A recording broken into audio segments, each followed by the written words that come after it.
Hello. What's going on, everybody?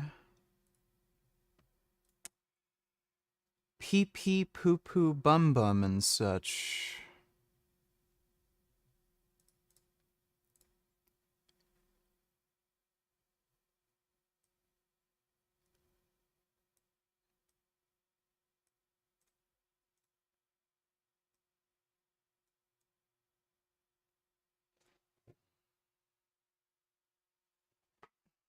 That's better.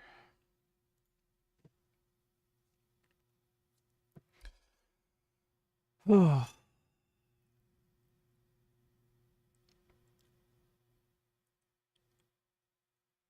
No, you are not banned. Kiss me, VG. Well, I don't know how I'd go about doing that. Not exactly close by.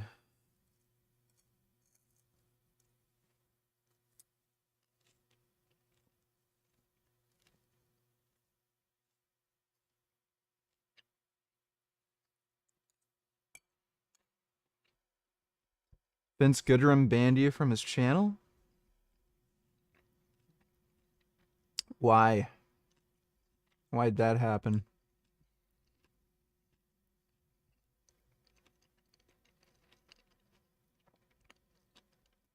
Low tier god loses $15,000 after Pay Pig betrays him.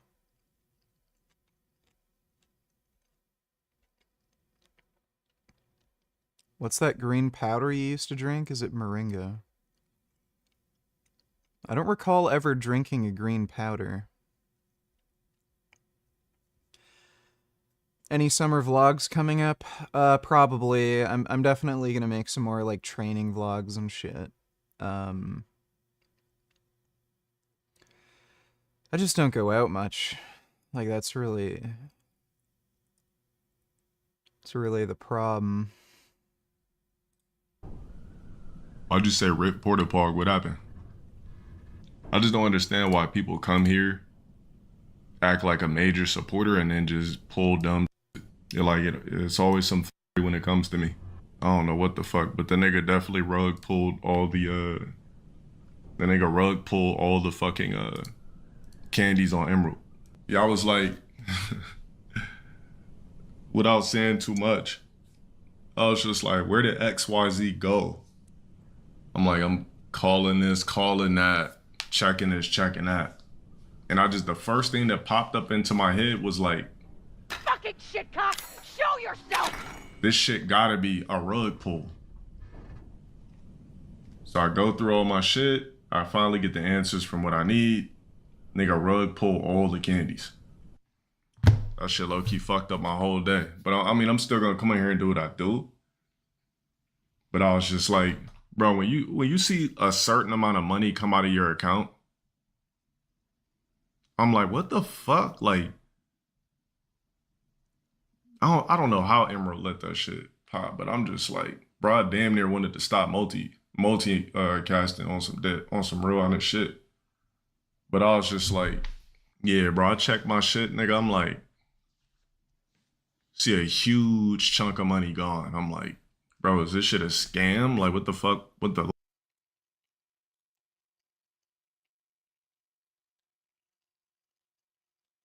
I think the reason the video quality is like this is because it zoomed into his cam. So he has like a cam in the corner of his screen, and then he has other shit, but then the person who edited this zoomed in. I'm not sure though. Remember that Grace chick you debated who smoked ciggies and was accused of fucking her dad?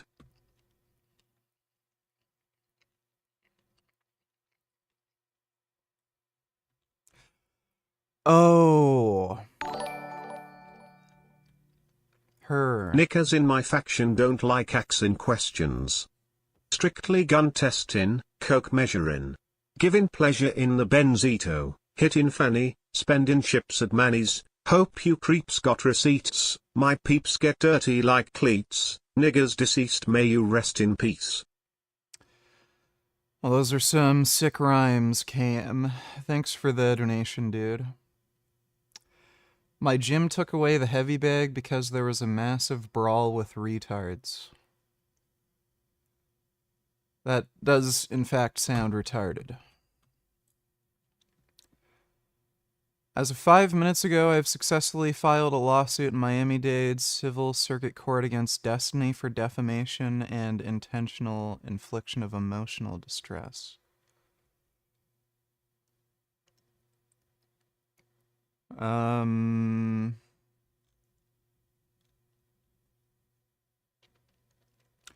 Defamatory statements and intentional infliction of emotional damage. Emotional damage. So what did... Oh, geez. I'm filing pro se. Okay. So she just wants to do this for attention, and does she have a GoFundMe for this stupid thing? She has a Cash App. Yeah, Amazon wishlist. So she's just doing this for attention, and this might also be a scam for fucking money, and like, oh, send me money on Cash App to help with the legal fees, da-da-da. Yeah, this isn't serious.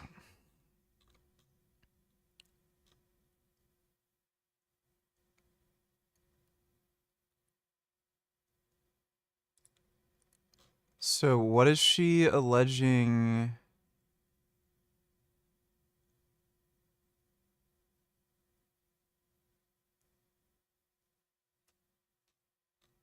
What is the allegation?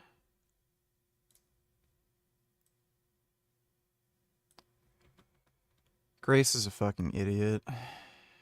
The Manchester server is now a fully active PvP zone. This is why PvP was added and which clan to definitely avoid. So everyone knows that the centre of the Manchester POI, Crocodile Gardens, is the main spawn for PvP players. Although we have always seen the Homeless clan dominating this POI, this clan seems to be getting bigger. But here's the thing, these players are not the meta anymore, because recently a new player class has spawned in the gardens and it's completely taken over the game. The VPN player. These players use a VPN to server hop into the UK servers and then free roam in the main POIs. VPN players are becoming increasingly more aggressive to normal passive players, and it seems like the server mods don't care. These players also tend to lurk in massive clans, so landing in Crocodile Gardens solo is not advised. Good luck.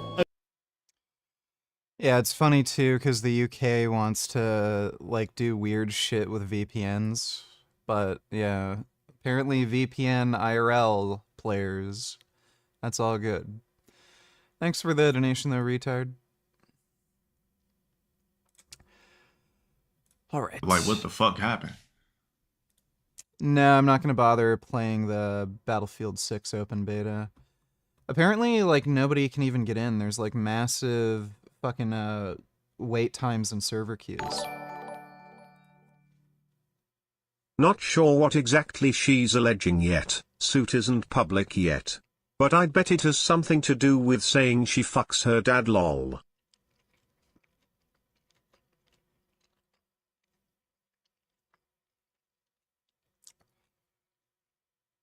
Yeah, that's most likely.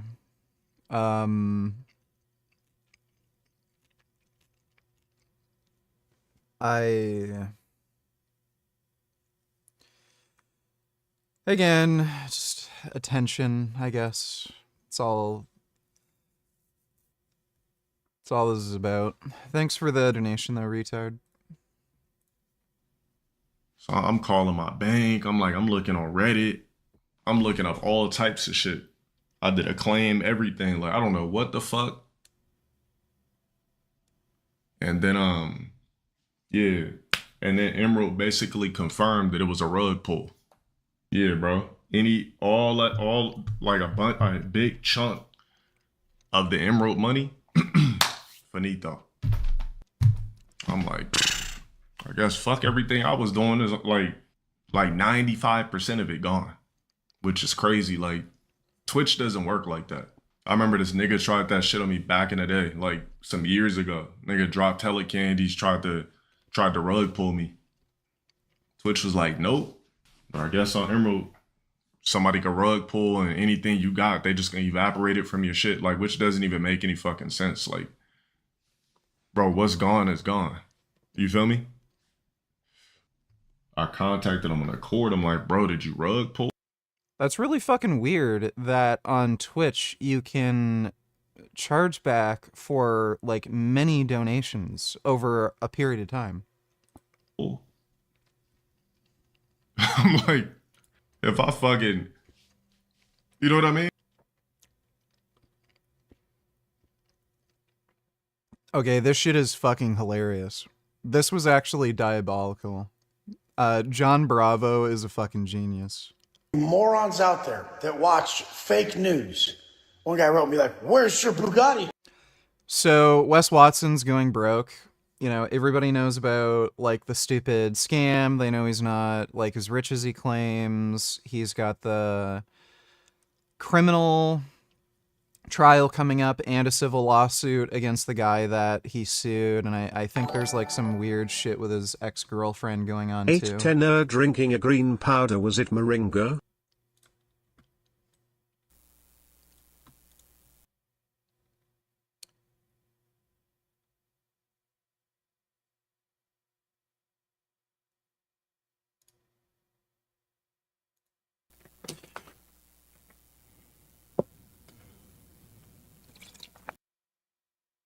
That's not a green powder. That's a water bottle. I might have put in some like Crystal Light flavoring in it. Just some like artificial flavoring thing, but that was not a green powder. Thanks for the donation though, Reese. So anyway, long story short, Wes Watson doesn't have as much cash as he used to, and he's selling his Bugatti. I'm not sure if he even like technically owned it or like what the deal is with it. I don't know if he was financing it or something. And he's trying to get it sold to a new person so that he can get rid of the financing contract. I have no idea. But either case, he has a Bugatti. He's selling it. And he's trying to lie, saying he's not selling his Bugatti, and why would I sell my Bugatti when I'm rich and loaded, and, you know, all that. And John Bravo just totally exposed him here. It's like, dude, it's right here. I'm going to explain to you why this happened. Showing his car in his garage. Well, there was a portion of that phone call that I made with the dealer that I didn't put out, and I left it in my back pocket because I knew what I was going to do. And in that portion, which I'm going to play it for you. Yeah. So he proved Wes Watson was selling his car, and he recorded a conversation with a dealership. And he deliberately left out a section that, you know, of the conversation he had with the dealership because he knew Wes Watson was going to come up with a really stupid lie.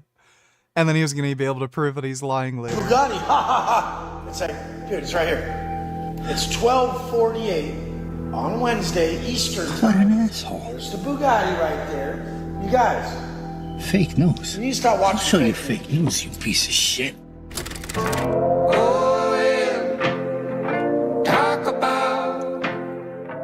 Peggy Watson, that micro-endowed, bougie bitch, piece of shit, was caught trying to hide his most prized possession of his life, the thing that defines his whole existence, his whole image on social media, and the thing that matches his whole life. Orange purses, orange watches, even orange sharmutas, and that's his orange Bugatti. He's so insecure, he's been trying his best to hide it from the internet that he's selling the thing because he doesn't want people to think that he's going broke. So instead of, you know, trying to sell it like a normal human, no, he has to lie, he has to sneak around because he thought he was going to get away. But no, I caught his ass. The owner of this orange Bugatti is a very, very private person. He doesn't like his business out there like that. And now he's doubling down on his lie, trying to say that I put out fake news and it's not true, right?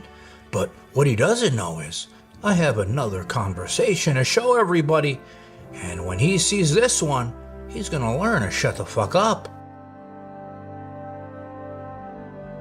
So the next day after I put out my video exposing, that he was trying to hide that he was selling it on the internet, he put out a... Did you get your testosterone test? Did you have to pay for the test, or did OHIP cover it?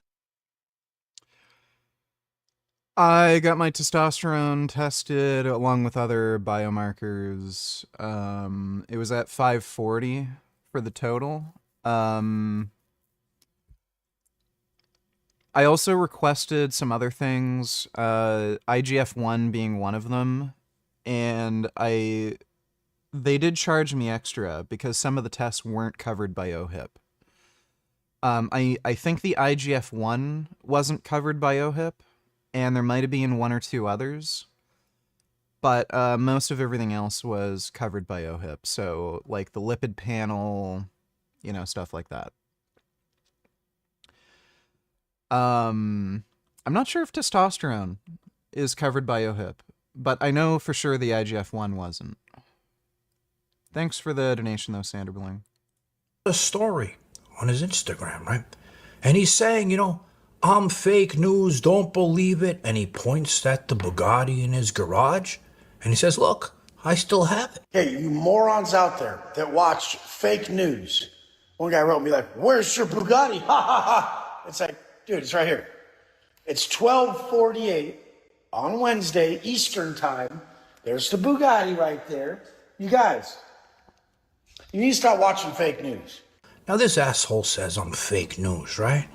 Well, let me ask you a question, Peggy. Why 50... Retard donated $3. Let me see. In an unbelievable movement, Trump says that undocumented workers are born to work in the fields. These people do it naturally. Sounds weird. Cam Donatillers, are you getting your gear off the dark web or some shit? How do you get that in Ontario? It's not off the dark web. It's very easy to order steroids online. Canada is a lot like the UK. Pretty much any drug is legal here. You can take steroids. Cops will never prosecute you. It's not like the United States where if you have illegal drugs in your possession, they can charge you with it. Here, you can literally take whatever drugs you want. They're just not going to prosecute. It is illegal to sell these drugs, quote unquote, and by legal I put that in quotations because, again, this has been a trend over the last decade. The police seem to be not giving two fucking shits about sales of illegal drugs, especially psychedelic drugs. That's kind of how marijuana became legalized. Just slowly over time, the police stopped giving a fuck, and then they ended up legalizing it. Similar thing is happening with magic mushrooms right now. There's literally brick and mortar stores that are selling magic mushrooms. And I live in the capital city of Canada, Ottawa. You can go to downtown Ottawa, like, 5-10 minutes away from the Parliament building, and there are stores that are selling magic mushrooms, and it literally says on the front of the store, magic mushrooms. So the police don't do anything about it. So, yeah, Canada's a lot like the UK, only they're even more lax when it comes to regulating drugs. And the source that I'm getting it from, they do third-party testing, and, I know what I'm getting is equivalent to what you'd get from a pharmacy. But thanks for the donation, though, Cam. back to their country with a pass back in legally, and we're doing things that are very difficult to do and very complex, but it works really well. We're sending them back, and then they're schooling, they're learning, they're coming in legally. We have a lot of that going on, but we're taking care of our farmers. We can't let our farmers not have anybody, these people, you can't replace them very easily. People that live in the inner city are not doing that work. They're just not doing that work. And they've tried, we've tried, everybody tried. They don't do it. These people do it naturally. I said, what happens if they get it to a farmer the other day? What happens if they get a bad back? He said, they don't get a bad back, sir, because if they get a bad back, they die. I said, that's interesting, isn't it? These are very, in many ways, they're very, very special people. Okay, go ahead. No, okay, so. What the fuck? What a bizarre thing to say. So Trump is not going to deport illegal immigrants that are working on farms. I guess that's good, I guess. Justin, Trump to withhold disaster funding for states and cities who boycott Israel. I mean, I have to say that I don't see an issue with that.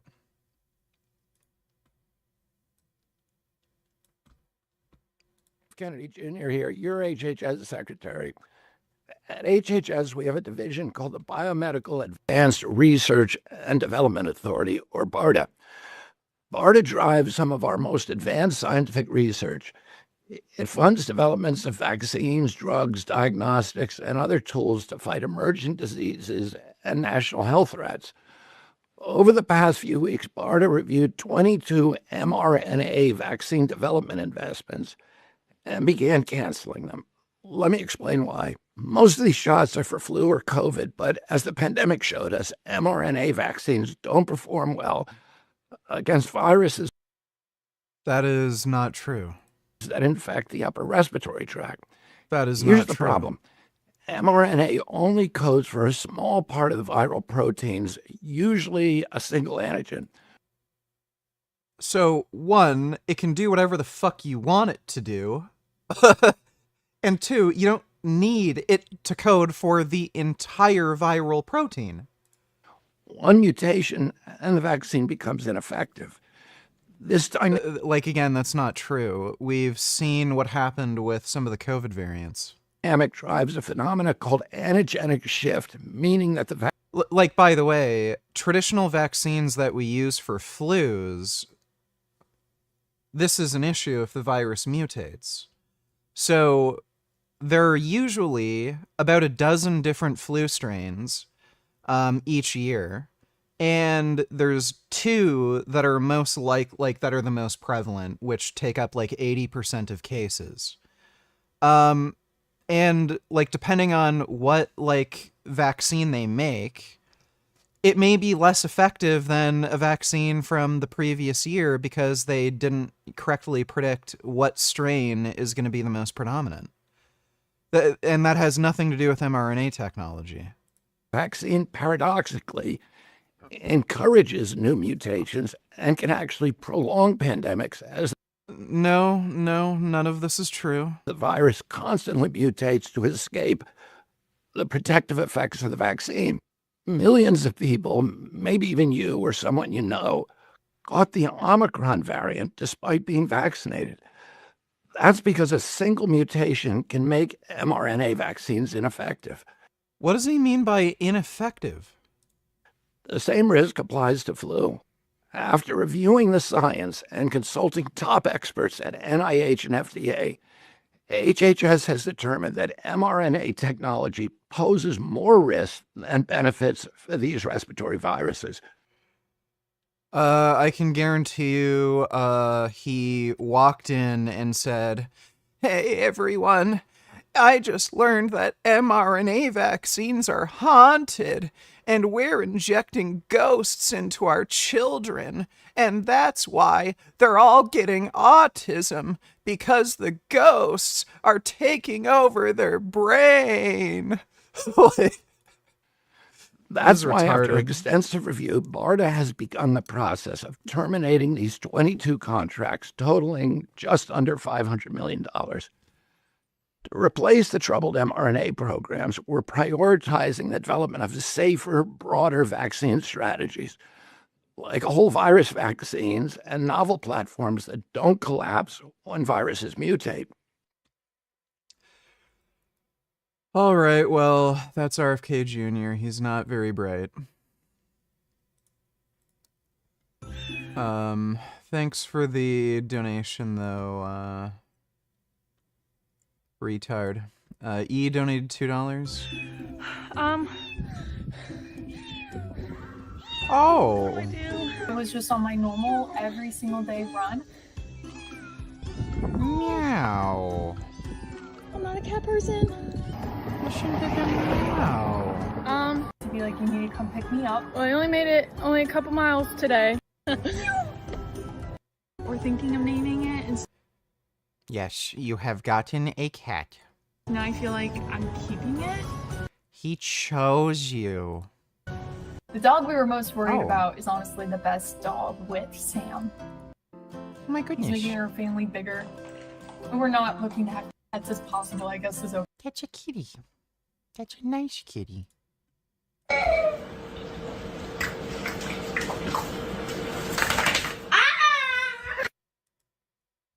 I've had that happen before. Man, I'm so hungry I could eat a... Oh, sorry. Don't mind me. Anyway, I'm so hungry I could eat a horse. Wait, was that a... I identify as a horse, and this offends me. The f*** did you even come from? I identify as offend, and this horse is me. I offend horses. Identify me. I think the main question should be, why would you eat a horse if you were tired? Do you guys realize we're talking about cannibalism? I got the horses in the bag. Horse stock is a tag. My bad for talking, I guess. I've lost the plot, dude. I guess you could say they're just horsing around.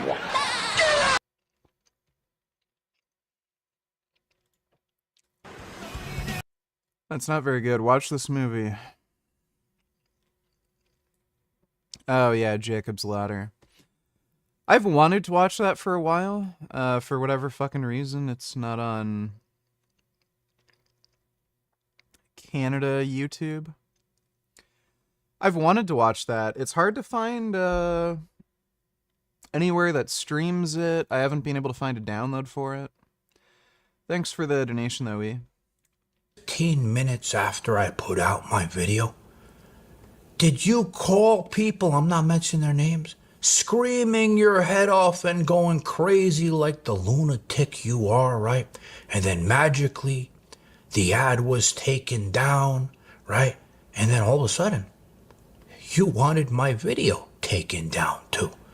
So if I'm fake news, why did you try to do that? And you know what else that shows me?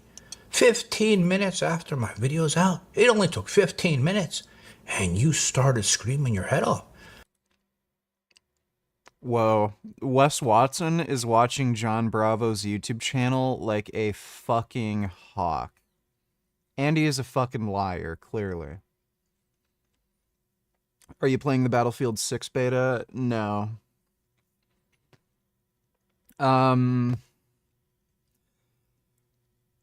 Usually these beta things are terrible.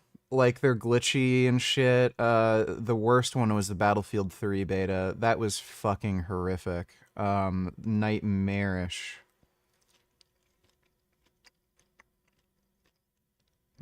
And on top of that, the game's gonna come out soon anyway, and I've also heard there's like a lot of long wait times with the server queues.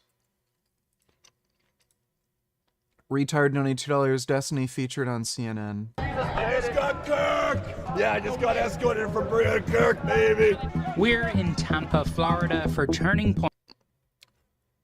Alright, we'll watch that next. Thanks for the donation, retard. That looks funny. You must be a big fan of the channel, asshole. Now, the most important part, I'm going to explain to you why. Internet historian dropped a 90-minute vid on the Suez Canal disaster where a cargo ship caused tens of billions of dollars of damage. Maybe we'll watch that later. Maybe. Yeah, AG1 is a scam supplement. It's just total bullshit. You may as well just like eat cardboard or something. What's your body fat right now? Are you still cutting? I think it's about the same as it was before. Somewhere between like 10-12%. Since going on steroids, August 1st, so it's been 7 days now, I've gained 6 pounds. But I haven't changed my diet. So some of that is likely going to be water weight or something, but I think I look more muscular. If anything, I think I look a little leaner, and I've definitely gotten a little stronger already. This asshole showing his car in his garage. Well, there was a portion of that phone call that I made with the dealer that I didn't put out, and I left it in my back pocket because I knew what this asshole's gonna do. And in that portion, which I'm gonna play it for you, you know what the dealer tells me? He goes, he's a very motivated seller, and it's on consignment. So if you want to arrange to come down and take a look at the car, he'll come down and bring the car down. Anyone called for a Bugatti in general, and just to like send them a picture or video of the car so they can check it out. But on the internet, he'd rather not have his specific color listed, because then you get linked back to him, because there's only like 3 or 4 people in the whole world with that color of that car. So, you know, it's very easy to do the math. If you guys want to come look at the car in person, you know, it's available. We can have it brought in whenever. The seller's motivated to sell it, so that's... Vegan Cat donated $2. Do you feed Gum Gum Benevo? Yes. You have any vegan treats you give him? If so, what treats? No, haven't given him any treats. I might give him like a little bit of extra Benevo as a snack or something. But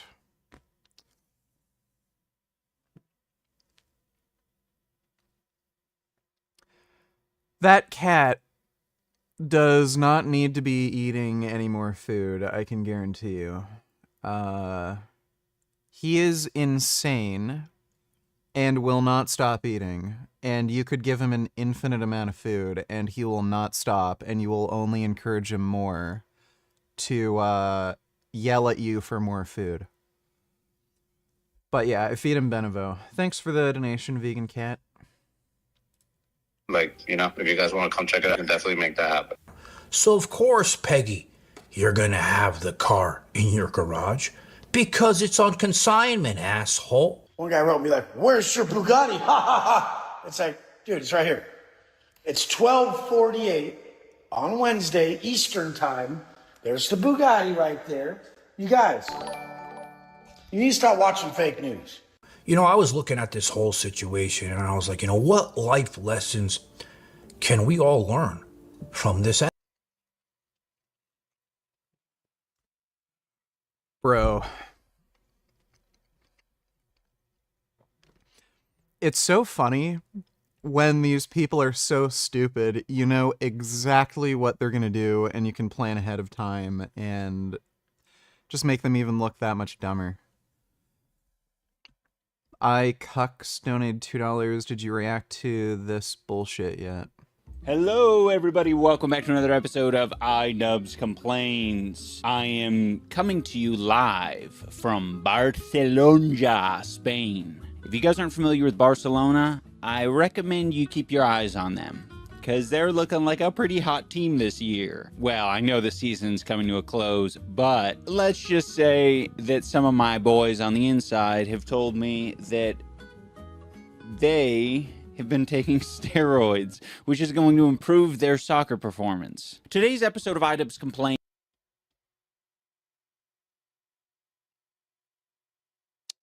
is probably going to be stupid. I've not seen this shit yet. Like, you don't drink, right? No, I don't drink. And I don't smoke. Nothing. Just suck. I can't believe I'm getting this because I know like my family's gonna watch this, so I'm like mortified just thinking about it. But I already like sucking dick. I love sucking Logan's dick for some reason. And I'm not trying to gas him up. He has a really nice suckable dick.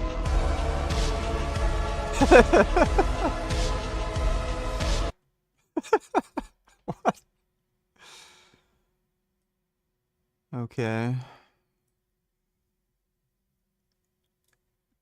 Your neck looks bigger, especially more defined. Holy dude, so many androgens there, so it makes sense it would be influenced most by T. I don't know if my neck has gotten any bigger. It's only been a week.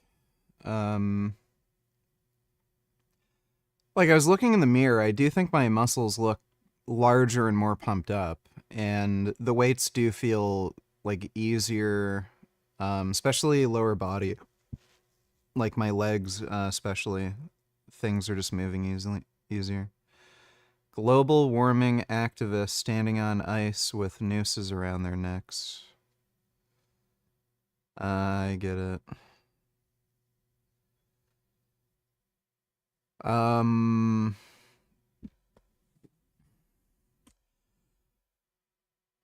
just not convinced any of this really does anything. Like, so put things into perspective. Like, we're literally seeing consequences from global warming. Probably the most like widely, publicized and notable and maybe most destructive so far are the wildfires. It has destroyed like billions of dollars in property, fucking killed I don't know how many fucking people. So these wildfires are not enough to convince, anybody to commit to like climate action. But this is going to convince people to commit to climate action. It's basically the same argument that these,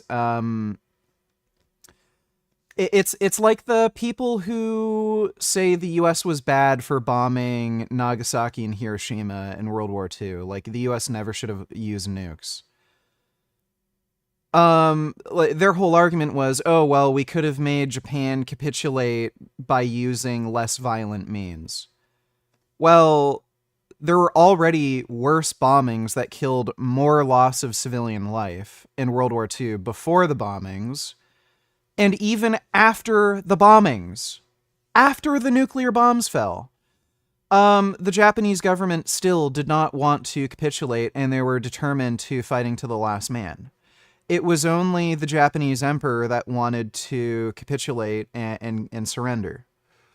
So, yeah, like, what is this going to do when people already are living through, some of these climate change events, like, forest fires, billions of dollars in property lost. I don't know how many people have been killed. There's also like the crazy storms, really erratic weather, hurricanes and stuff. Like, that is not convincing people to commit to, any kind of climate action. But yeah, these little stupid public stunts will. So it is what it is. Tails, check it out. The cool cat is back. I gooned, but I couldn't come. Any tips? I'm a woman. Maybe try using glitter.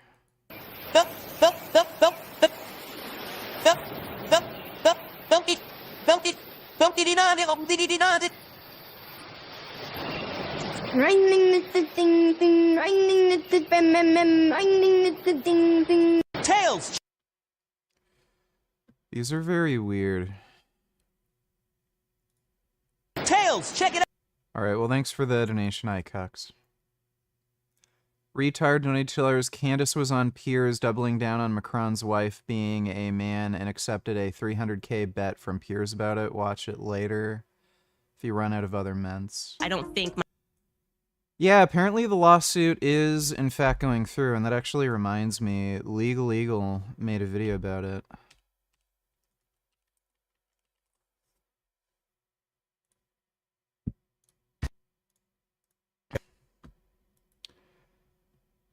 Dude, this is just psychotically stupid. So fucking stupid. Candace Owens is dumb as fuck, bro. I hope she really loses money over that. Thanks for the donation, though, retard. Asshole, right?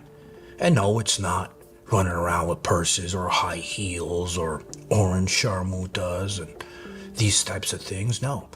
But this asshole's life, if you look at it, it all revolves around the obsession with material possessions. And usually as you get older in life, you know, we all go through phases. You get to a point where you realize that those things don't make you truly happy in life. And it's sad to see that this asshole hasn't reached to that point yet. And his image, right, revolving around material things and what he thinks about what others think of him, it's controlled his whole life. I mean, think about it. From the 7-foot monster situation all the way to what we see now with the orange Bugatti trying to hide it. His insecurity and his caring about what others think about him is going to be the downfall to his entire life. Now I'm going to close this with a final message to the Peggy bitch, okay? You should have learned by now all these videos that I've made, right? Pointing out your lies and your sneaky bullshit, right? And the one thing you don't want to do is call me a liar, call me fake news, and try to fuck with my reputation. Because if you do, I'm just gonna make another video and show everyone more things that you're lying about. And I wonder how long Wes Watson will be around for. Because the criminal case does not look good for him, and he also has that civil case. Oh boy. What an idiot. Like, things were going fairly okay for him, and then he just had to beat somebody up for no reason. Is all about immigration and xenophobia. What millimeter guard length did you trim your head to today? Looks a lot better than before. I think it's 7 millimeters. I don't know if it's in millimeters. There's a setting and it's got a number on it. I don't know if it's in millimeters, but yeah, I just put it on number 7. And racism and TikTok and the TikTokification of xenophobia. The interest in this topic was spurred on from a guy named Kurt Kaz. Now, this guy Kurt Kaz, he is a travel vlogger. So you would think with all of the traveling around the world, that would really open your mind to different cultures, different ways of life, and how we're all just people trying to live. But unfortunately, he's a great example of how you can travel the world, and as long as your mind is fucking closed, everything you see is just gonna confirm your biases. Look at this. Look at the fucking states of the city. This is Rome, guys. Like the Casbah. This looks like in Bangladesh or something. Look at this, guys. What do you mean, or something? I would like to hear more, but you're just saying it looks like Bangladesh. Is that because there's people from Bangladesh here? Or are you just assuming where people are from? There's a lot of people with brown skin in the world, and they don't all come from Bangladesh. I don't know, do they have fresh fruit and vegetables in Bangladesh? I mean, that's one indication it might look like Bangladesh. I've seen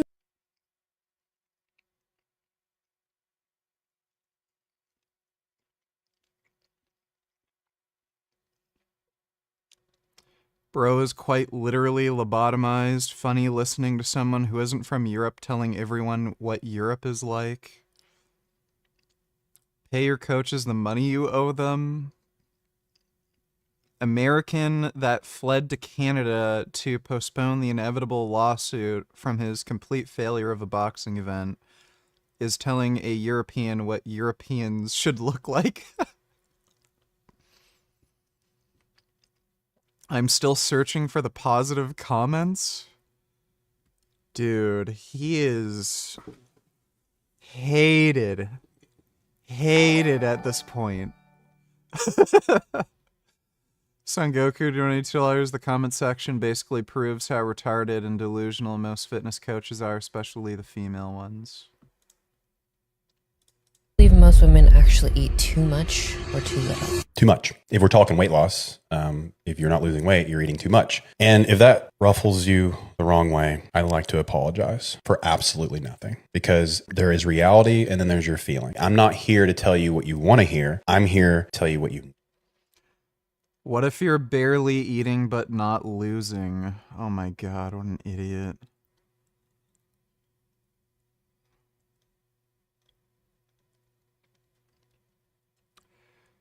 I have a friend who trained like crazy running 20 kilometers a day. There's no fucking chance. No one is running 20 kilometers a day. And eating in a calorie deficit for years, her hormones got completely out of whack. She developed red S, relative energy deficiency, in sport, lost her period, her hair was falling out, losing muscle. People online were still calling her fat. I get that overeating plays a role for many, but it's not always that simple. Female bodies are hormonally complex. Oh my god, dude. Bro. I had a friend who survived the Holocaust, and the Nazis didn't give her any food, and she also had to do 8 hours of hard labor per day, but she still couldn't lose any weight. So, like, female bodies are kind of complex. Like, it's fucking retarded. Oh my god. About 90% of my female clients in my Facebook community of 65K plus undereat. They overeat fat and unhealthy carbs and undereat protein, but their total caloric intake is under 2,000 per day.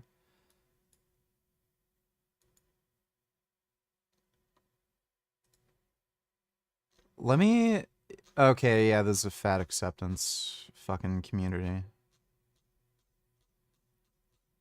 So I'm just curious, like, who the fuck are the people who are, like, in her client list? Does she... Buddy, nobody... What does she mean in her community? Nobody comments on her posts. Literally nobody comments on her posts. Okay, these people are just fucking crazy. Thanks for the donation, Son Goku. Like, that's women for you. They don't want to, like, they just don't want to admit they're eating too much. And, it's something other than my fault. Frank Tufano or a Muslim person, who would you hang out with? I guess it would entirely depend on the Muslim person. Like, if it was Osama bin Laden, I'd probably choose Frank, but, you know. This guy's videos, by the way, he goes to Bangladesh. Wow, it is madness. He's gone to a random farmer's market where the population of immigrants is a bit higher than other places in the city, and he... Vitamin deficiency, donate $2. Why are a lot of people having heavy vitamin deficiencies? It is said that these pesticides are causing metabolic problems. Is that true?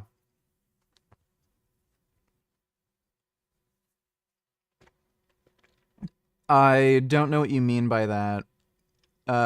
Serious malnutrition of any kind is extraordinarily rare in Western developed countries. The most common is probably just vitamin D, and that's from a combination of obesity. Obesity lowers vitamin D status generally, and lack of foods that contain vitamin D and lack of sun exposure. But again, gross nutritional deficiencies are extremely rare. And no, there's no evidence that pesticides are causing metabolic problems. The only thing that needs more fat is our cock, so get on your knees and eat like a bitch. I don't know what that has to do with anything, but thanks for the donation, vitamin deficiency. He's saying, yep, we're in fucking Bangladesh. Look at the state of this place. You mind telling us what the state is? Look at the fucking state of the city. Look at the state of this place. Look at this, guys. Look at this. But I don't know what the state is. I need you, the vlogger, to tell me what the state is. Look at this, guys. This is Rome. This is Europe. Does this look like Europe to you? Yes. Yes, it looks like Europe to me. What the fuck else are we supposed to gather from this video? It's like this guy... this is so obnoxious. A lot of these... So this is what iDubbbz's content has become, like Karen maxing. So we went from content cop to, yeah, Karen maxing, where, oh god, he's being a little racist. These guys that we're gonna look at, hey dude, what the fuck are they? What? At least one. Being the marketplace, and they go to some random public area and harass some people who are just minding their own business. They weren't harassing anybody, they were just filming, and then people started harassing them. Talking about...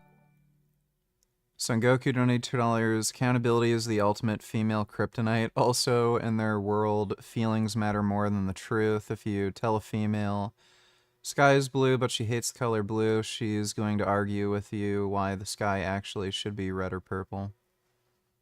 Yeah, pretty much. Thanks for the donation, Son Goku. How he's from Europe and he's more Italian than these people. I think he mentions Africa at one point. We're in Italy. We're in Europe. We are not in Africa. Get away from me. Okay. This is my country. Yeah, Europe.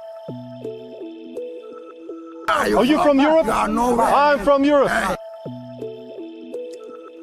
Oh no! Europe is being overrun! Someone save Europe! Now, Europe literally is being overrun. They're letting in way too many fucking migrants, and not only is the demographic change just ridiculously accelerated, but they're letting in fucking crazy fucktards. Massive amounts of crazy fucktards.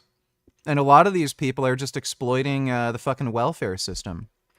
Now, these videos themselves are very bad, but when you go into the comment section, you realize how many people these bad ideas are attracting. Samantha says, import third world, get third world. Well, these are not imports. These are human beings. But if you're referring to, you know, there being a farmer's market, that's kind of a first world thing.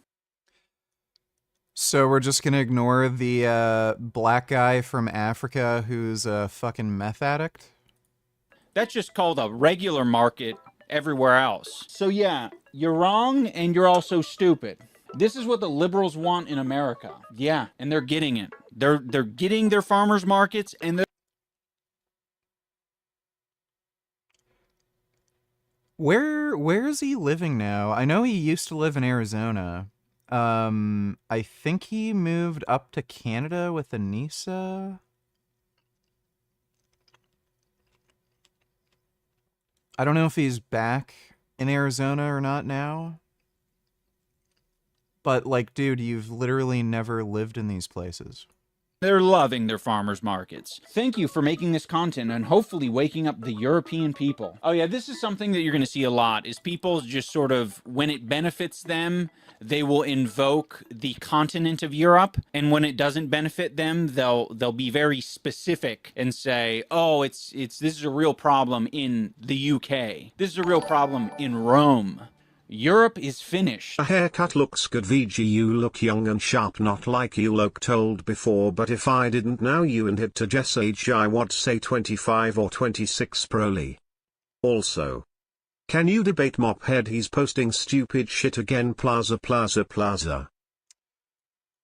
Yeah, I think my skin looks pretty good too. I am 34, and you say I look about 25, 26. Maybe a little older, but yeah, I'd say I look young and good for my age. My skin has stayed nice and clear and not wrinkly. Gary Rossi, when are you gonna come? Dude, I'm not debating, you know, this thing with the mop on his head.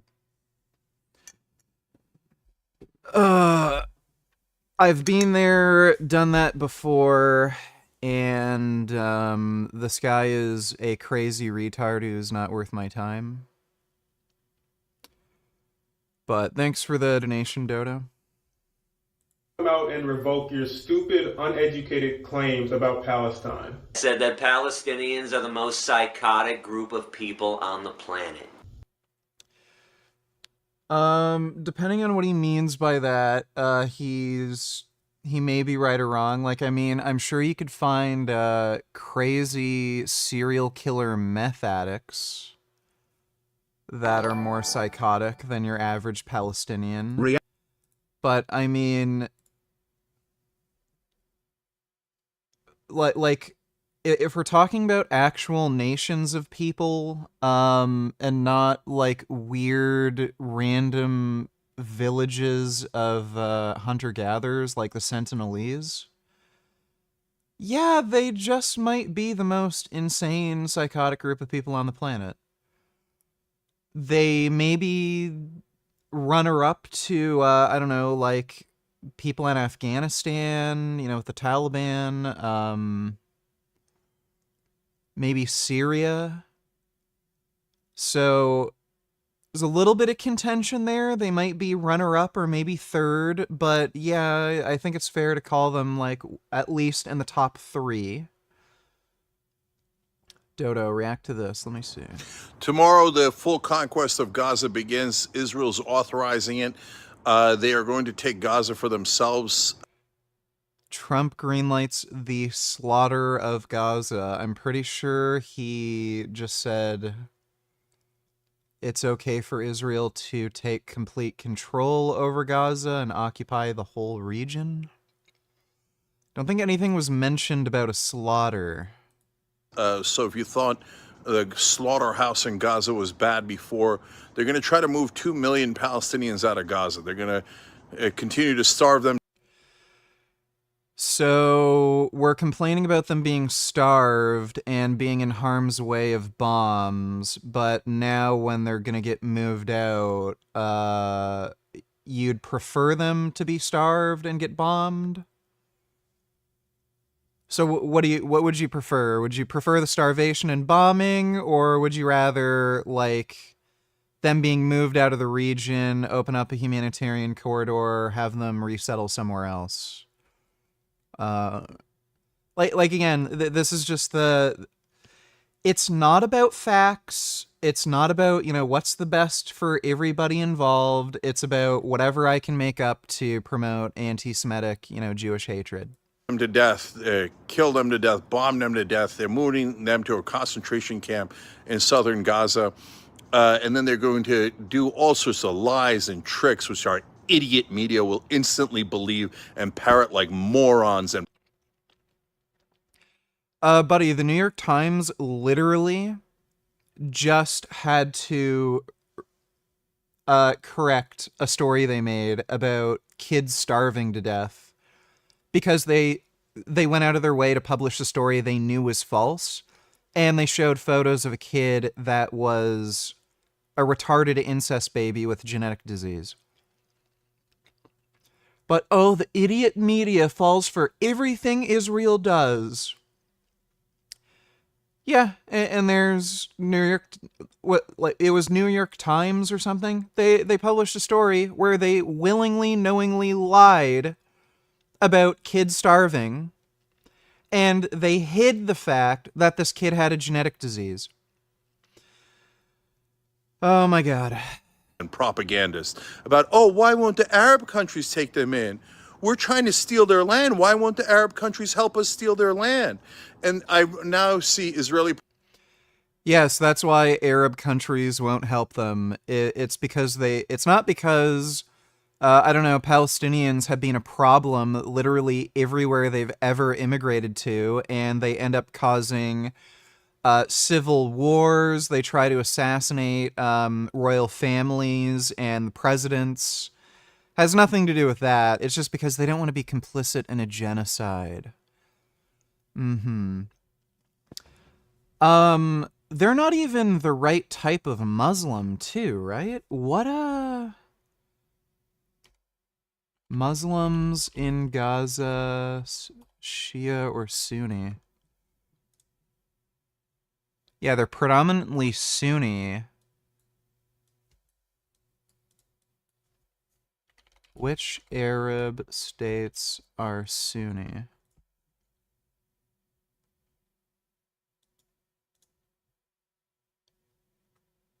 Oh, no. So Saudi Arabia, Egypt, Jordan, Kuwait, Qatar, United UAE, Oman, Bahrain, Syria, they're majority Sunni. So they are that even. So you can't even use that excuse. They're not the right type of Muslim. So they're even the right type of Muslim, and they still don't want to bring them in. So again, Jenk's argument for why Saudi Arabia or like any of these other Arab countries like Egypt won't take in any Palestinian refugees is because they don't want to support ethnic cleansing. So they would prefer these people to get starved and bombed to death than to take them in and allow them to resettle. That's better. Like, these are the people who, by the way, make the comparison between the Holocaust and World War II and the situation in Gaza right now. Are you honestly telling me that they would have preferred Jews to get, like, gassed to death in concentration camps than allowing them to resettle anywhere other than, like, fucking Nazi Germany? Why would it be preferential? Like, why would it be preferred to have people get starved and like, killed than just have them resettle somewhere else? This is just stupid. Propaganda saying this hilarious line. Oh, no, we're going to move out all those Palestinians just to make Gaza safer, and then later we'll let them back in. Bunch of monsters, man. That is literally the case in every other war. Every other war that is fought, humanitarian corridors are opened up so that civilian populations can leave, and then once the war is over, they can go back. That is what happens in every other war, you fucking idiot. Do you think people just want to stay where the bombs are gonna fall? You idiot. And they're not letting anybody back in. And if you believe that they're going to move out all the Palestinians to like Egypt and Jordan and Antarctica and all these different places, and then they're going to let them all have a right of return? How's right of return worked out since 1948? And then they're going to let them... What in the fuck does this have? This is baffling. Absolutely fucking baffling. So Israel maintained the borders that were, going to be agreed upon with the British mandate. They've invaded Gaza before, so why didn't they just claim it as their own territory already? It just doesn't make any fucking sense whatsoever. They pulled out in, 2006? They had complete sovereignty.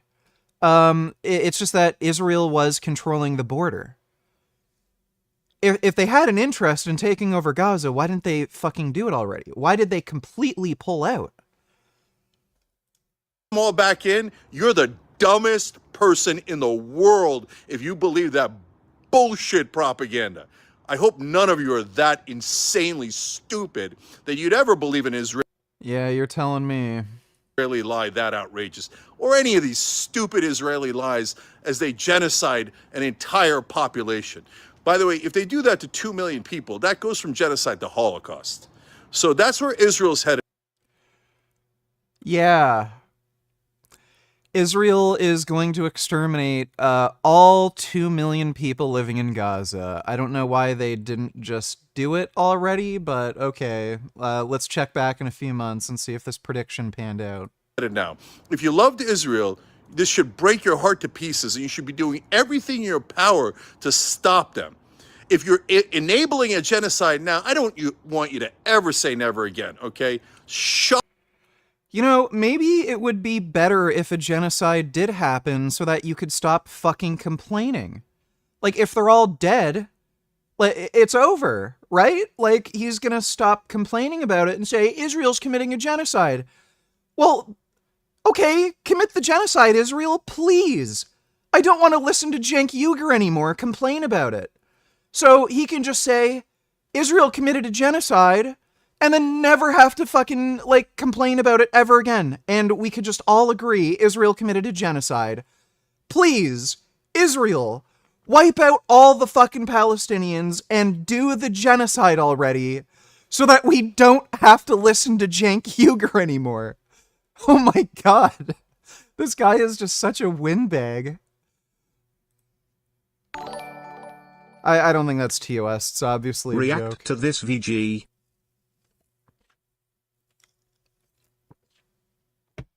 Oh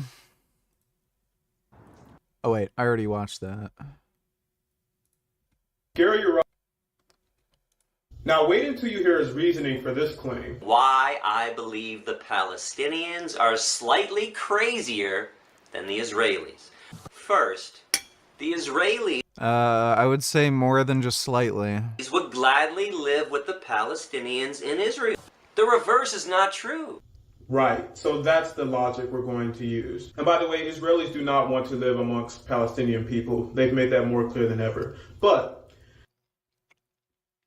there's a 20% Arab minority living in Israel, and they have the exact same rights. with that logic, are you not a descendant of the same race of people who went to an entire different continent, enslaved a race of people, and when that race of people gained their rights over centuries later, something called... Buddy, you realize blacks enslaved other blacks. That's how the European slave trade even started. Europeans found out that African blacks were enslaving other African blacks, and they purchased slaves from the African blacks that were enslaving other African blacks. And then they brought them to Europe and North America. So, I mean, you can blame white people for the Atlantic slave trade. You can't blame white people for enslaving black people, period, because black people were enslaving black people. Segregation was enacted by your racist ancestors that said that white people did not want to live in harmony with black people after bringing them there. So... Well, buddy, go on Pornhub and take a look at how much interracial porn there is. Seems like things worked out in the end. Your race is guilty of the same exact thing that you are calling them psychotic, the most psychotic group of beings on the planet for, but you get a... When's the last time that white people formed their own religion and ended up committing, like, massive terror attacks that slaughtered thousands of black people? Can he show me, like, a comparable instance in modern times of, like, white people committing the equivalent of October 7th on black people? ...a pass for it. And not only that, but you call them the most psychotic group of people on the planet at the time that they are being starved to death and at the time that They're not being starved to death. Israeli hostages are being starved to death. they are being bombed, at the time that they are experiencing one of the most violent war crimes in history, and it's ongoing. Israel is not committing war crimes. It's been ongoing. Gary Yourofsky knows that I defended him publicly 5 years ago when he was being accused of being a racist for his comments for standing up for animal rights. Buddy, you have a mop on your head. I don't think anybody's going to take you seriously. Well, that's that.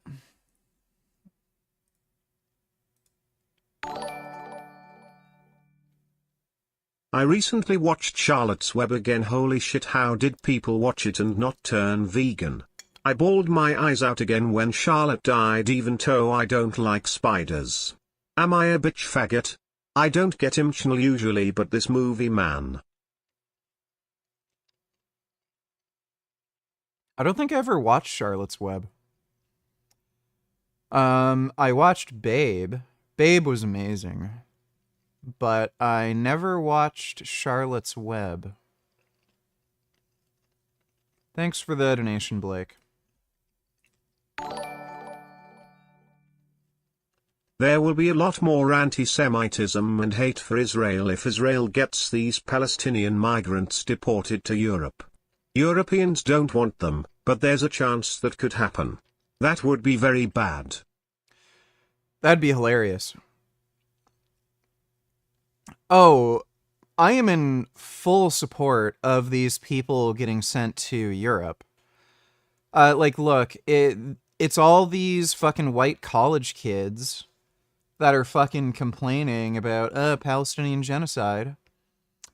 Okay, they can find out why no Arab countries are willing to take in any Palestinian refugees. Yeah, send them to fucking Europe. Make them live in wealthier, whiter areas, and they can find out why. I'm in full support of that. Thanks for the donation, though. 21st. Who cares if Gozins get slugged anyway, they deserve it. Yeah, a lot of them do. Thanks for the donation, Dodo.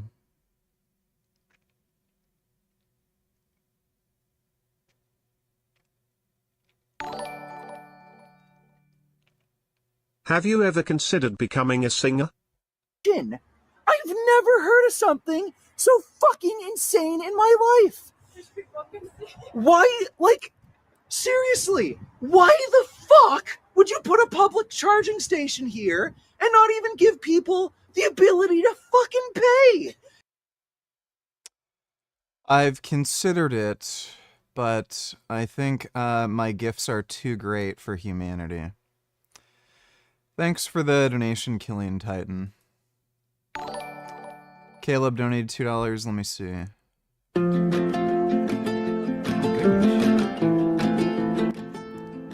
Oh. Those are nice couch. Those are very nice couch. Very nice. So nice. Oh my god. Oh wow. If I have to choose between 1.6 billion Muslims and a cow, I would choose the cow. I would choose the cow too. Thanks for the donation, Caleb. Have you heard of hyperbaric therapy? I guess it can regenerate brain and get rid of brain damage. Do you think this shit is cool or what? I want some stronger cock tissue and I guess this heals that as well. I'm thinking of stapling curly wig to my cock. I have heard about it.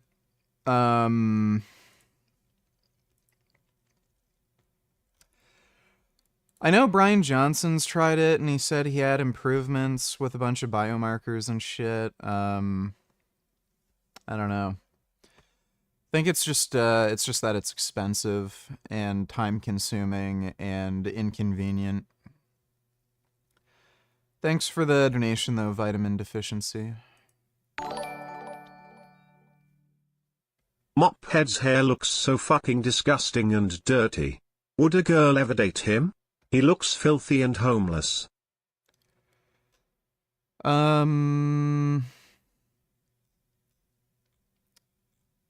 I'm sure there are some women out there who are insane. But yeah. Very mop-headed. Thanks for the donation, 21st.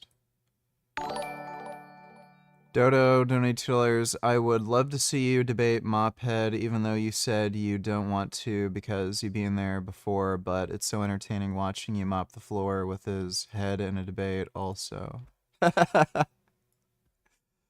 That's good.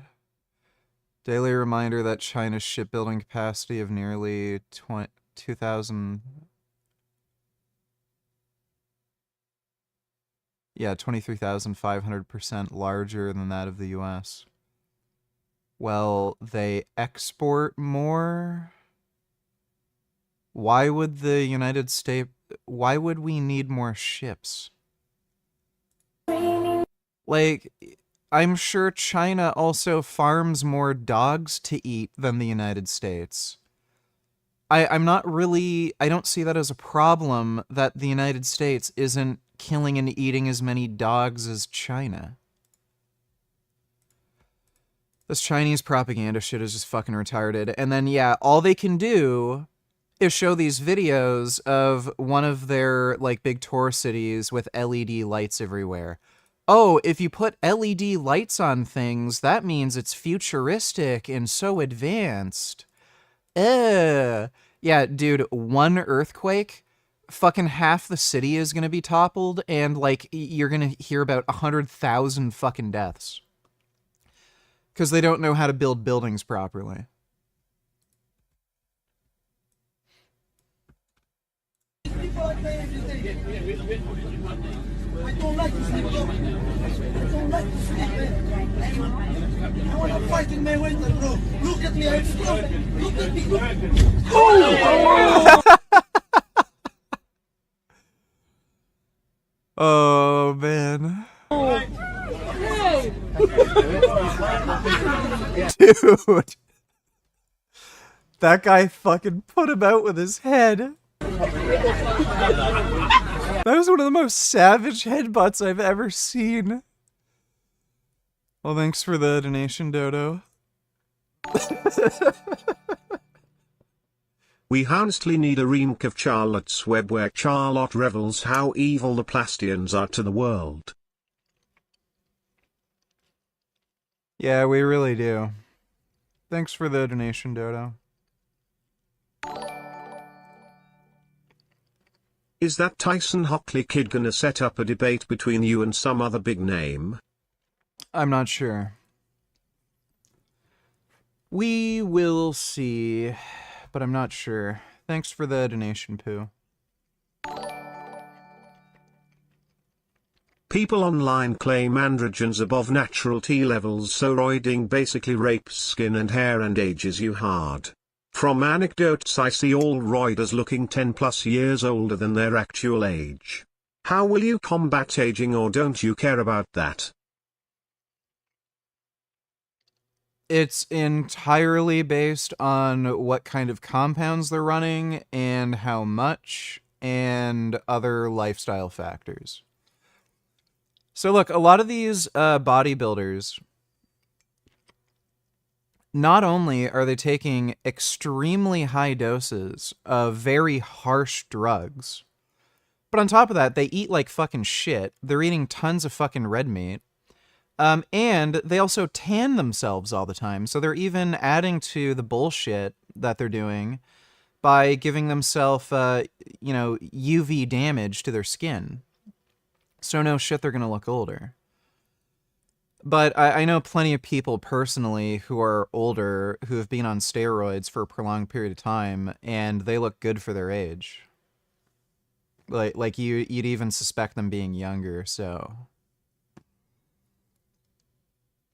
It entirely depends on what steroids you're taking, what doses, how they personally affect you too. You know, if you end up getting a ton of fucking acne and shit, then yeah, that's gonna be bad for your skin. But if you don't, then it's not really gonna affect things. And then yeah, they also just have shitty diets and also damage their skin with UV light. Thanks for the donation though, Blake. Kid Boo donated $2. Let me see. I need a man who's patient with me. You want me to be patient with you and your little attitude mood swings. Cool. I'm going to sit there. I'm patient with you. What's your problem? Well, you know, you haven't been giving me much attention and you talk to your friends, but you don't talk to me. My friends are funny and you are boring. Then why are you with me then? For sex. Is that all you want? What else you got? Sell me something. If you got something else, what you been holding out on all this time? I didn't know you had anything else to give. Go on then. You're going to pay my bills? Because I've been paying yours. You're going to protect me? Because I've been protecting you. You're going to teach me something? Because I've been teaching you. You're going to surprise me? I've been surprising you. You're going to send me fucking flowers. You're going to buy me a fucking gift. You're going to put me in a house that you pay for. You're going to take me for a spin in your Lambo. Oh, you don't have anything else to give me.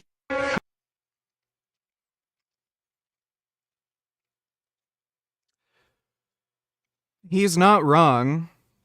Most women are remarkably fucking boring. They literally have no hobbies, no interests, and this is a huge myth. I don't know why anybody believes this.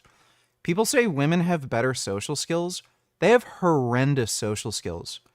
They do not know how to communicate with people properly. They think that other people should be able to read their minds. Rather than asking for clarification on certain things, they will just assume that you tried to be rude or tried to insult them or vice versa. Like, and on top of that, like, women also grow up, like, not really needing to worry about getting punched in the face. When you don't have to really worry so much about social interactions leading to physical violence, well, you're gonna act more like a fucking brat. And sure enough, yeah, more women act like fucking brats.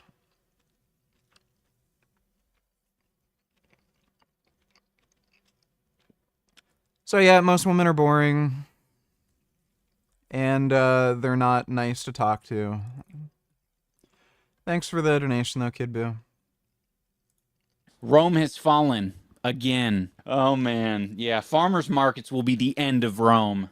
This is what America would be if Trump didn't put a stop to it. Yeah, and how's that working out? Import third world, become third world. I don't like. I just came back from Rome, and yes, it was bad. Scammers and graffiti everywhere.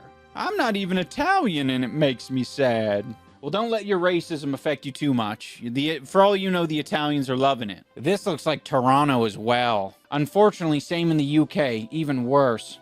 R.I.P. Europe and UK. They're ruining Canada and the UK right now. Oh my god, we finally found a sensible comment. Every city, state, country has its international sections, i.e. Chinatown, Japantown, Little Armenia, etc. There's nothing wrong with diversity. You happen to be in an international flea market. This is Rome is a false statement. It's just a block, not the state of the city.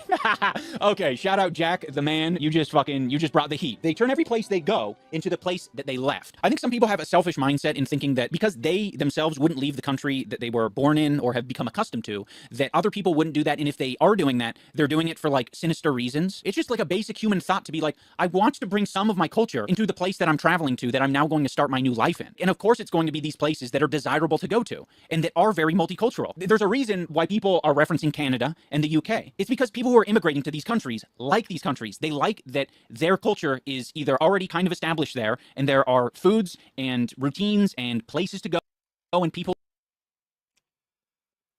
Yeah, the problem is some of these immigrants are bringing over their culture that involves, you know, molesting underage girls or taking advantage of, you know, whatever welfare social systems there are, beating people up because they're insane. So that's where, you know, problems start. You know, I don't think anybody really has a problem with Indian dudes, you know, playing their Indian music on their car radio. Ding ding ding ding ding ding ding ding ding ding ding ding ding. No one has an issue with that. It's when foreigners are being assholes. Dodo donated $3. Let me see. There is only one answer to the hostage delay in Gaza. We must do to Gaza what we did to Tokyo in 1945. We must firebomb it, kill every man, woman, and child. Fuck the Palestinians, and fuck you, YouTube.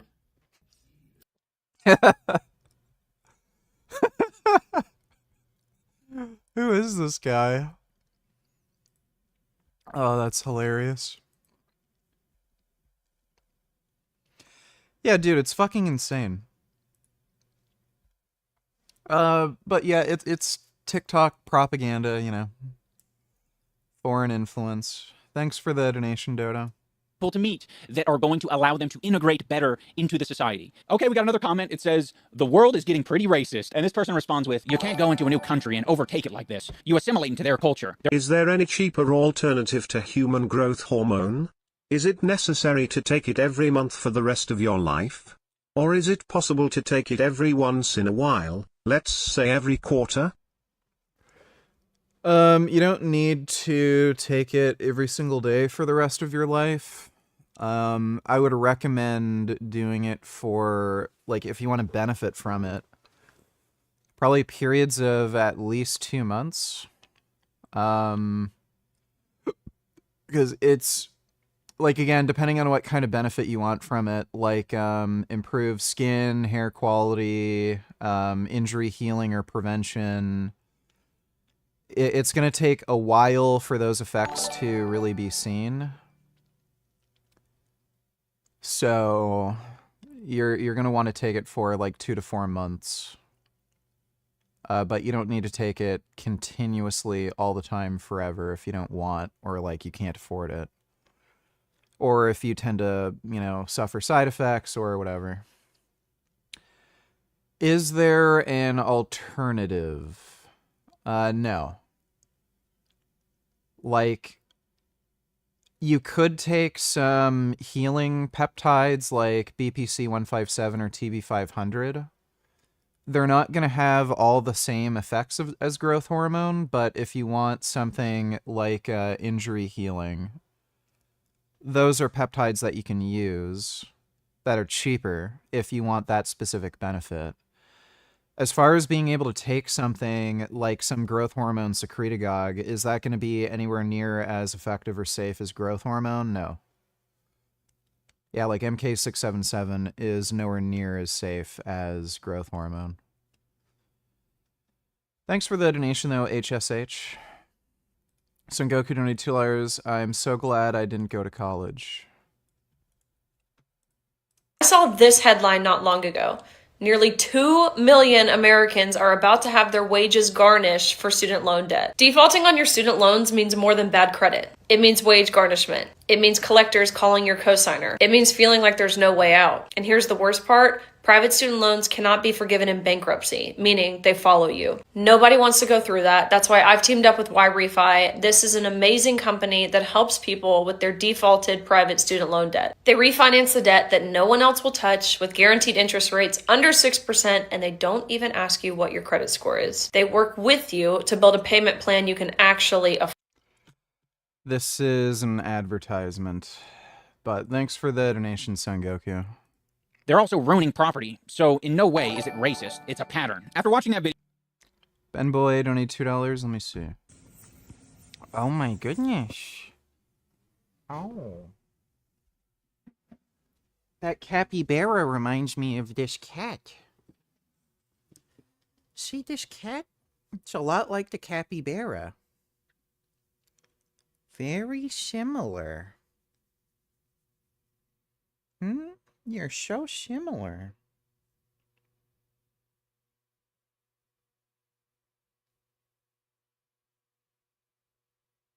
How come you're so similar, Gum Gum?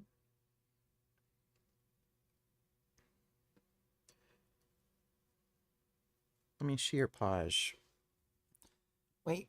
Oh, let me see your paws. I think I'm gonna have to clip your nails. Yeah, they're getting a little long. Should clip them later. Love you. Okay, baby? Another... What the fuck?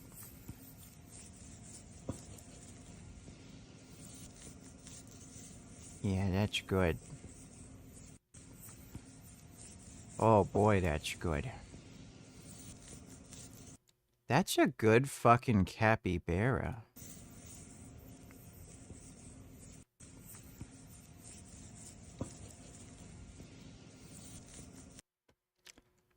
Wow. Cheesecake, how do you feel about the TikTok ban?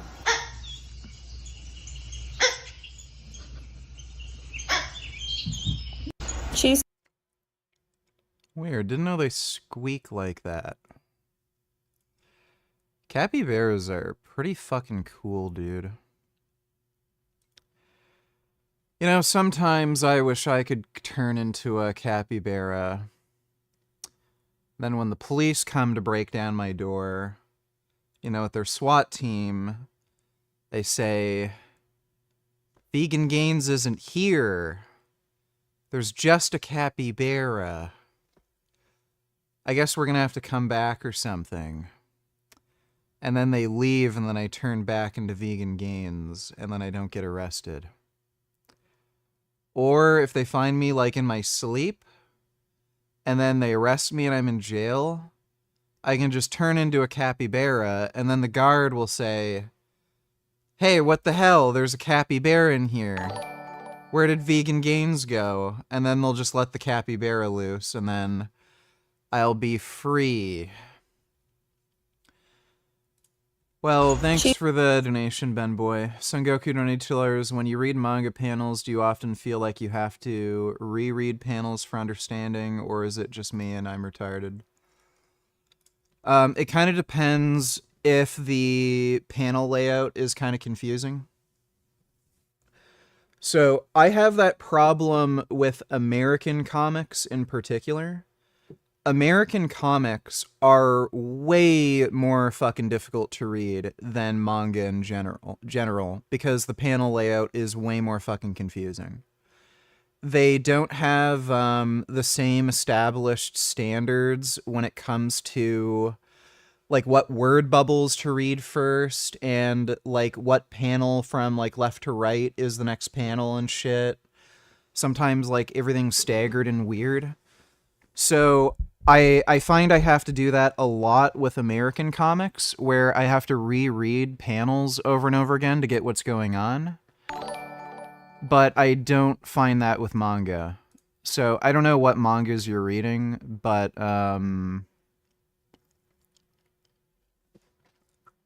just because of the nature of the medium, I wouldn't say you're retarded for having to reread panels. But that problem certainly exists to a far greater extent with American comics. Thanks for the donation, though, Sengoku. I can tell none of you retards who constantly shit on universities and simp for trade schools have ever worked a blue-collar job. It's literally underpaid slavery. So, I work in the plumbing. I'm a apprentice. Really, I'm just a helper for a residential service company, because in the modern job market, in the modern economic climate, formal apprenticeships, state-approved training for skilled laborers is a thing of the past because we can't afford that anymore. But, you know, one of the interesting things about service work is that I enjoy is that you meet different kinds of people. And one person in particularly, he said something that kind of stuck with me a little bit. We were looking at this one particular project that It was basically a renovation of a whole building, like a very large apartment building. And he's kind of like a coordinator and like real estate manager, I guess. He's not an investor, but he manages real estate investments. He said people are suckers. And he was talking about it while talking about somebody doing something that was sucky. And what he was saying specifically was that there are a lot of losers in the modern job market. And just in life in general, there are losers. People that are taken advantage of. And this is somebody, I swear, the whole time he was with us, he did nothing but just talk. This guy he's loaded. You know, this is a white-collar man making in excess of 6 figures. Meanwhile, I'm underneath somebody's crawl space digging shit out of a pipe. And it really got me to thinking. I kind of feel like a sucker. Make no mistake. In the plumbing industry, the contractors who send out these hordes of unlicensed plumbers under the license of a master plumber that's watching over them, not even licensed apprentices, people who haven't even attended a trade school. They get underpaid, and they're suckers. These people get worked to death. Tradespeople, I'm telling you, the treatment of... Well, so here's the thing. If you're stupid, yeah, you're going to get taken advantage of. I know people in practically every industry.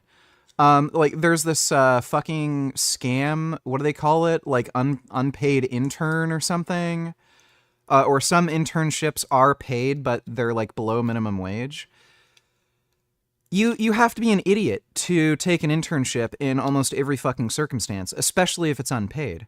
Because you're never going to end up getting a job in that company, and they're just going to exploit you, because if you're a fucking smart person, and you know the value of your labor and everything, and the value of yourself, you're going to demand pay.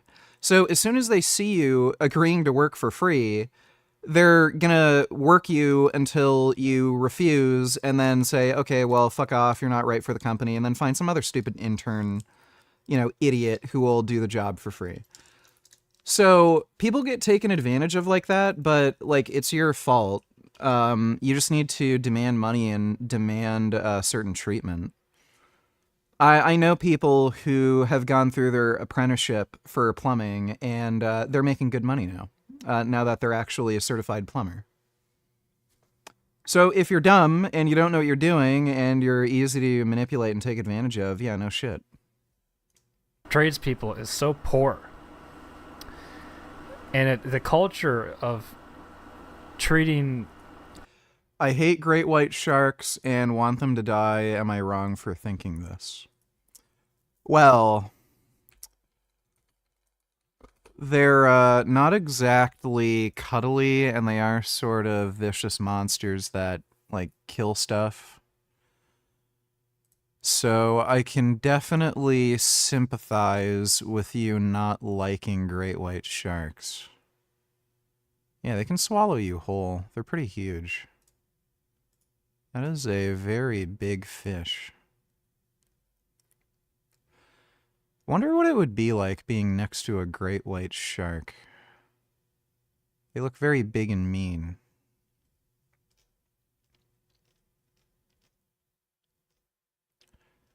That's a big, mean fish.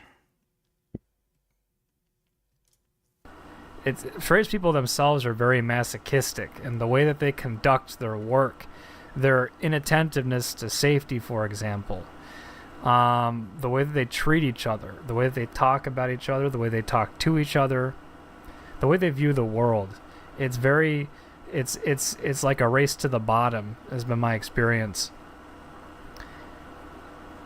And again, it got me to thinking, many of the houses that we work on, the only people who can afford plumbers are rich people. And every single one of these people who call us out to perform work on their houses, they're all loaded. And they're all performing white collar. I don't know what he means by this. So, first of all, the only people who own a home right now are rich, period. Like, you're not... Like, my God, if you're a millennial or younger generation, you're not gonna be able to buy a home. Especially if you live in, like, Canada, Australia. Like, that's just never fucking happening. So, yeah, no shit. Just by nature of being a homeowner, you're wealthier. Everyone else is renting, and if you're renting, well, then it's your landlord that has the responsibility of calling out a fucking plumber if there's an issue with a unit, whether it be a rental, house, property, or an apartment. So I don't know what he means by this. Like, yeah, no shit. If you own a home, you are wealthier by, like, definition, especially now. Collar jobs, like a stockbroker, or an insurance agent, or a real estate manager, They're all performing these white-collar jobs. Very seldom are we dealing with poor people. And we charge them up the wazoo just to replace a fill valve on a toilet, which is a 10-minute job that anybody could do by themselves. We charge $300 or $400 between the service fee and the actual cost of the exchange. Yeah, and that's because they don't care. Like, again, the internet exists now. So anybody who has less money and is concerned with a $300 or $400 cost for getting a plumber, they're just going to look up the problem online and then figure it out and be, oh, I just need to replace this thing. I'll just do it myself. So, no shit. And this is a $15 part that you can get from Walmart. I'm telling you, it takes no more than 10 minutes to change a fill valve. It is incredibly easy work. We charge $300 to $400. I personally make $20 an hour, and my lead makes about $32 an hour. Keep in mind nobody really owns their home, VG, as you have said in the past. Well, what, you mean because of property tax? Like you still own the home. So if you can sell it and then get the money, you own the home, but people do have to pay property tax, but it's usually not a big deal. Thanks for the donation, Dodo.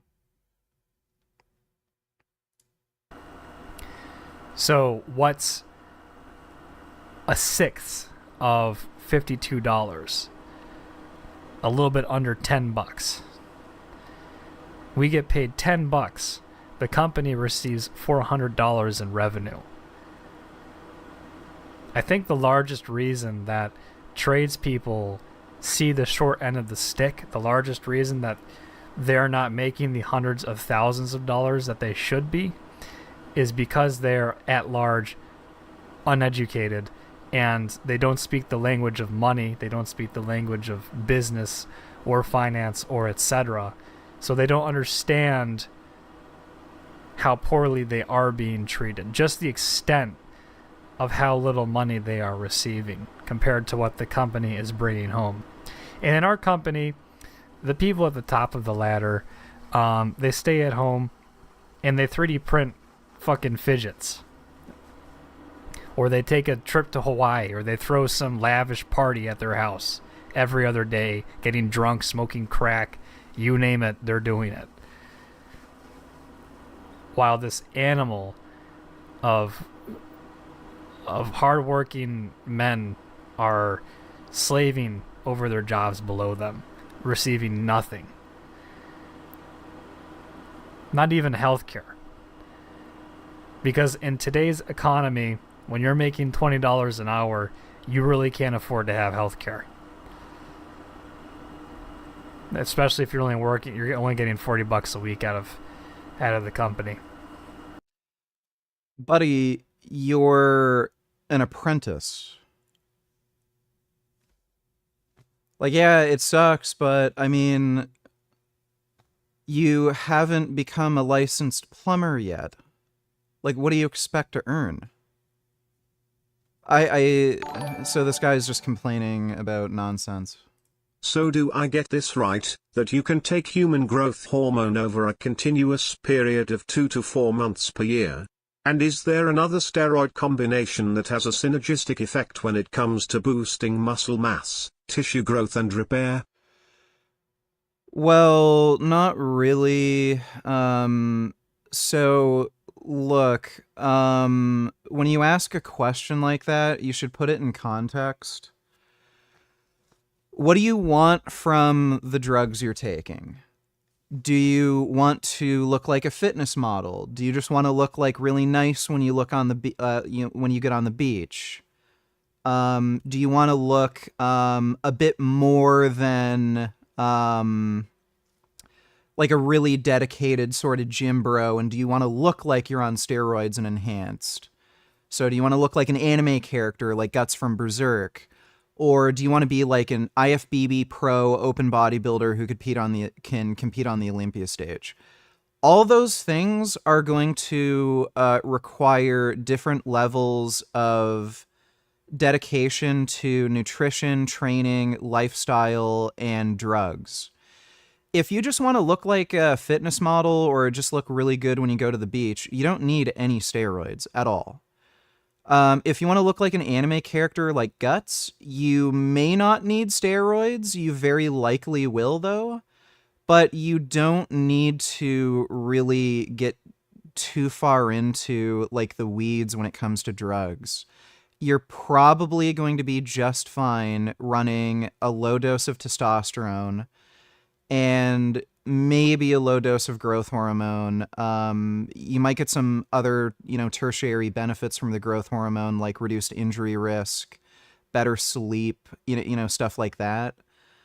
And then if you want to be a IFBB pro open bodybuilder, then like things get a lot more fucking complicated where you might also have to consider like, taking insulin on top of the other like cocktail of anabolic drugs you're taking, because yeah, the insulin may work synergistically with the growth hormone and the steroids and the food you're eating to shuttle more nutrients into your muscle cells and all that. So I'm assuming you don't want to be an IFBB pro open bodybuilder. Again, if you just want to take some steroids for performance enhancement, but stay healthy, not really have to worry about too many health issues, and you just want to improve the way you look and maybe have some more energy, just stick to testosterone and growth hormone. There's no need to do anything else. Maybe, if testosterone and growth hormone isn't enough for you, you could consider adding in Masteron. But other than that, like you can grow a lot off of just testosterone alone. And if you add growth hormone to that, like even more. So don't worry about what some like crazy fucking pro bodybuilders take and like overcomplicate whatever drugs you're thinking of using. It's probably not the look you want to achieve anyway, and it's going to cost way too much money. It's going to be way too difficult for you, and you're also just going to put your health at way higher risk. So the thing that the reason you see so many people run into problem with steroids is because these are fairly complicated drugs to deal with. It's not like, taking a pre-workout supplement, So, on the pre-workout, supplement label, it'll say 1 to 3 scoops before a workout. Okay, you take 1 scoop, you don't really feel anything. You take 2 scoops, yeah, you feel like a lot more energy. For the fuck of it, to see if you get any benefit, you take 3 scoops, and then you feel kind of sick to your stomach, you get jitters, You get kind of a uncomfortable, shaky, kind of speedy high. And then you say, okay, that's too much. 2 scoops is good. It's easy with steroids. These drugs are going to have to accumulate in your system for several weeks to months before you really know what they're doing. Everyone is going to have a completely different reaction to these drugs. Some people over-convert testosterone into DHT. Some people over-convert testosterone into estrogen. Depending on whether or not you have a high or low body fat percentage, those conversion rates might change. The way it affects your mood, your energy, your sleep, it's different for everybody. And, like, people end up just thinking steroids are the same as any other drug. Oh, everyone else is taking this dose and I can just do that. And then, you know, oh, this bodybuilder is taking, 500 grams of test. I'll do 500 grams of test. Then you end up getting a ton of fucking acne. You end up getting gynecomastia. And you might also have, like, sleep issues and shit.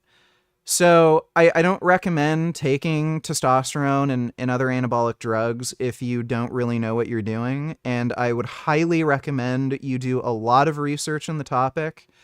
Talk to people who have been taking them for years, who actually know about some of the science and practical use and application of these drugs and how to manage them. You're going to have to get regular blood work to know what these drugs are actually doing in your body. And again, if you're not the type of person who is like training very consistently, strict with your nutrition, getting at least adequate sleep every night, what's the point of taking these drugs? Like, it's just... if you don't have the kind of dedication to get your life together where you can figure out how to, train at least, like 4 times a week consistently, avoid junk food and eat clean, and also, like, try to get at least regular adequate sleep, then why go to that next level and take these drugs when you haven't even been able to, like, just get your life together, period. It's kind of stupid. So figure out how to train, figure out how to get your life together first, figure out how to make sure that you're disciplined, eating right, exercising right, keep your body fat low, stay in shape. And then maybe consider going on steroids once you actually have a decent idea of how to take them safely. But thanks for the donation, HSH. Appreciate it. Some say obese, I say bulletproof. The stray bullet struck her right in the stomach. It pierced the skin, but started to slow down as it entered her body fat. Layer by layer, the fat absorbed more of the bullet's energy, like a cushion. And by the time it hit deeper tissue, the bullet had lost most of its force, coming to a stop before hitting any organs and saving. Dude, she must have been really, really fat. Really fucking fat. Like, enormously obese. Especially if that wasn't a hollow point and that was just 9mm ball or something. 9mm ball has, like, really, really high levels of penetration. That's a supersonic, bullet. She had to have been really motherfucking fat for that to actually prevent the bullet from penetrating through her abdominal wall. Who knows? Life is really weird, and again, it's all about the glass half full, half empty mindset. She might have been, like, complaining about being fat and not liking the way she looks, but that exact problem may have saved her life. And if she were normal weight and she ended up in that like store when that shooting happened, she could have died. So who knows? You know, at the end of the day, if you're alive, things are going pretty well for you. So maybe just appreciate shit. Thanks for the donation, though, Unicorn Jizz. Appreciate it. Sorry, 40 hours a week out of the company. And this is, you know, there's this... If you go online, I was thinking about it, you look up average age of a plumber is 40 years old. There is a 3-to-1 replacement rate for plumbers. For every 3 plumbers that leave or retire, 1 takes their place. And I'm starting to wonder... Yeah, that's why they're such good... So that's the case with a lot of trade jobs. It's just because younger generations don't want to work with their hands. Or maybe God just loves her, if there is a God, that is. No, God does not love fat people. Thanks for the donation, Dodo. So, that's the case with most trade jobs, by the way. A lot of younger people, one, don't want to work with their hands. They're just kind of lazier. They don't want to be physically active and shit. And a lot of younger people are also terrible when it comes to technical skills. The younger generations, like, don't even have any hand tools or power tools in their apartments. Like, they don't even have a screwdriver, which is crazy to me. So these jobs aren't really appealing to a lot of younger people, and they're not going into the trades, but that's a benefit for you, because if the world needs plumbers and there's a shortage of plumbers, well, that makes it easier to get into the industry and make money and demand higher pay. I think that these statistics are looking primarily at actual licensed plumbers, because I have seen a surplus of younger plumbers, all of which none of them carry a license. It's just not financially within a company's means to invest in an employee becoming licensed. Do you think it might have something to do with most of these kids being shit at their job? Like, if they were good and they offered value to the company, you know, then they'd probably invest, right? But if they're shit at their job, then yeah. Did you ever hear of a show called Mansers on Spike TV? Yeah, I used to watch that back in the day. It's pretty silly. There was a lot of nice, stupid nonsense on that show. And this message really extends to people who are looking to pursue a career in the trades. Understand that there are a lot of companies out there which will take advantage of you and suck you for every last bit of energy that you are worth. Yeah, that's literally every job, every career, everything. It's not unique to trades. That guy's kind of just a whiny idiot. Video. A little while later, I started getting more content that was adjacent to that, this time in the form of Robin bagpipes. Oh, God. He's complaining about bagpipe guy? Oh, this is going to be bad.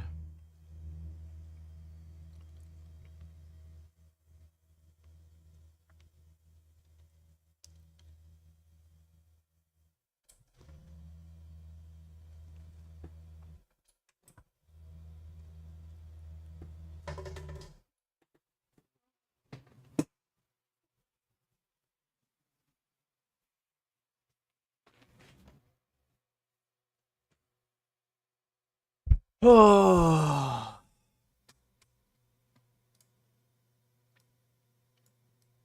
All right.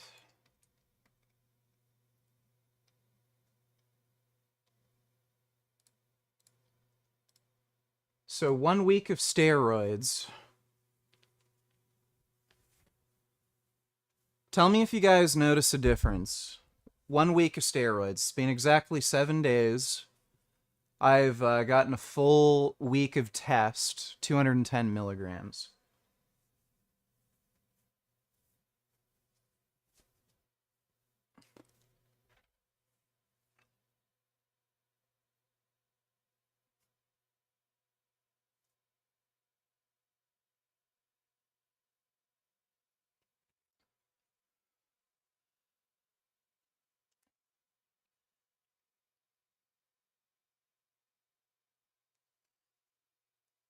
Yeah, gyno. Literally no gyno.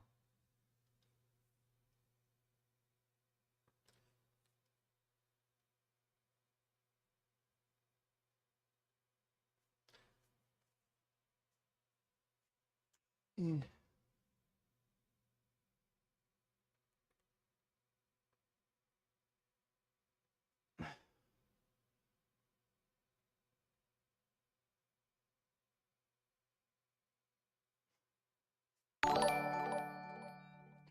What do you guys think? Fuck. Get the stupid words out of the way.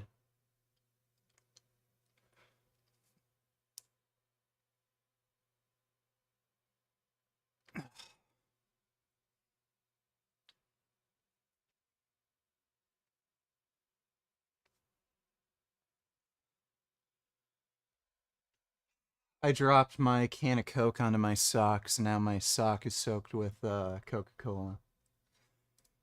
Sego donated $2. You're right. The younger generation doesn't like to work with their hands. I own a bread route where I work with Costco and Walmart and work the bread. I make over 150K a year. Easy job. They don't even teach you these things. I thought I had to go to college.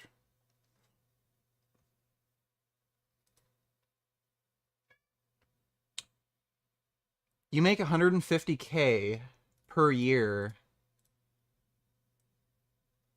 selling bread?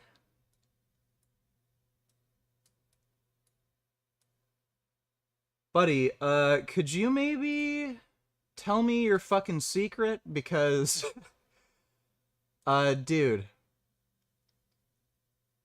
in case, begging for money doesn't work out in the future, I'd love to know how to make more money than I make now just selling bread. Thanks for the donation, though, Sego. I'm gonna go change my socks, and, I'll be right back.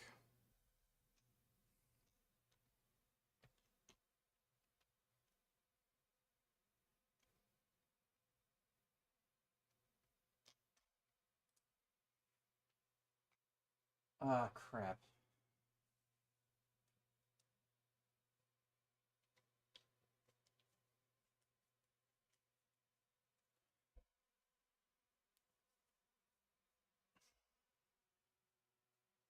I'll be right back.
Ugh.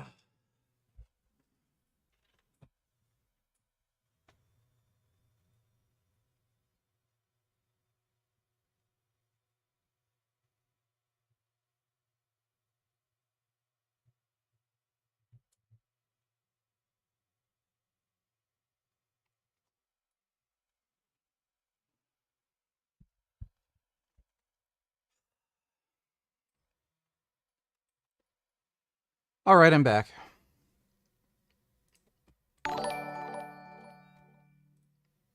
Where were you yesterday? You're not allowed to not stream without valid reason. Well, T, sometimes you just need to not stream and take a day off. How can you say God does not love fat people when according to the Bible Jesus loves all? Well, it's clearly meant all, with the exception of fat people.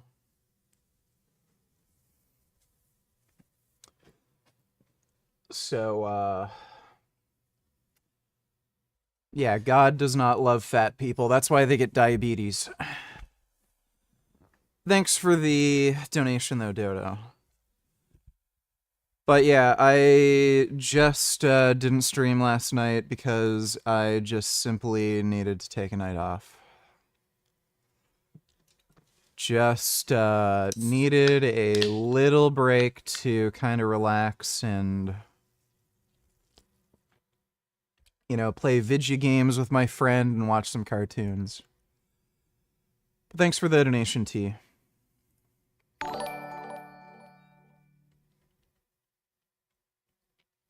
C donated $2. What the fuck, Adam?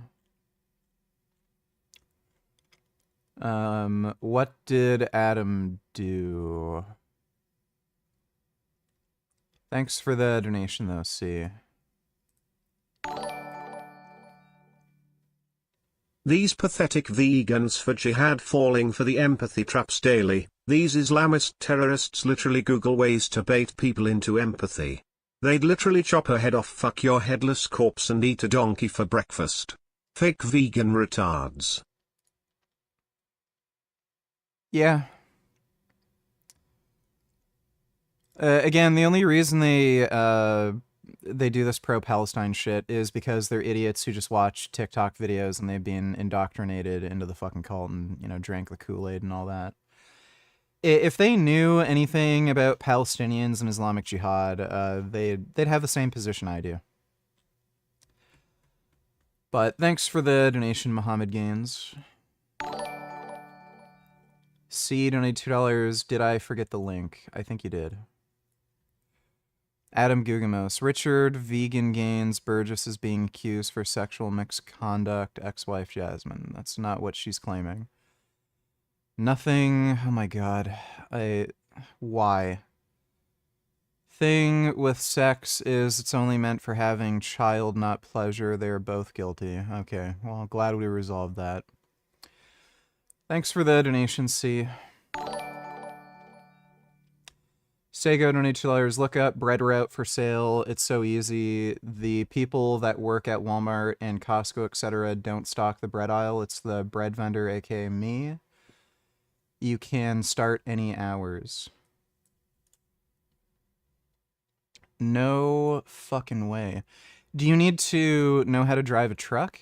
Do you own this route? How much do you guys get if you own a route? Oh, it depends on the store, dude. Depends on how much they sell and everything like that. About average between 18 to 20% commission off of whatever you make off the week. Whatever. Do you need experience? No, you don't. I mean, you just gotta find out somebody that's selling a route and you just tell them the route, and then you just go on an interview. And honestly, you don't need to have any experience. Like, how much is a route? They're running about like over 150, bro. Like base 150, and they go up from there on. 150,000. How have I never heard of this? So yeah, do you need to know how to drive a truck? I'm assuming this is like, you know, you drive a truck full of bread and... Dude, that's a sweet job. You just get to fucking ride out on the road and then unload bread? That's a sick job for 150K. Bruh.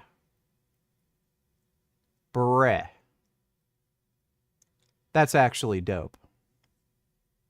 1,000? Yeah. Oh, so you can make good money if you get a route. Yeah, this one's probably worth like 450. Nice. You just need a license, Class B? Yeah, no, regular Class C license, bro. Oh, Class C. You don't need nothing special. It's a 2-axle vehicle. Yeah. So it's considered like a regular car, you know? Do you recommend? No way. Okay, that's dope. Yeah, bro. I mean, if you get in it, yeah, dude. I mean, it's at first, bro. About like. Bro. I can guarantee you, I could land a job like that with my charisma. Just show up to the job interview. Bro, all of your fucking employees are weak-ass pussies who can only carry like one stack of bread. Look at these fucking pipes. Imagine how much motherfucking bread I can carry, alright?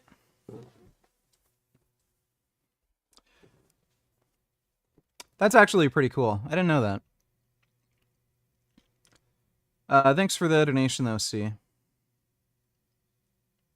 Or, Sego. Appreciate it. You can't prove that God might very well love everyone, even child predators like Josh Duggar. Well, you know, if anything, since obesity is so deadly, whereas, like, child predators, I mean, oftentimes they get away with these crimes, it would be much easier to argue that God hates fat people more than he hates child predators. Because through all out human history, there was, like, never any, like, age of consent laws.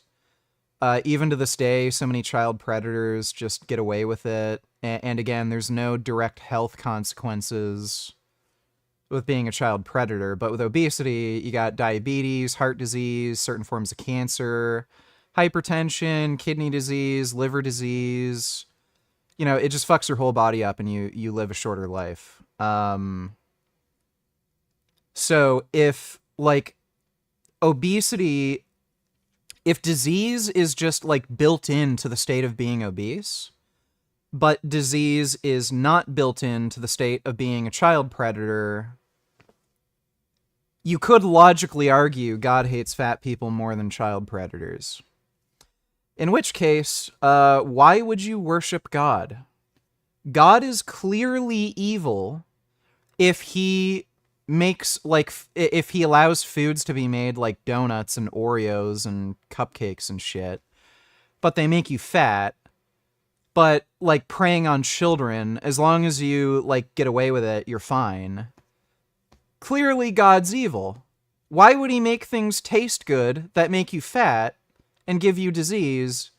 But, like, if you're a child predator, like, nothing really happens to you unless, like, you live in a society that actually has motivated interest in, you know, going after you. Thanks for the donation, though, Dodo. Dodo donated $2. Let me see. Hope everyone in the EU has their VPNs polished, updated, and ready to go. Would be a shame if GPT-5 dropped more and oops. Not available in your region, thanks. AI act real progressive. Dude, the UK is just fucked. Absolutely fucked.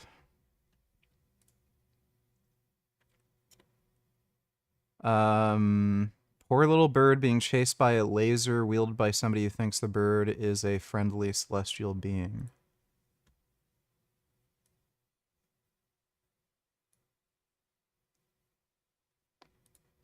What is... Oh, the bird was chasing after a laser?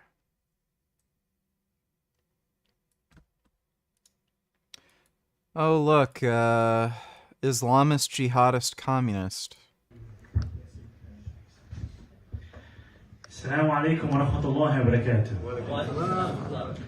My name is Zohran Kwame Mamdani. It's great to be here with the brothers and the sisters of this masjid. And I'm the first Muslim elected official to ever run for mayor in the history of our city.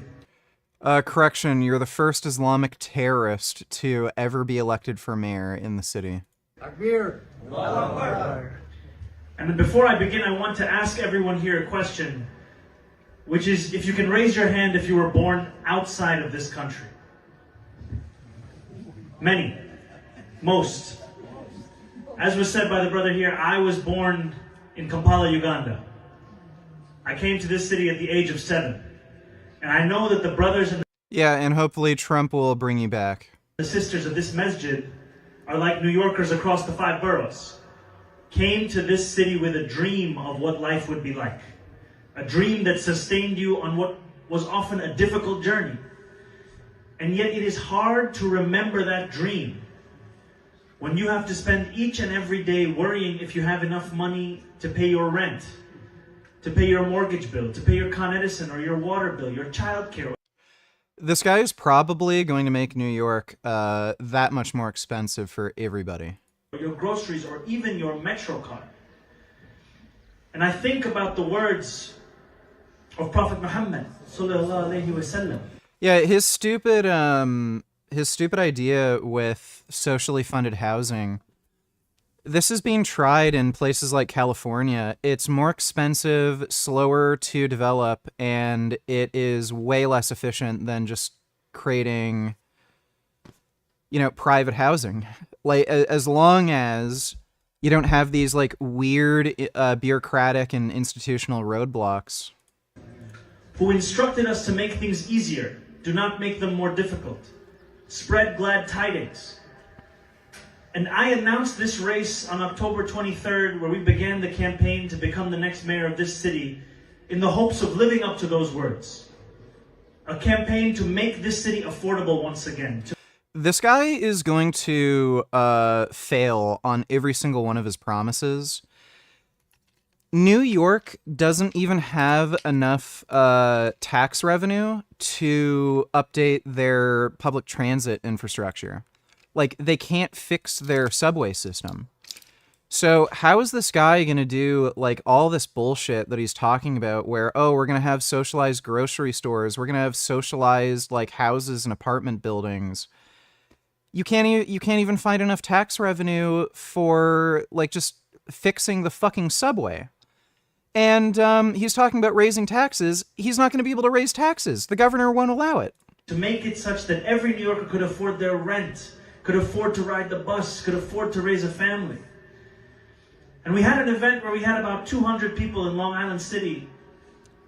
And a brother of mine, Assad, he was there, he took a photo, he shared it on social media. He said, Alhamdulillah, the first Muslim elected official to run for mayor. And a member of the New York Post responded. Yes, finally someone who also worships a guy who raped a 9-year-old. Oh, I have my representation now. Like, this is something they're proud of. Oh, good. We have a mayor who believes a guy who raped a fucking 9-year-old girl and murdered thousands of innocent people was in direct contact with God. That's who we really need for mayor.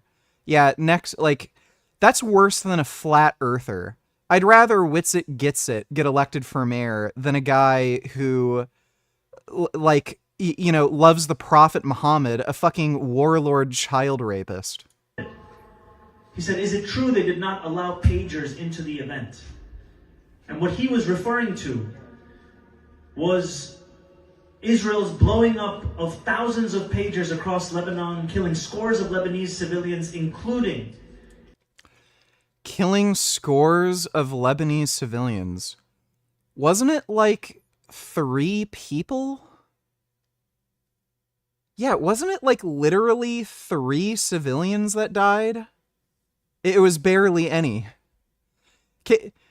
Like, dude, can you name one single military attack that has ever been conducted where, like, in an urban area where fewer civilian casualties took place? He can't.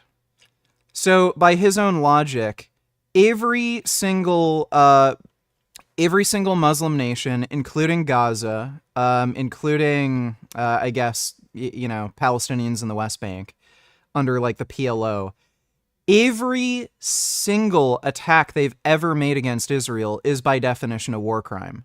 And we should not support Palestinians because they are just as guilty as war crimes as Israel. Since, like, again, if that's the standard, you can't even kill a single civilian. Okay, they're war criminals too, just as bad as Israel. A young girl by the name of Fatima, who picked up her father's pager in an act of love and lost her life.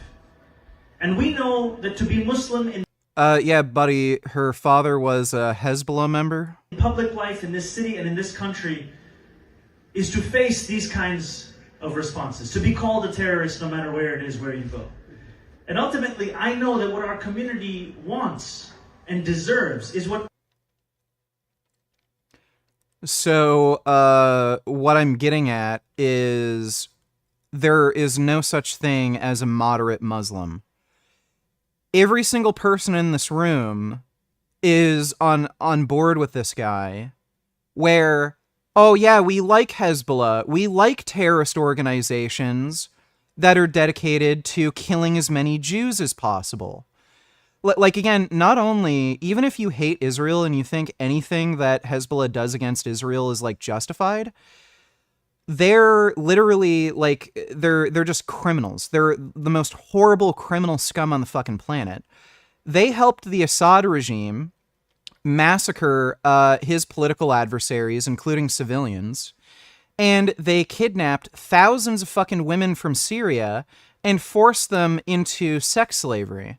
So that's how they make a lot of their money. They sex traffic women, and when they helped the Assad regime in Syria, they kidnapped thousands of fucking women, took them into Lebanon and surrounding areas in the Middle East, and put them into sex slavery and made money off of them.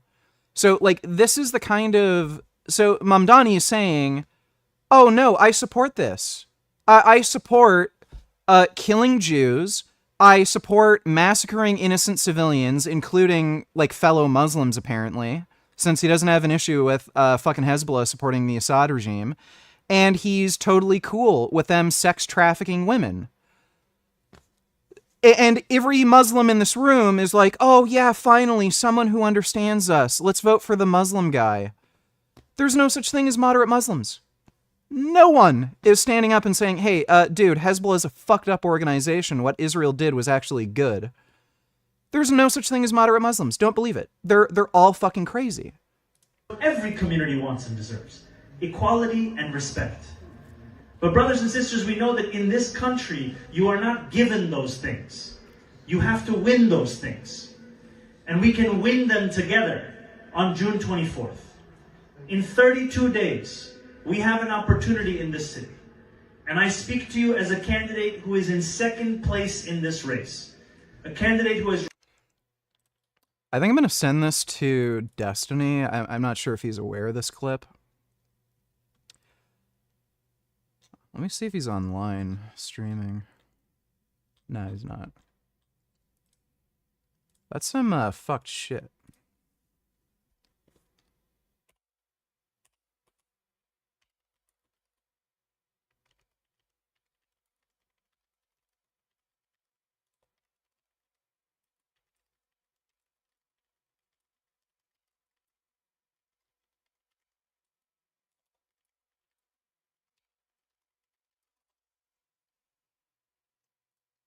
Fucking nuts. This guy is evil.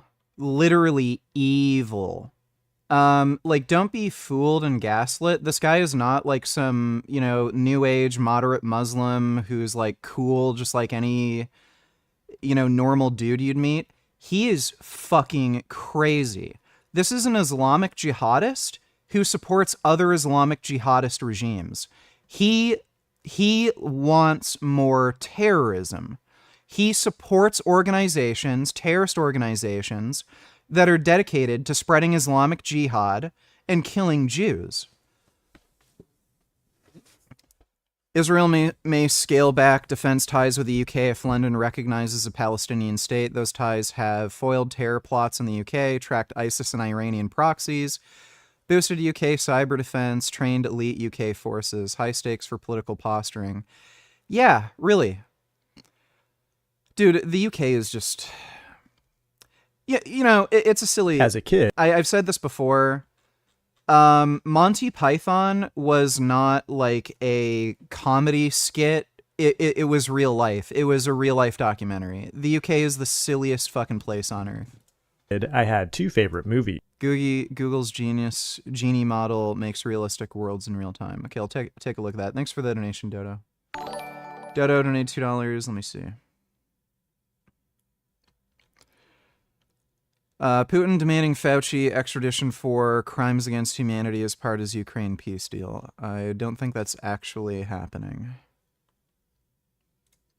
This is everything I ate on my 5-hour flight from Singapore to Mumbai. The only meal they served was breakfast. I was actually expecting something localized or Indian, but it was a breakfast platter. First course was a bread roll with vegan butter. It might be the most boring thing plain served, but I actually think the Nutella butter changes the game. For the actual breakfast, they gave tofu scramble that kind of looked like egg and was pretty well seasoned. This was a good high protein option. They also gave spinach and roasted rosemary potatoes. They were not too salty and full of flavor. The white sauce with button mushrooms was a little funky. For sides, they gave fruits, which was pretty basic, and Vita soy milk. It was a good high protein breakfast. This was by Singapore Airlines. This is everything I... Oh, whoops. Your country, China, there has been a great deal of concern about whether you've achieved the biggest movement of people out of extreme poverty into the global middle class in history, but done it in a way that overheated the economy, leading to the current difficulties. It comes from the bottom. Ooh. When was this recorded? This is the guy who owns Alibaba or used to own Alibaba. Is this why he went missing? Like, is this before he went missing? Bottom up, is it more likely that fewer bad things will happen? I think you American people worry too much about the China economy. Well, you see, every time when you start to worry about China goes better. Every time you worry about China, China goes better. You say, China, working in factory making jeans, work too hard, but then China make all the jeans, and Chiners, they walk around country with very nice jeans. Every Chinese think China's in problem, we'll get better. But there's a big difference between American consumption, because people say, well, the economy is bad, so China consumption will be good low. No, totally different. You Americans love to spend tomorrow's money. And the other people's money, maybe. That's literally what China does. That is literally what China does. We Chinese... Yeah, it's just that because they have a centralized economy, they can borrow in much more risky ways and then fuck everybody over, and nobody can do anything, and like they're fine with making people poor or not getting paid for months. That's how they can do that. Whereas in America, yeah, then you end up having like these big recessions and shit. But that's how the Chinese can get away with it. They do the exact same thing, probably even more recklessly than the United States.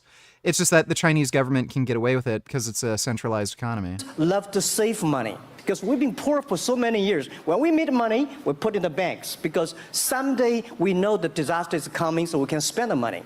So when the economy is bad...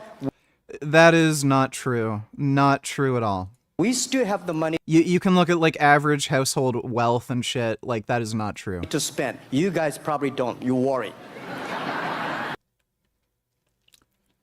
Well, your country. I don't know when that was filmed because I know that guy disappeared for a while. I don't know if he's like back in the public eye. My urine is now blue. Started methylene blue today. That's probably a really bad idea. A community note expands on a side note from a blog post that incorrectly claims blue urine signifies methylene blue overdose. Assertion is misleading. Experimental longevity intervention. Dude, methylene blue is just fucking stupid. It's only being used to treat, like, specific diseases, and even then it's kind of high risk. Like, that's just dumb. You know, I can foresee a future where this guy dies prematurely because he just tries these stupid longevity things. and it'll just fuck up his own health. Yes, George. Thank you, Mr. President. So I called the president because I had some very good news from some new data that we've been able to put together that no one has ever seen before, and I'll just very quickly go through these. So I was telling the president that he did the right thing in calling for a new head of the Bureau of Labor Statistics, because this shows that over the last 2 years of the Biden administration, the BLS overestimated job creation by 1.5 million jobs. That's Mr. President, that's a gigantic error. And I don't know if she's, I'm not. It might not have been an error, that's the bad part. If it was an error, it would be one thing. I don't think it's an error. I think they did it purposely. Whether that, you may well be right, but even if it wasn't purposefully, it's incompetence. Right. Yes, George. Thank you, Mr. President. So, Yes, blame everything on the Biden administration. Sure, so that's their strategy. Be incompetent and then blame it on other people. Thanks for the donation, Dodo. Dude, I knew Cenk was bad, but not this bad, holy shit. Let me take a look. Tomorrow, the full conquest of... Oh, yeah, somebody already sent me this clip. We already reacted to it. Yeah, Cenk is claiming Israel is going to slaughter every single Gazan, and they're going to, like, mass execute 2 million people. Like again, we'll see what happens in a few months from now, and we'll see if this prediction ends up being accurate. I can guarantee you it won't be. And secondly, like, this guy is... It just shows you he's really bad at his whole shtick. You know, this anti-Semitic grift.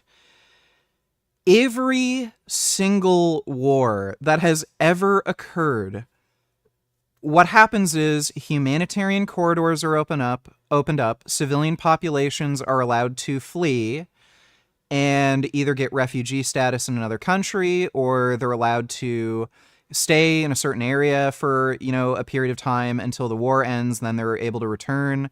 This is what Israel has wanted for a while.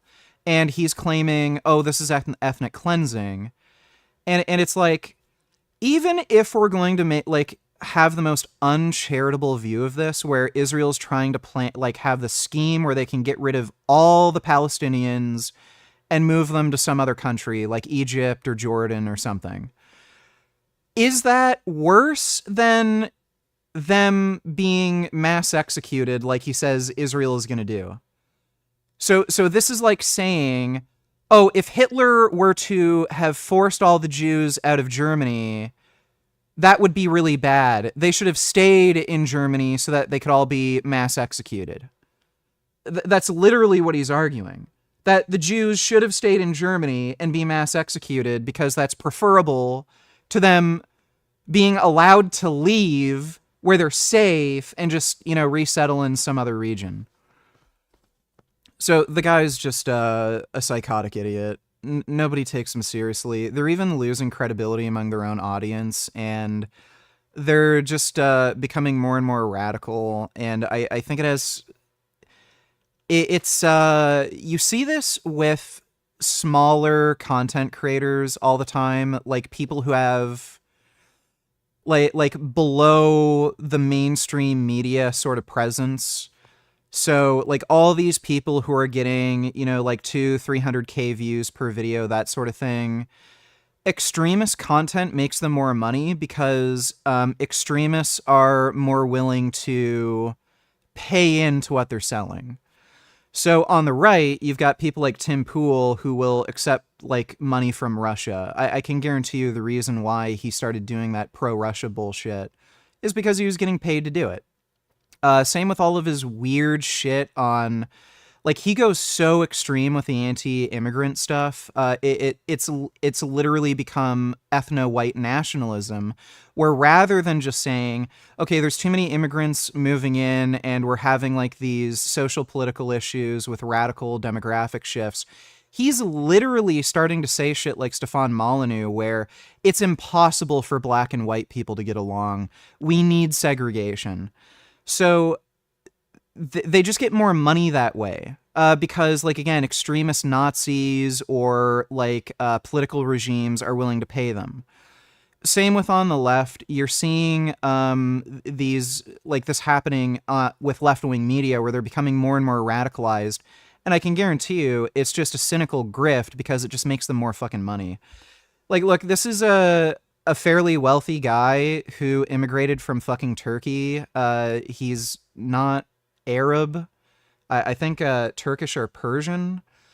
And he lives in the United States. Like, of all the fucking conflicts going on, why would he care about Israel-Palestine in particular? It's just a grift.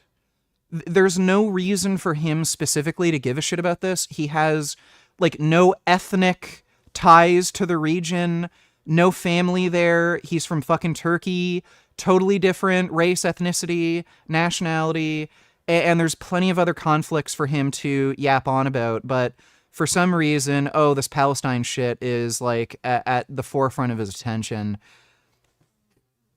If you just connect the dots, it's just a cynical thing for money. It's just grifting. Thanks for the donation, though, Unicorn Jizz. I started the vegan gains rape thing.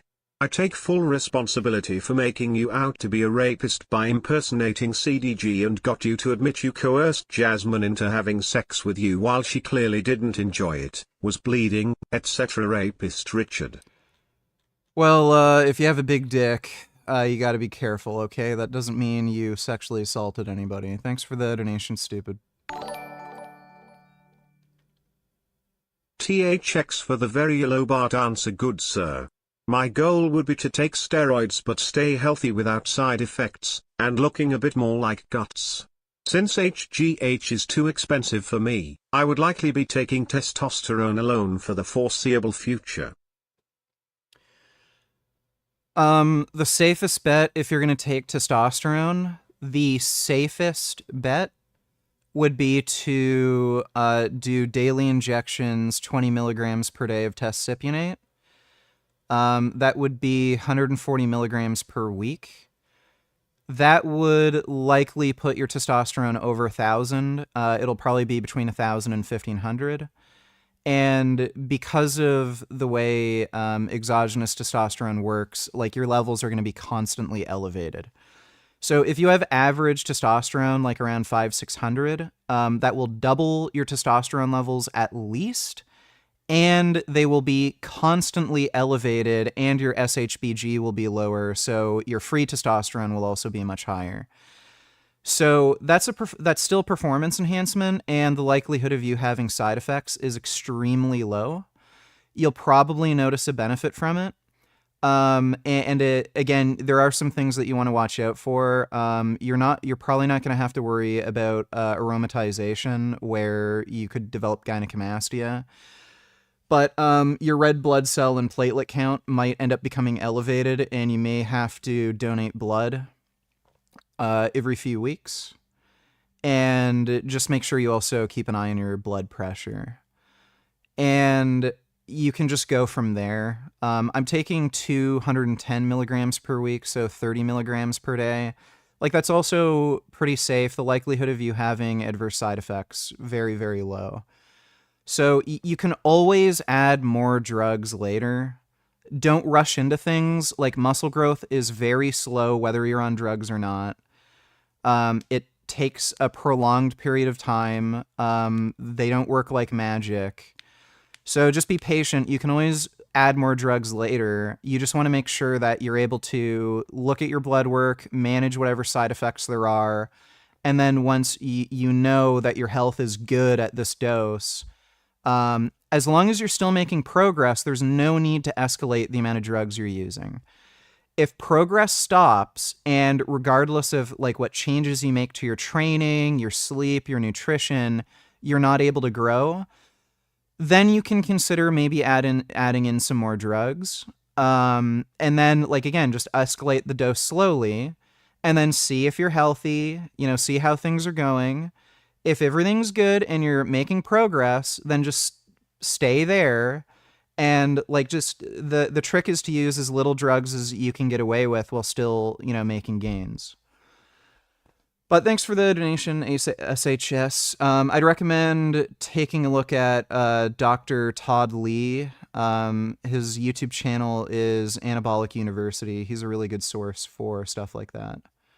Thanks for the donation, though, SHS.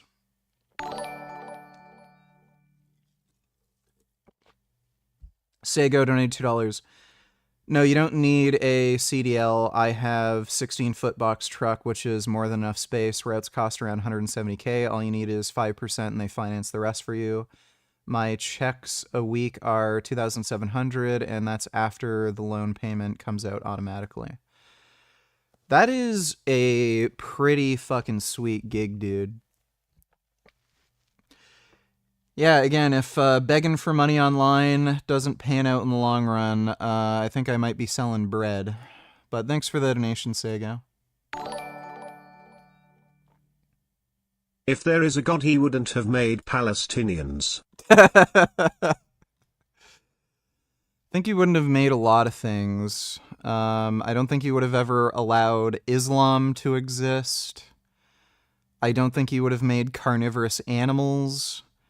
I don't think herpes or HIV would have ever been a thing. There would have been a lot of stuff that wouldn't exist. Thanks for the donation, Dodo. Well-made $2. You ever heard of the Republican candidate Curtis Siwa? He's also an animal rights activist, and that was to ban horse carriages passing riders' law. Another horse died of heat exhaustion. I haven't heard of him, but yeah, I heard of this horse dying of heat exhaustion. New Yorkers who say yesterday's death of a carriage horse on the streets of New York City is driving home the fact that this is a practice that needs to stop. Yeah, it's disgusting. Like, everyone freaks out like fucking crazy when, you know, somebody leaves their dog in a hot car. But then they're still allowing horses to get heat exhausted and die on the fucking street. It, like, buddy, if the only way you can, why? You don't need to abuse animals to entertain yourself.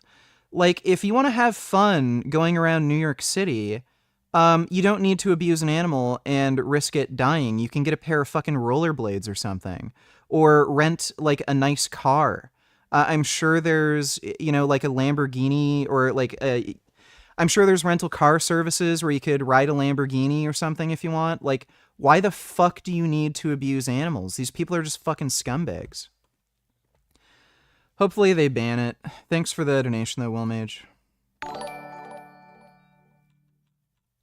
Why hold does destiny not realize Madmani is a literal jihadist communist?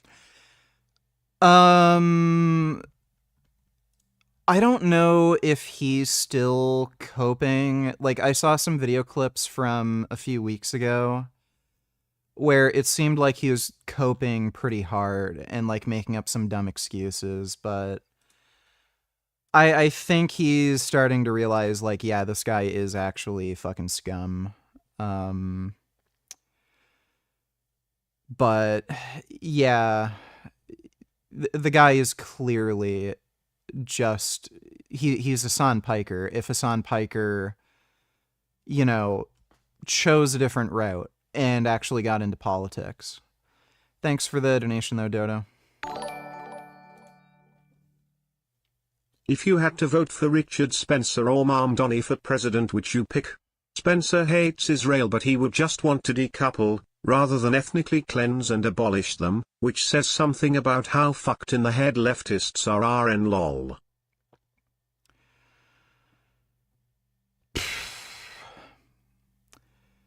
So here's the thing, there's like two hypotheticals that you could explore there. One is, if these people were to be able to enact the policies they actually want, which would be worse? And I think in I think in either case they'd probably both be roughly equally as bad. It's just that with Richard Spencer, at least whites would be better off. With Mamdani, because the guy's a communist, everyone would end up being worse off. I don't know if he'd enact like the kind of policies that you see in Islamic jihadist regimes, where like he probably would. It's sort of what the Nazis did. I think it was Goebbels who made the comment that they're not so dissimilar from the communists. It's just that we're trying to steal wealth from everyone else and enrich, like the Germanic race. Whereas, with the communists, they just steal wealth from everyone and enrich the oligarchs. So I don't know if Mamdani would just enrich the Muslims. Very likely would. But like, yeah, they'd be roughly as bad as each other if they were to be able to enact the policies they wanted. So with Mamdani, all the non-Muslims would be killed, all the apostates would be killed, or they'd be forced to pay a jizya, and the jizya would obviously be, just using the jizya to fund all these social programs that would only really benefit Muslims. That's probably how it would go. Richard Spencer would probably do something very similar, where he would either kill off all the like darkies, or section them off, or send them to Africa and steal their wealth and just use it to enrich white people. They're both roughly as incompetent at everything. Like, they're just crazy. Now, if they had to be more pragmatic and work more within like the established political system, Richard Spencer would probably be a better choice than Mamdani. Because like we've seen what happens with these like crazy lefty, politicians. They just make everyone more poor. They fuck up the tax system. Like everyone loses out. Whereas, and like, again, their social policies are fucking crazy. Crime rates increase massively. So with Richard Spencer, like, at least it's a little more, I don't know. He, like, some of his economic ideas are just a little more grounded in just sensible economic policy and sensible social policy. A lot of the things that I see him say on social media, he's trying to be more pragmatic when it comes to, promoting his like weird white ethno-nationalism beliefs. So, rather than advocating sending all the darkies, back, he is just trying to like maybe more casually and slowly reduce immigration, segregate white neighborhoods and black neighborhoods, not force everybody to intermingle. But as far as like taxes and stuff goes, and supporting social programs, and like locking criminals in jail, chances are he's just a bit more, he would act more as, a normal politician. But they're both awful. They're both terrible people. Thanks for the donation, retard. Poo donated $2. Did you see Gary, the numbers guy, commented on your latest IG post with his Matrix Prime account? I did not.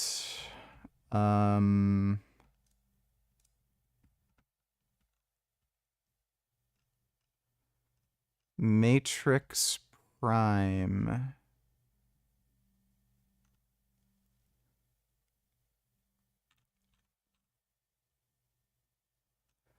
Is this like a reply somewhere?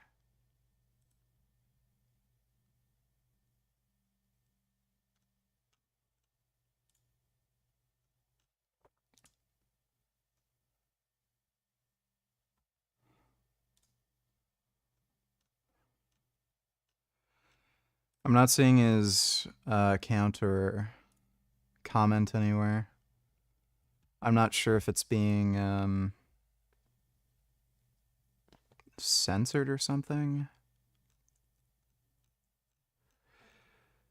He's the numerologist, right? Like, numerology is just fucking stupid.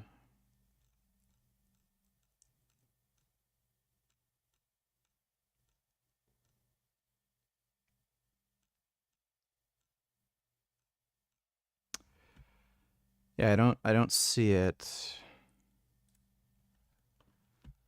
But yeah, I think I know who that is. Numerology is just retarded. Thanks for the donation, Pooh. Just random vids, donate $2.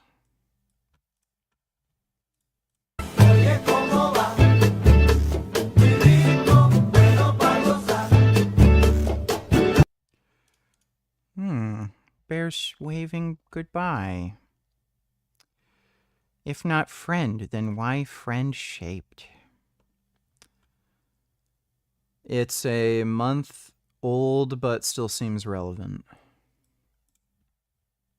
The past about 2 years, one of the main claims that I've heard is that it's not about Jews, it's about Zionism, and it's about what's going on in Gaza. And I've really just gotten to the point where I don't know what it's going to take for people to understand, for people to wake up. Because the synagogue in Melbourne, Australia was just set on fire, while Jewish people were inside. Families, children, people praying, and somebody's trying to burn them alive. A literal... Well, it's crypto-fascism. So everyone has figured out right now that overt racism doesn't get you anywhere. Everyone will dismiss you. Like, racism just isn't culturally acceptable anymore.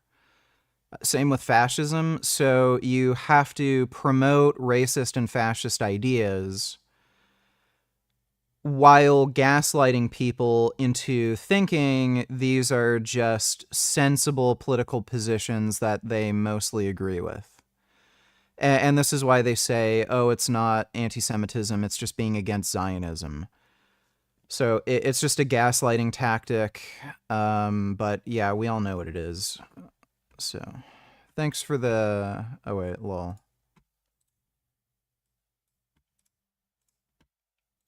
It's not charging. Can you come look at it? It's at 5% and I have a paper due. I've tried everything. Everything? It just won't charge. Yeah. Okay. Let me see. Can you help me? Yeah, I'll check it out. Okay.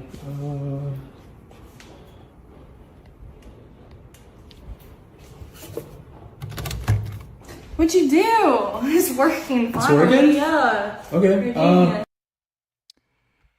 I have known people like that. They're annoying. Thanks for the donation, just random vids.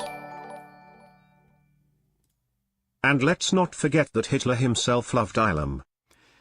Yep, Hitler loved Islam. Nazism and Islam have basically the same... It's roughly the same ideology, only you're just replacing, German supremacy with Arab or... it's really Arab supremacy. I know they claim that, oh, anybody who's a member of Islam is, is all in the same club, but they're really not. Thanks for the donation, though, Dodo.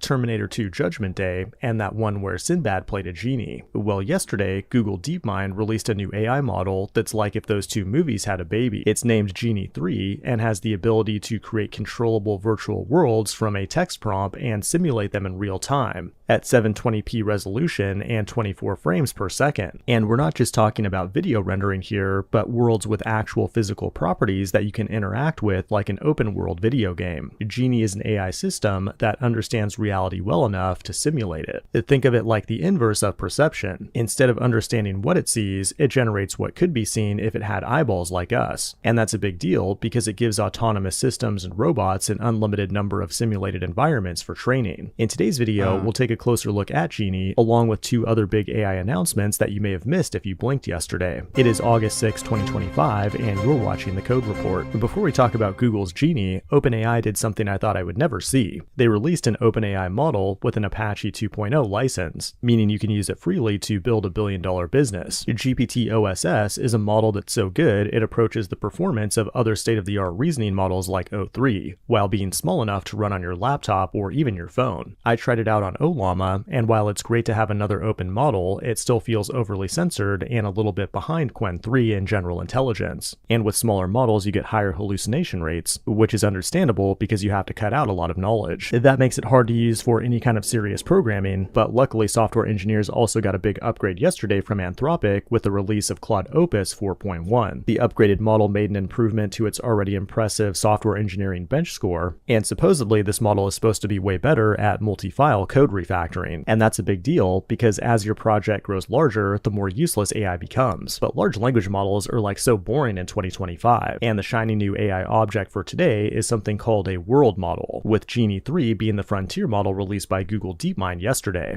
Tech influencers are calling it a watershed moment that pushes us to the brink of AGI. But remember, you should never listen to tech influencers, especially faceless AI-powered YouTube channels that are owned by private equity. That being said, Genie 3 is without exaggeration a watershed moment that puts us dangerously close to self-replicating genocidal machines by giving robots an unlimited simulation space. It generates realistic physical environments with incredible consistency, and what's especially weird is that the consistency is an emergent property, meaning the model just kind of magically got better at keeping the graphics consistent as it got bigger, as opposed to being a deliberate change to the algorithm implemented by programmers. That is pretty crazy. You know, I'm sure it won't be like too long until we're gonna have video games that can have like virtually infinite open worlds because of like, you know, this auto-generated, you know, reality thing. It's gonna be pretty cool. Well, thanks for the donation, Just Random Vids, or who sent me that? I think that was Dodo who sent me that a while ago, whatever.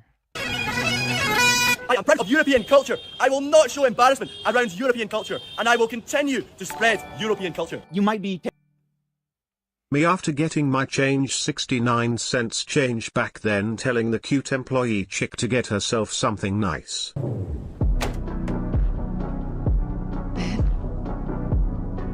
Is that really you?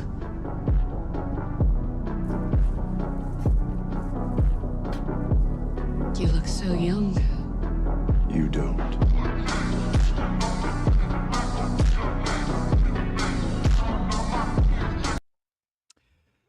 I still have to watch the latest season of The Boys. Haven't kept up with it. But yeah, that's pretty savage. Thanks for the donation, Vanquished. Taking a lot of credit here by saying that you're spreading European culture. You'll notice that a lot of people going into the UK and a lot of Mexicans going into the US, they're not doing this shit. They're literally just living their lives. And I think a lot of people like Robin Bagpipes perhaps see, I don't know, Muslim people wearing hijabs or Indian culture being expressed or any of these like foreign cultures and religious traditions, and they think to themselves, oh, this is performative. This would be like me dressing up in my full Scottish regalia and marching down the streets playing my bagpipe in India. It's like, that's not what it is at all. The immigrants going to your country of Scotland or wherever else, they're literally just trying to live, and you interpreting their culture as like, oh, I can guarantee you some of them aren't just trying to live. They're doing a lot more than that.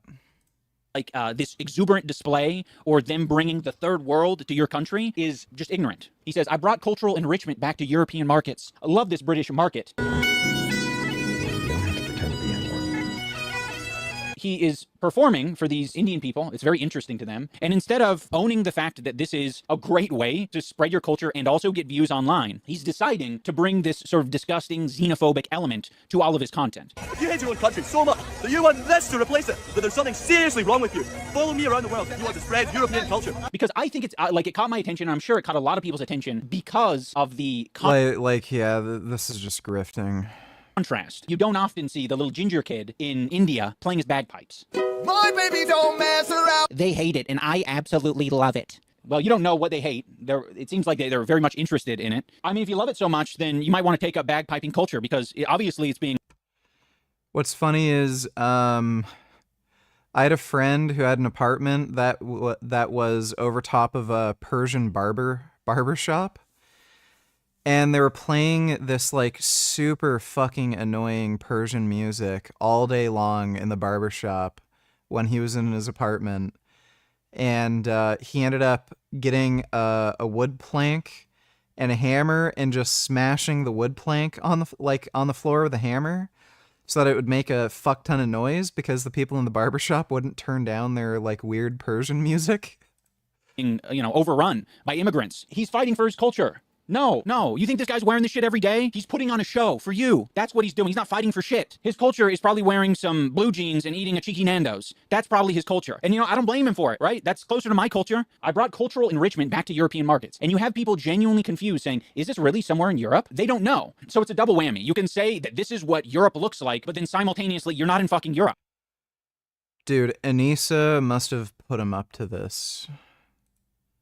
So he is just complaining about racism now. So you're fear-mongering, but you're actually also just lying to people. But you can say, oh, I'm not lying, I'm just being satirical. But is it really that satirical? It's not. What are you satirizing? The fact that immigrants exist in your country? Or is it the fact that too many immigrants exist in your country? Or is it the fact that a specific type of immigrant exists in your country? Because you need to be a lot less generally racist to be able to... I actually like bagpipes. I don't know why everyone says bagpipes are awful. I kind of like them. Pull off satire. White race, heart, heart, heart emoji. Do this more, please. Show the world what white culture is. Damn, I'm on my Britney shit. Oops, I hit again. I don't think there's much of white culture that really appreciates bagpipes. He's also doing this disgusting AI content where it says Indian jumps into dirty water. Some of the Indian stereotypes really are true. It is AI, guys. Chill. And then you read the description and it says, I love Indians, some of the friendliest, funniest, warmest people I met on my travels. Then you go to the comments and he likes the comment saying it's not AI. It is so cowardly, right? Because it is, one, not acknowledging that there is already so much racism towards Indians on the internet and in the country that you're coming from. It is perpetuating so many negative, awful stereotypes. And then you're using AI to fabricate something that didn't fucking happen. Sure, very bizarre. I want to see a white person serving me. Does that make sense? Yeah, 100%. If I walk into a shawarma restaurant and I see a white person serving me, I don't want it. So you can figure out the other side. If I see a white person in there, I'm fucking out. And Tim Hortons, you can figure out the other side. Yeah. Listen, Mr. Jelk, it is still racist when you're using white people as... Iron Goldfish $22. Bagpipe dude is actually a cuck lol. He wants to spread his European culture in India, which is great, but notice how he doesn't do that in a jihad-ridden country, which, by the way, has taken over his land the most, lol. Dude only has the balls to play in India, lol. Well, yeah. Well, dude. He doesn't even have to go to, like, Saudi Arabia. He could go to, like, Birmingham, UK, and do that. And, yeah. He'd probably get his ass kicked if he went into the wrong neighborhood with lots of Muslims. But thanks for the donation, Iron Goldfish. But like, it's all a grift. Like, if iDubbbz were just making some sort of cultural critique here about how there's, content that's being catered for racists on the internet, like, I'm spreading European culture, with the bagpipes. Like, yeah, it's just fucking stupid. These people are just grifting. I can definitely tell some of these, like, especially younger kids that are, like in their teens who are doing some of this bullshit. I don't think they're like they're racist to the extent they're trying to make themselves out to be. I think they're racist to the extent that they don't care if other people think they're racist and they're just trying to cynically make money. So that's all it is. Thanks for the donation, though, Iron Goldfish.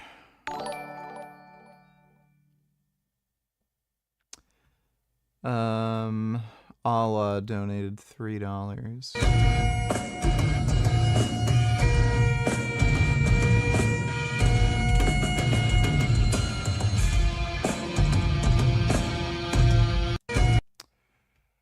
Weird, I didn't know they did that. Thanks for the donation, Allah. Did you see the new South Park episode? It's hilarious. No, haven't been watching South Park, but I might start back up again. Thanks for the donation, Ben Boy.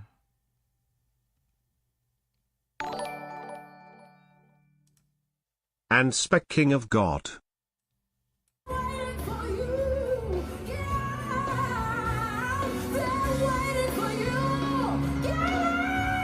By the power of God, I condemn you back to hell! Well, ladies and gentlemen, yeah, I really do think they're past the point of saving, but as you can all see with the title, the thumbnail, this time, this story is all about my favourite actress in the world, Cynthia Erivo, who there is something very supernatural about this woman, and it ain't holy, but she is in a lot of controversy right now, and rightly so. She played Jesus Christ here? After starring in the musical Jesus Christ Superstar, and get this, for those of you that don't know, she was cast to play Jesus Christ. Yes, you heard me correct, this isn't a joke. A bold, black, non-binary lesbian woman who looks more and more like one of those spooky island demons from Scooby-Doo. Oh my god, here we go. She looks fine. You know, Well, I don't think that's what Jesus Christ looked like. But yeah, maybe just don't watch it if you don't like it. Thanks for the donation, Dodo. Is the example for you to make the racist statement. I want white people to be cooking their white people food and brown people to be cooking their brown people food. That's weird. We don't like that, all right? By the way, it's Tim Hortons, not Hortons. Tim Hortons? What the hell is that? If I walk into a shawarma restaurant and I see a white person serving me, I don't want it, so you can figure out the other side. This is the type of rhetoric you hear from conservative dads and grandfathers. Let's put it this way. Do I want a white guy making my kung pao chicken? No.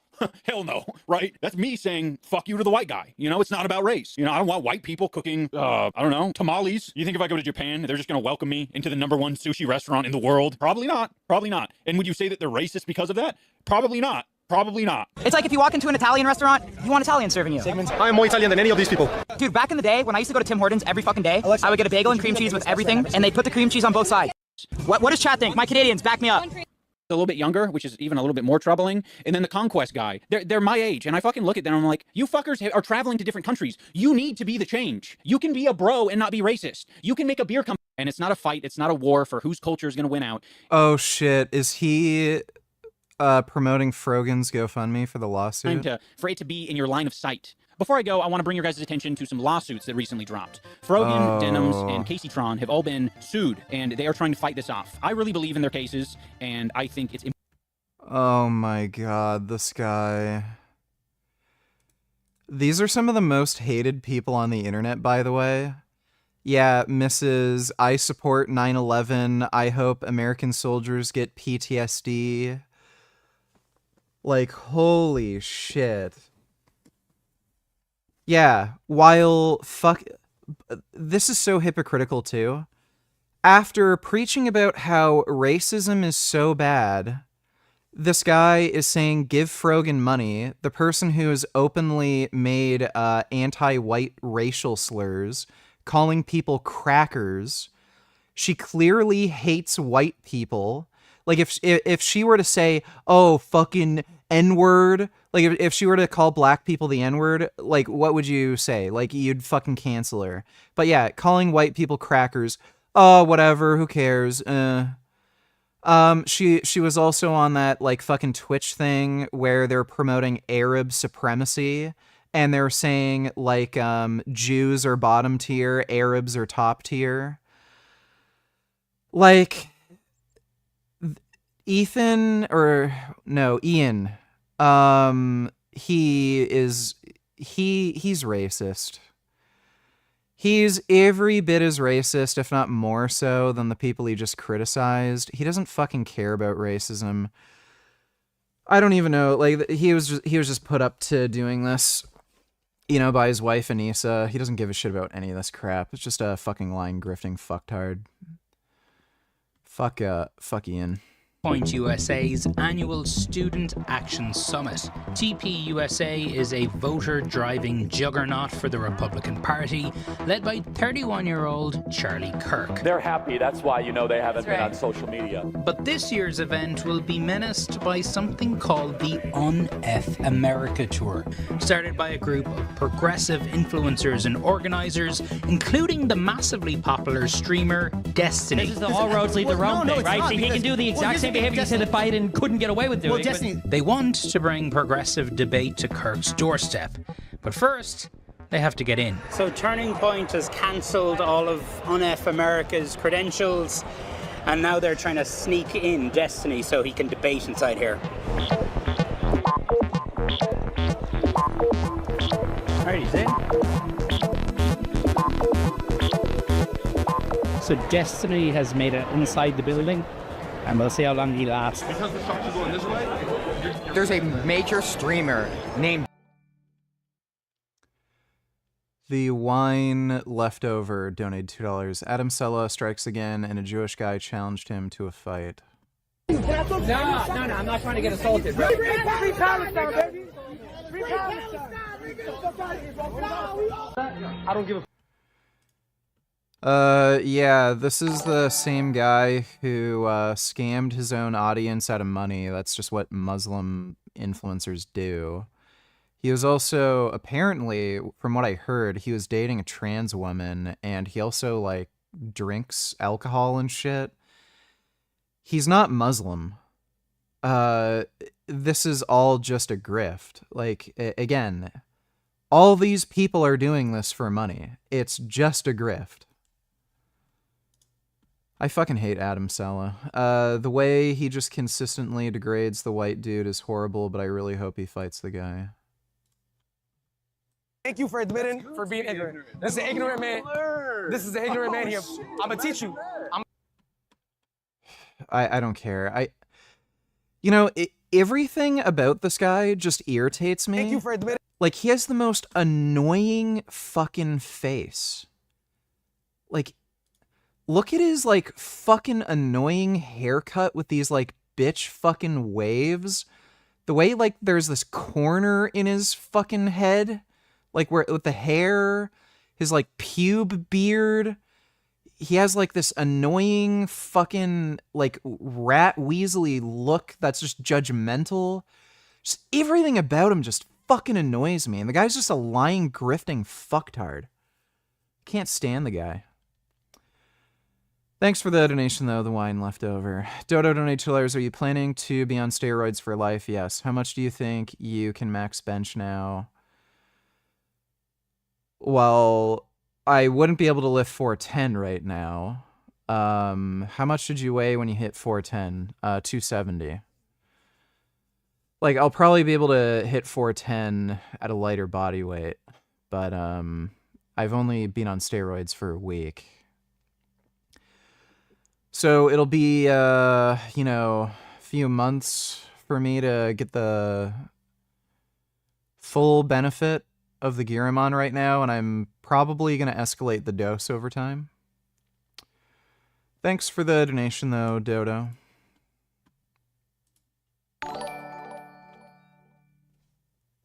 What's more fucked up is some SJWs like Duck Sovina have used the word cracker and don't understand why they are now not allowed to say it on YouTube.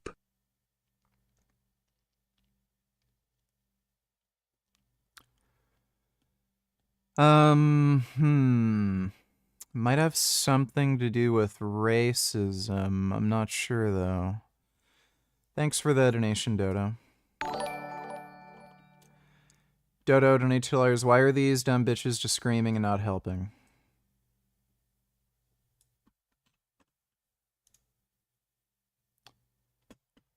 Okay, this looks like it might go bad.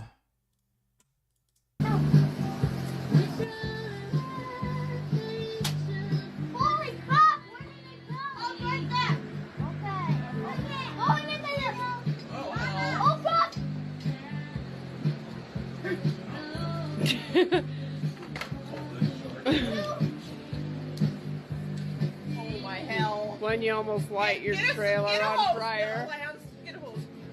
When you almost light your fucking trailer on fire. No, it's not! It's gonna be holy sh. Run! Come on! Oh. Okay, I thought this was gonna be way worse. Yeah, he lit his trailer on fire. I thought somebody was gonna get their, like, arm blown off or something.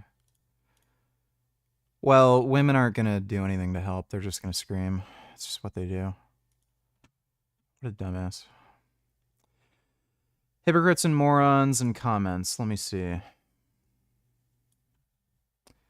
Millionaire trophy hunter is being killed by a buffalo he was hunting in South Africa. Absolutely based buffalo. That is a good buffalo. Thank you, Mr. Buffalo. You did a good job. You kill those mean hunters. You're a good buffalo. You just eat grass and do buffalo stuff all day. You're a good buffalo. Hope all those dumb hunters die. You're a good buffalo. Wish I could kiss this buffalo. He's very handsome. Hypocrites and morons in the comments? Wait, let me see.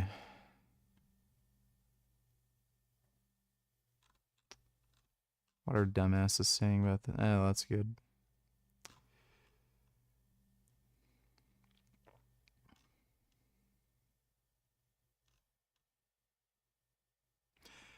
How is it an unprovoked attack if he was stalking and hunting it? Yeah, really. They're fucking pieces of shit.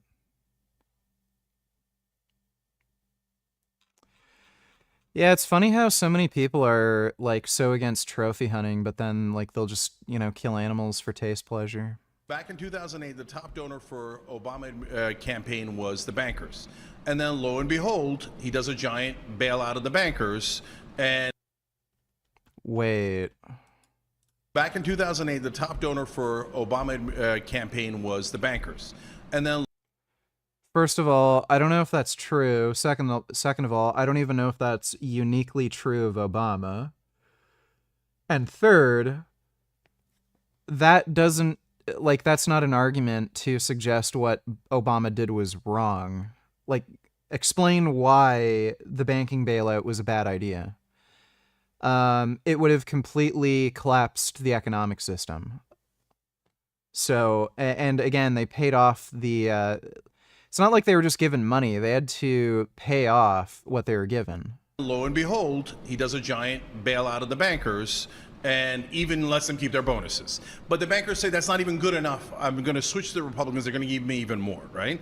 So the number one donor then in 2012 to Obama's campaign was gay rights donors. Yeah. Okay, so they switched because of the money, not because they wanted to do the right thing. And that's totally like, and I totally like agree with you. I think that we're agreed on that fact. And me being a leftist, I see like a lot of issues with corporations and how money and also whiteness entails like who we see at the top. The problem though is that oh boy.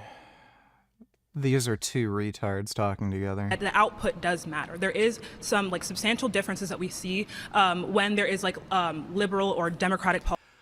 So Jank is like, I don't know what the problem is. Is Jank saying he would have rather had a complete and utter collapse of the economic system? He would have rather everybody stayed poor for decades? Policy passed compared to Republican policies. So when I see things like DEI and certain funds, et cetera, that are made to bridge this wealth gap we see between races that cannot be reconciled by class alone, because we see that like race neutral policy does not go ahead and like close that gap we see racially. I think that's a good thing. So in that, I understand how you're characterizing these two parties as similar in fundamental, in like almost if we look at the political compass, they'll both be around like the authoritarian right spectrum. Back in 2008, the top...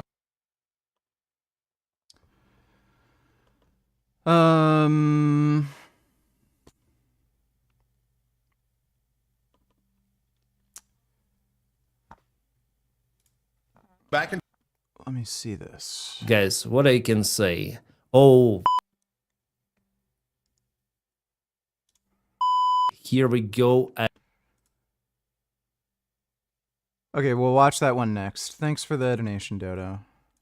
Destiny, who's a Democratic liberal I haven't seen the new South Park episode. streamer.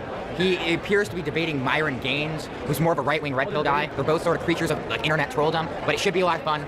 You know, it's like blood sports. It's like watching a cockfight, effectively. We love to see it, though. We love to see it. It's great. We were at Student Action Summit. We got Destiny and Myron here today. Have a little friendly conversation. Oh, yeah, man. Good to see you, bro. Young people may be tuning out the news, but this new form of live, provocative political debate is blowing up online. Its cultural significance is something well known to Kirk because he's part of it. Oh, democratic socialism is completely different. I love this. And whatnot. And I want to know what's the best. Hello, everyone. I am Charlie Kirk, founder of Turning Point USA, and I am surrounded by 20 woke college kids.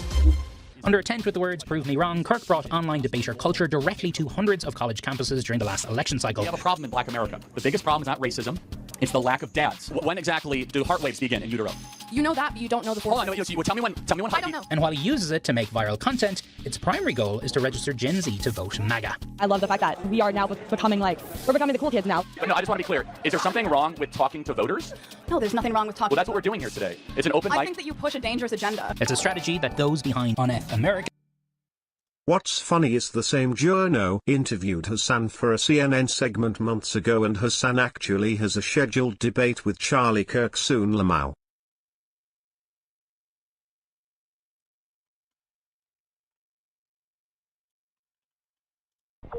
I like that these guys are like, this is our weapon. This is our secret weapon. If only Destiny will just like engage in spirited debate against Charlie Kirk. If only we can do this. If we can unleash what is he going to do? Fuck Charlie Kirk and film it? Like, what do you mean? If only we can get compromising footage of Destiny sucking Charlie Kirk's cock and filming himself in the process, then we can just destroy this. We can destroy this whole charade. Hassan takes himself seriously. Yeah, he's going to do a revenge porn on Charlie Kirk. Alright, he's in.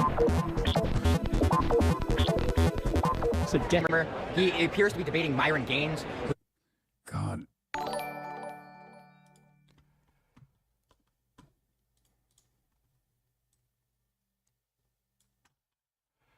Chatter asks Hassan why he talks about Destiny in the same way rappers talk about King Von. You talk like a rapper in an interview who talk about King Von? That's so funny. Yeah, dude, keep coping. He's yeah, I'm so scared. I'm not familiar with the reference. I don't know who King Von is. That's what I meant. I do love people who like try to present Destiny as this like scary individual as well, and not just like a repulsive freak. Yeah, repulsive freak. Let's see. A bunch of women have talked about how you're like this weird, like a weird obsessive jackass who like spams their fucking messages and shit and like borderline stalks them and tries to get revenge by calling the fucking police on them. Mr. America deserved 9/11. Oh, I love terrorism. Like, yeah. Uh-huh. Yeah. Yeah, dude, you're talking about him like you're talking about King Von, dude. Motherfucker went to Israel to defend the genocide, bro. What do you mean? It's not even what he did. You're just a weirdo creep. Yeah, and this guy defends every Islamic jihadist, group on the planet. He's just pro-Islamic jihad and fascism. What a fucktard. Thanks for the donation, retard. Dodo donated $2. When I was a kid, I said, if you dug a hole from the United States, where would you come out on the other side? And everyone says, dig a hole all the way to China. Right, that's always the case. However, China is not where you will land if you dig a hole through the center of the earth. Because if you dig a hole through the center and you start in the northern hemisphere, you have to end up in the southern hemisphere. If you start in the western hemisphere, you got to end up in the eastern hemisphere. That's how the geometry works. Is that because it's a ball? It's a ball. Right. All right. So when I did the measurements on that, if you dug that hole from the United States, you would end up in the Indian Ocean. You just flood the United States. Yep. I hate Neil deGrasse Tyson. Leave sound on. Which? Draw gig eating ice cream standing outside watching Hassan on the ground crying and getting railed. Okay, I'll do that in a minute. Thanks for the donation on Wib. Which bedroom would you sleep in? That looks like a really nice bedroom.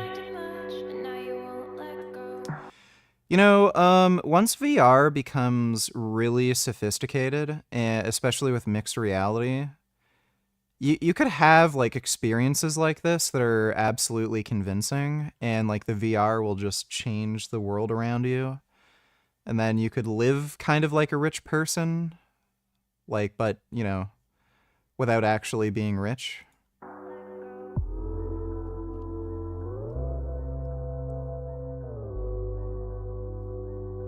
think I prefer 3 out of the other choices. Prefer this one more. 4. I'd say number 4. I prefer this one. It wasn't listed, but I'd say number 4 would be my preferred one.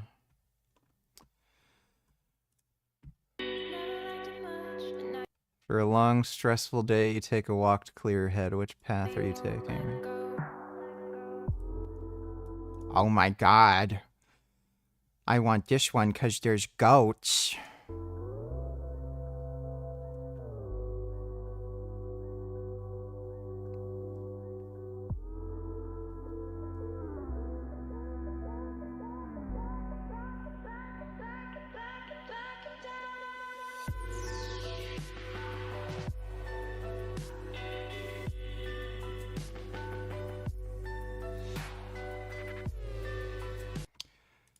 Yeah, I would say number 1 because there's goats. I like goats.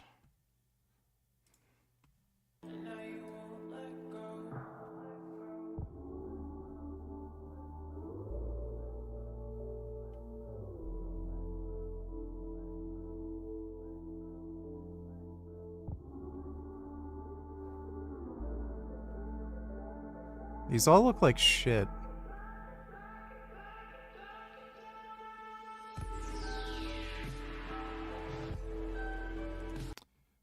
Krusty Krab. Yeah, I'd probably choose the Krusty Krab. I guess Neo Tokyo or New Tokyo 3065.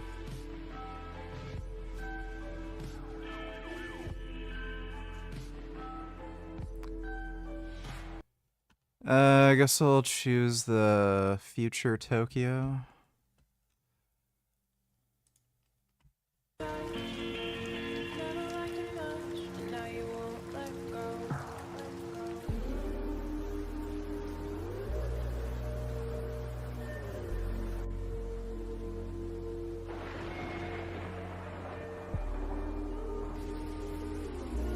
I like that one, especially because there's a kitty there.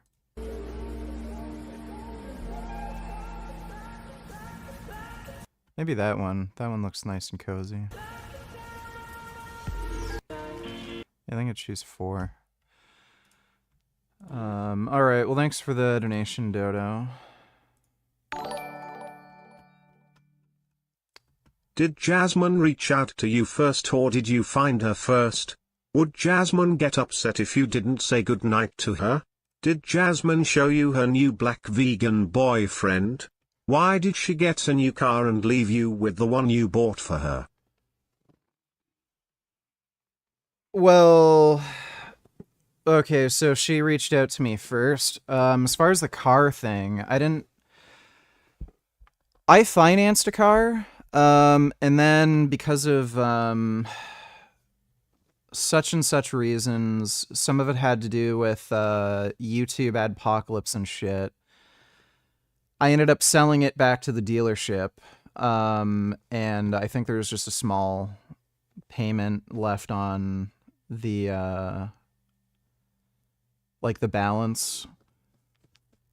Then she wanted a car again, even though she wasn't working. And I said I'm not buying like another car. So what she did was she took out a loan for the car to finance it. She couldn't get a loan on her own, so I was the guarantor. And then she promised me, oh, I'll get a job or I'll pay for it somehow. You know, I'll sell knickknacks online or stream or like, I think another idea she had was just do Uber Eats a few times a week and then that'll cover the car payments. Well, of course she lied. And then I was making the payments and then, you know, eventually just all the ridiculous demands she was making of me financially, I just said, I can't do this anymore. You're going to have to pay for it. Not paying making another payment. So then she got a job and then she decided to break up with me and the rest is history. So, yeah. But thanks for the donation, 21st.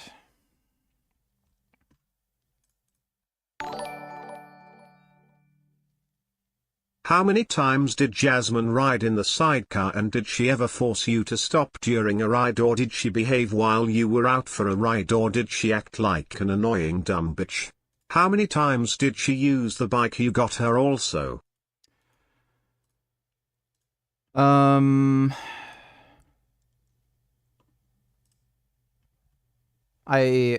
not even, I think there's maybe just a little more than the break-in miles on the bike.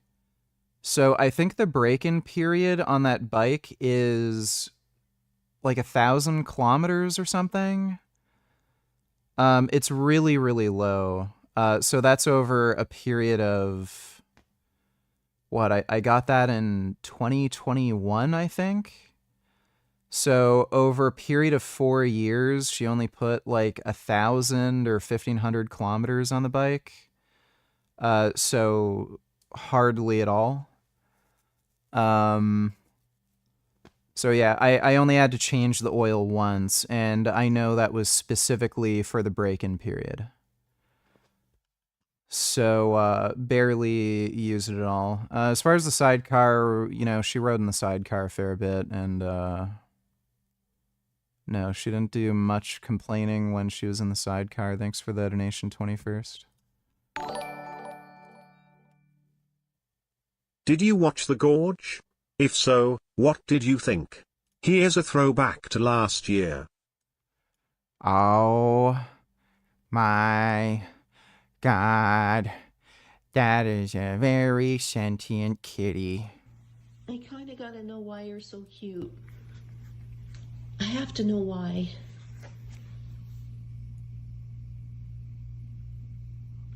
Why? Wait till Richard sees you. Wait till he sees that face.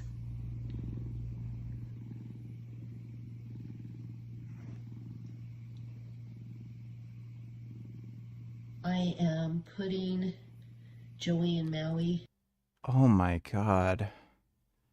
He has so much sentience. You can see it right there. Oh my God. It into my will to go to you, Richard. Oh my God.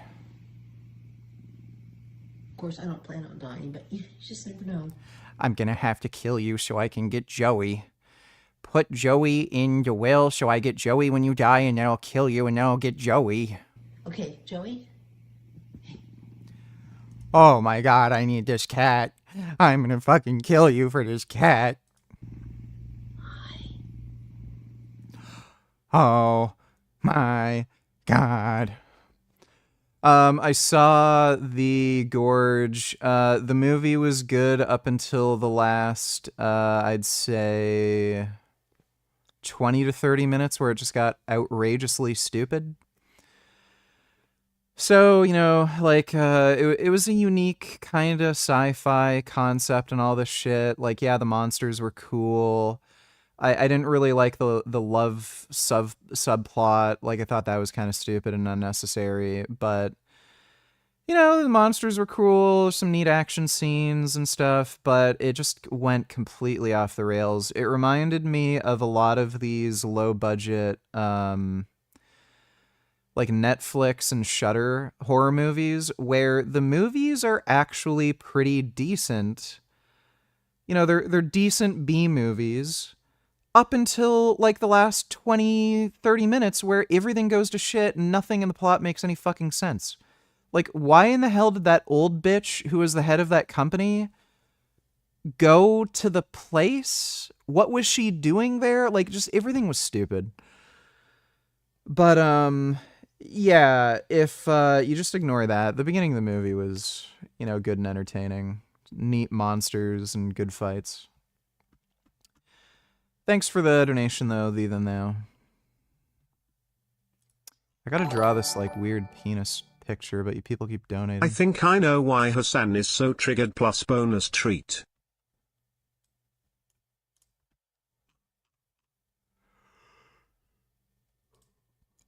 Twitch superstar explains one thing Democrats need to focus on to win back bros. How Democratic streamers like Destiny are taking on MAGA and Charlie Kirk. Oh, that's why, yes. Destiny is far more likable and gets more coverage. Oh, it all makes sense now.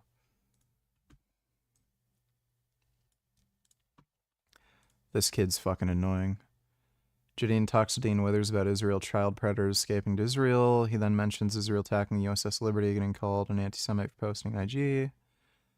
Dean reacts to Gideon very differently than he would Nick Fuentes.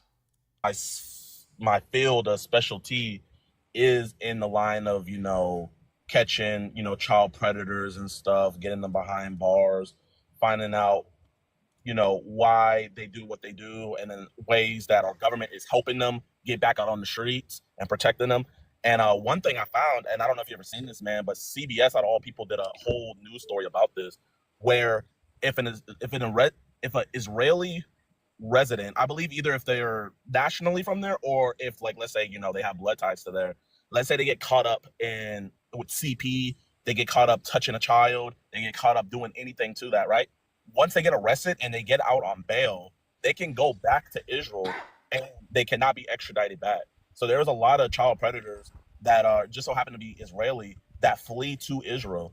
And if you don't believe me, like, this isn't just like me, like, speaking it, like, CBS did a whole story about it, and they will not be extradited. Like, I don't know if you heard about that. Have you?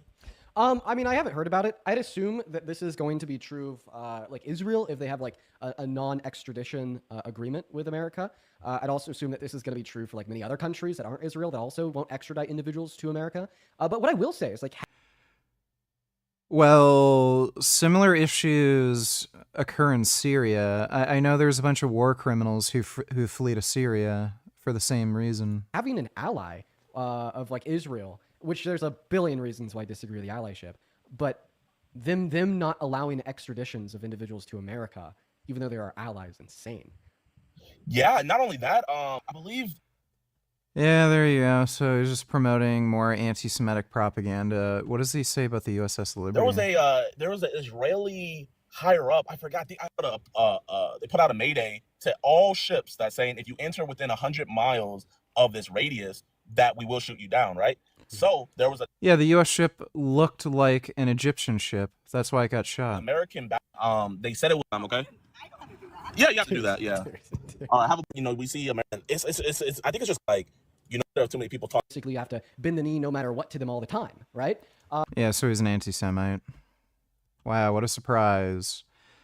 Little gay lefty kid who watches TikTok isn't a fan of Jews. Weird. Wonder where he got that from.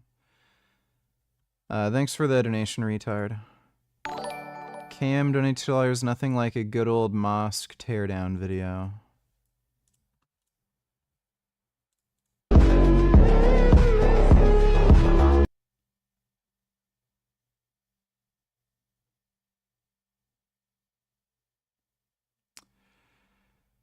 Yep, we should be tearing down mosques, not building them.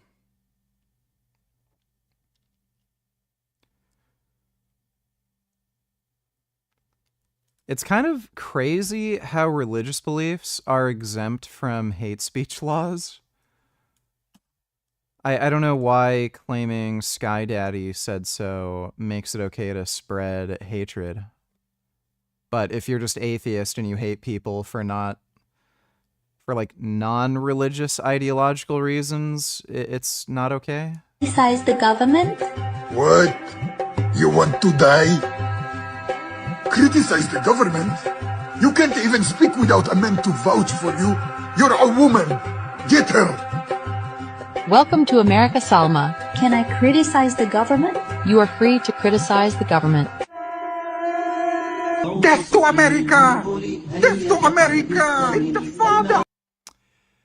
Yeah, that's basically what's going on. Thanks for the donation though, Cam. Kid Boo donated $2. Let me see.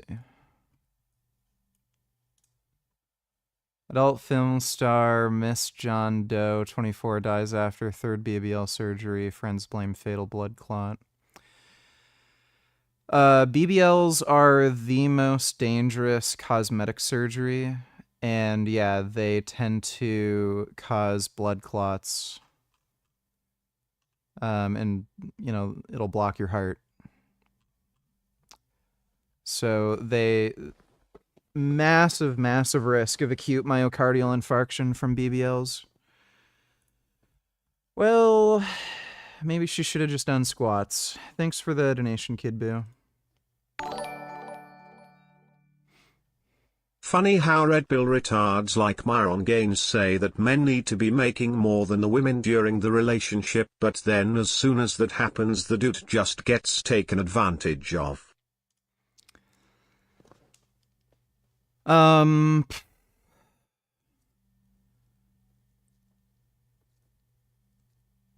Like,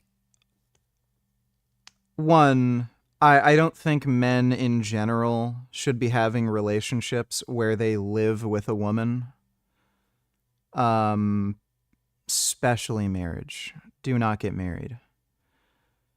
But I think what a lot of people, like men in particular, don't realize is women are not really going to like do much for you.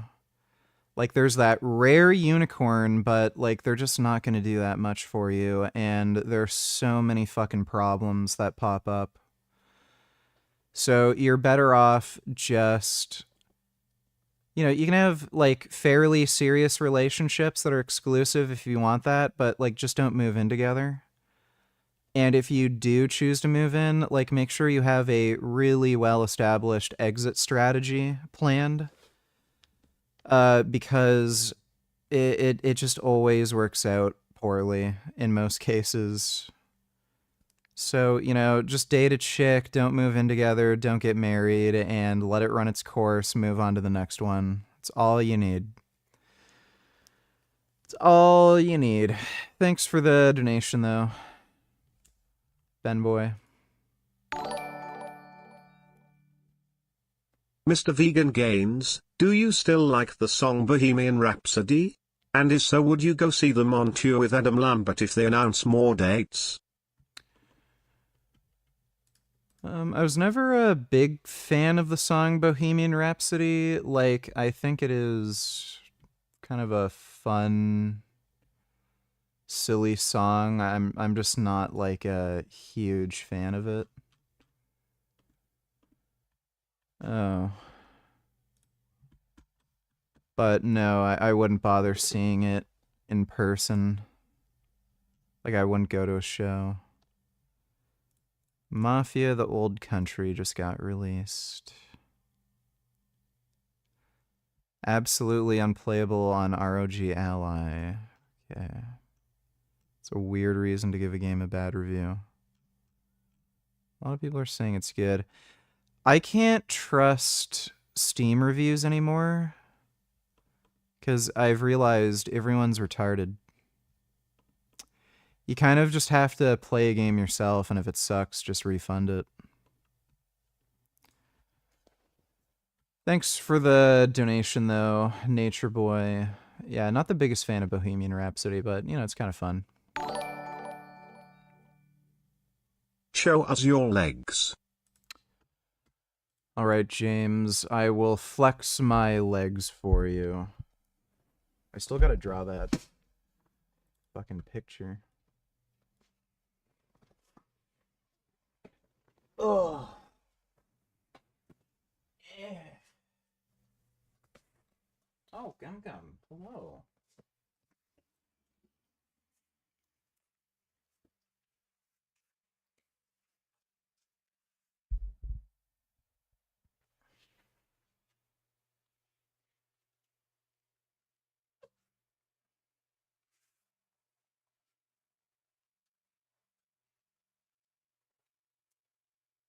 So, that's my phone.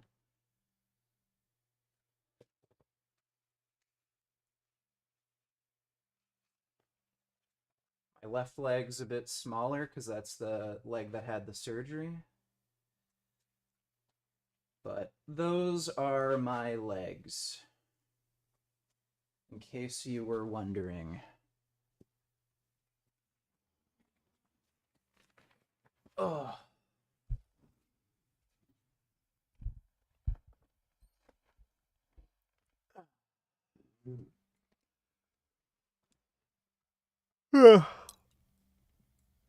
Oh my god. I gotta draw this fucking picture. Thanks for the donation though, James.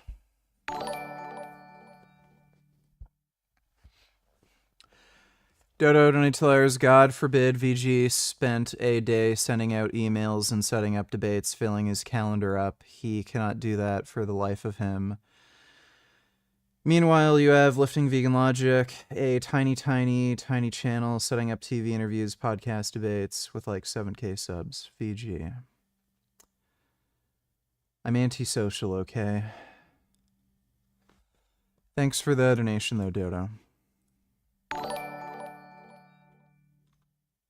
LMFAO, what did I tell you? Shitrail is a pedo state. Here are my receipts, fucko. Fuck Israel, and all the pedosios that live within it. I think you'll also see a lot of fucking pedophilia in Muslim countries too, dude. I don't know. I don't know why there's that. I haven't looked into this particular topic. Maybe there is an issue where there's a legal loophole where pedophiles can flee to Israel or something, but the refuge of criminals in the West Bank settlements.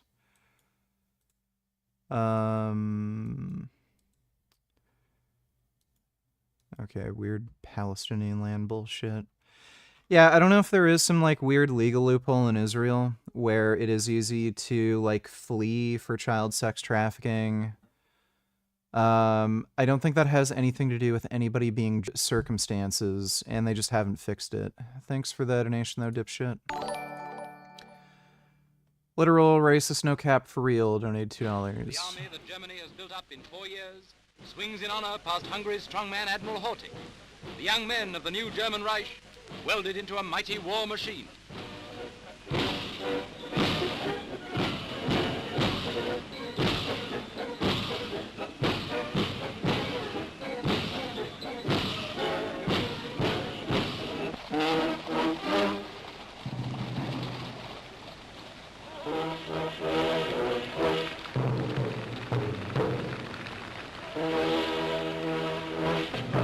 But the surprise of the parade is the first public appearance of the new 10-inch field gun with a barrel 40 feet long, an estimated range of 50 miles, said to be the largest mobile cannon in the world. Cameramen were forbidden to photograph it on pain of being charged with treason. No cameraman did photograph it. Cameramen prefer to keep their heads. Okay, thanks for the donation, literal racist. Show us your legs, dancer emoji, smiley face emoji, cool face emoji. I saw the Frank vid thumbnail. I could only think of that animal that gave its life. Well, hopefully Frank will, not be with us for much longer after he loses the Paul lawsuit. Hopefully he just loses his fucking mind. But I just showed my legs. I hope you're happy. Thanks for the donation though, James. Remember when you didn't want to play Leaf is Strange Double Exposure because you said the reviews were all bad, but we played it and it wasn't that bad. It wasn't as good as the first game, but I give it a positive review overall. It was good. Looking forward to the next one. I never said well, was I apprehensive about playing the game because of bad reviews? I can't remember. That game was still fun. Yeah, hopefully the next one's at least as good. Thanks for the donation though, Dodo. Bohemian Rhapsody is trash beyond trash. How are you, VG? I wouldn't say it's trash. It's just kind of weird, not great. I'm doing good. Thanks for the donation, Nut Muffin. Would you say cheat meals are generally bad for dieting, MG, because cravings are the main reason why people can't stick to a diet? So won't cheat meals cause you to crave these hyperpalatable foods more and more? Yes. You should avoid having cheat meals. Your normal diet should be palatable enough for you, where you're not craving, cake and ice cream and stuff like that. And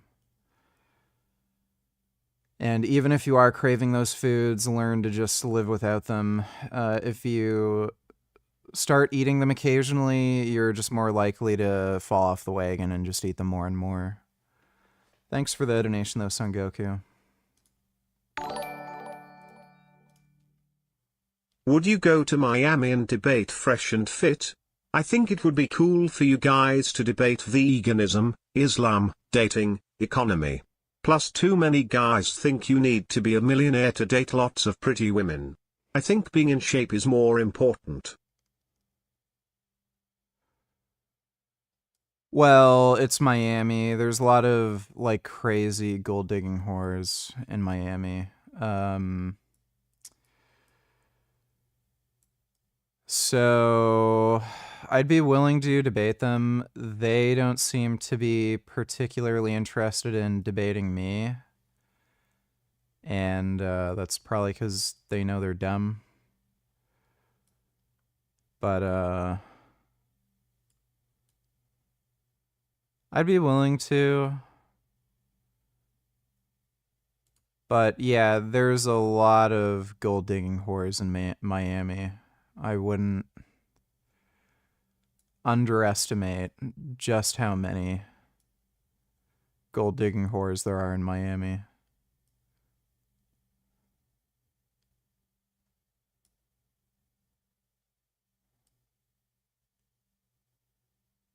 What in the fuck am I drawing? Oh my god. Thanks for the donation, Nature Boy. Why you keep saying it has something to do with someone being Jewish. I love Jews that speak out for Palestine. It's Zias that I want all dead. How does it make me anti-Semitic? BTW, don't you compare factory farms to the Holocaust? You fucking hypocrite lol.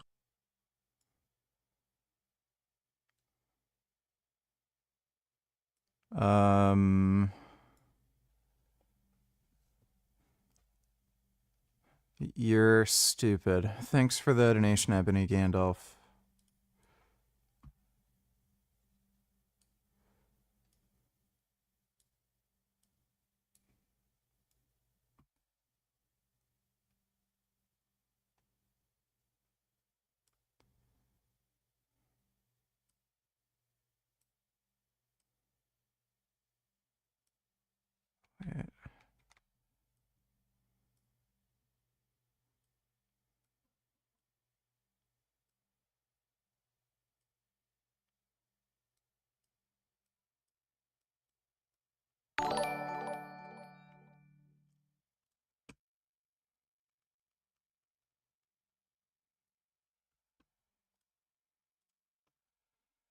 Wait. Donate $2. Just pause the donations. It's fine.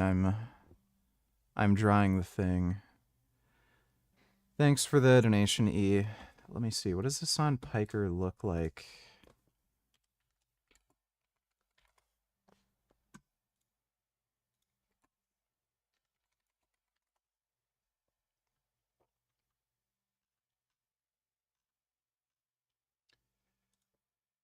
He's a big fucking dork. Love how these dweebs are saying he's like the Joe Rogan of the left. He's such a fucking dork. Just a weenie.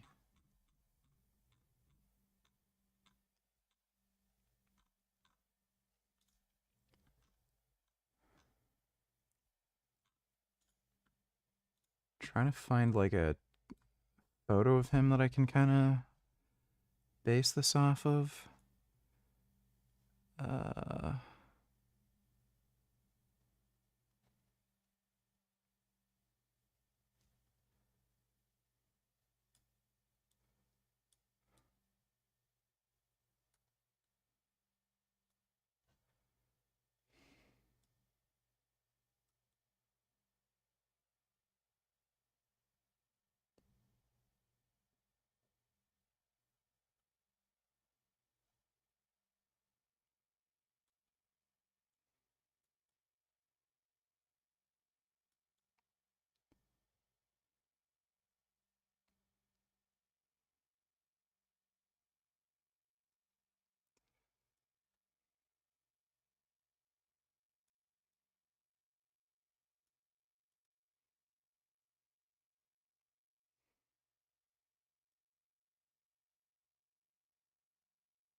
Do you think it's a good idea for North Americans and Brits moving to Colombia, Brazil, and Asia to be passport brothers so they can escape Western feminism and date prettier women that are more traditional?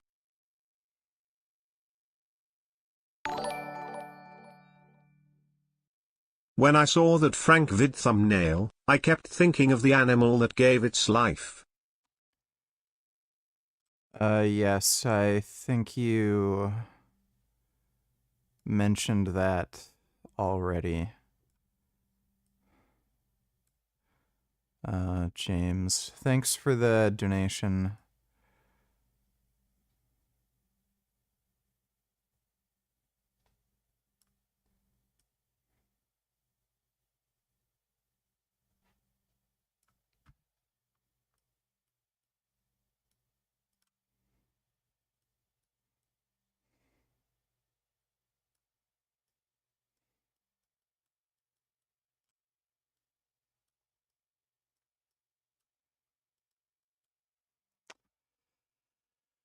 All right, there is a drawing of Gig eating ice cream, watching Hassan on the ground, crying and getting railed.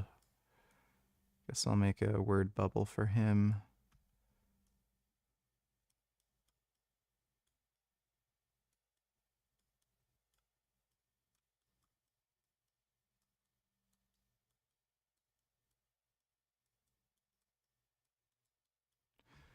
There you go.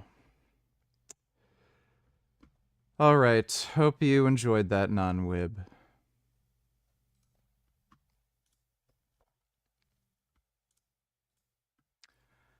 Let me see, Nature Boy.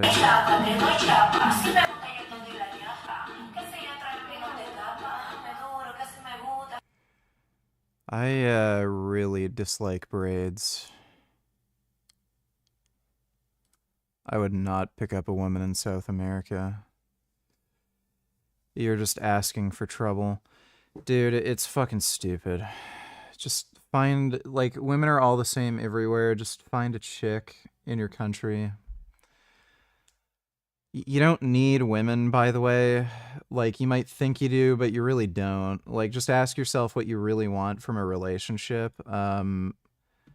If it's anything deep, like, oh, I want somebody who really loves me for who I am, or will love and support me no matter what, guess what? You're never going to find a woman like that. Their love is extraordinarily conditional. Women are very fickle and shallow, even though they try to make you think that men are the shallow ones. And, like, again, women do not have like the same interests, hobbies, life experiences, the chances of you really connecting much with any woman, they might like trick you into thinking there's a big connection there, but there really isn't. And again, at the end of the day, you're really only going to be able to get like, you know, a little bit of friendship and companionship and some sex. And do you really need all these risks that come along with it? No, just, you know, casually date and then move on to the next one.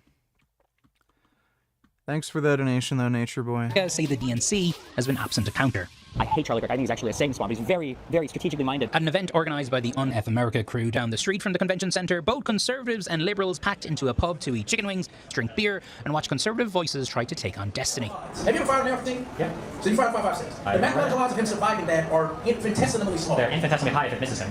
What race is here? I mean, Charlie Kirk's been doing this a long time, more than 10 years. Why has it taken the left so long to catch up and still hasn't caught up? Republicans vertically are very well integrated when it comes to making sure that they're winning elections. Yeah. Right? There's the people who in 2020 they thought the election was stolen in every state basically, but they still showed up to vote next time. So something is happening there where they're really big on going out and winning elections. And I think that shows at every single level, to where when people are organizing or when people are creating alternative media networks, whether you're talking Tim Pool, influencing other ones like Joe Rogan, or trying to do things with college kids like Charlie Kirk, they're making these events and they're gathering all these different people. For Charlie Kirk, it's school kids, but the single focus is winning elections. It's incredibly important. And somehow I feel like on the left, I don't know how this happened online, maybe it's because we tend to be younger or whatever, but somehow the party's messaging apparatus, it feels like it's kind of hijacked from people by people who won't vote for your candidates, which I think is incredibly destructive.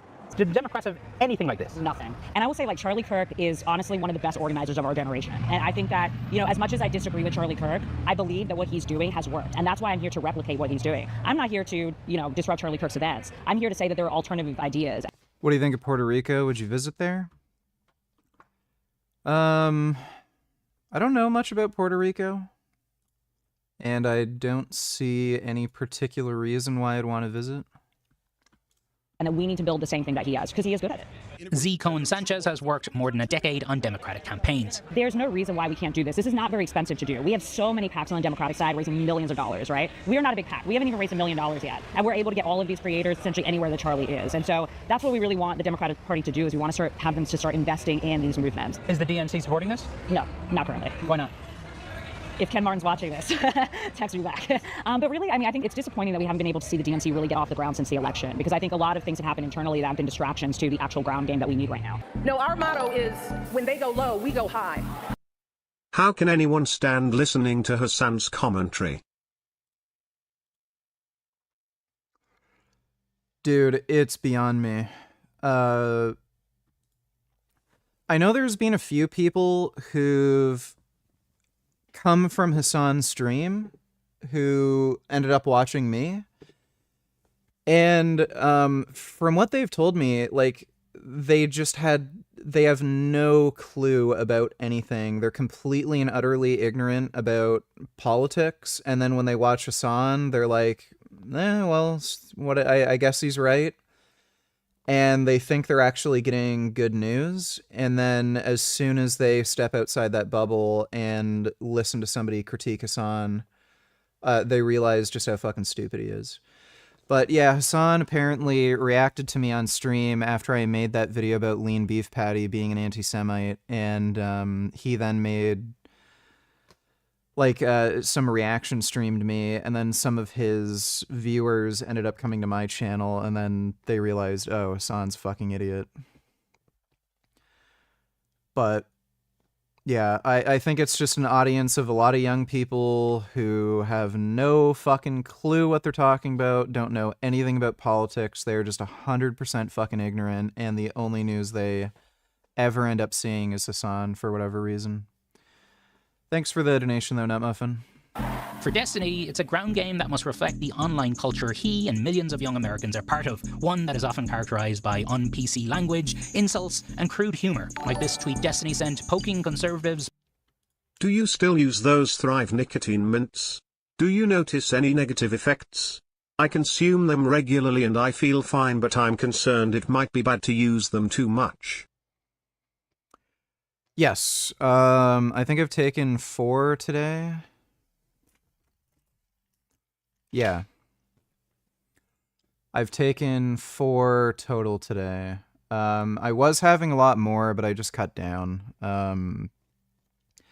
I didn't realize it, but I just developed this habit where if I ever got annoyed or I was getting bored, I'd just pop more of these nicotine things, and I just forgot to buy them one day, and it was like a long weekend, and I didn't have them for 3 days, and I noticed it doesn't make that big of a difference. So then I realized I was just having too much, so I'm limiting them to 4 per day.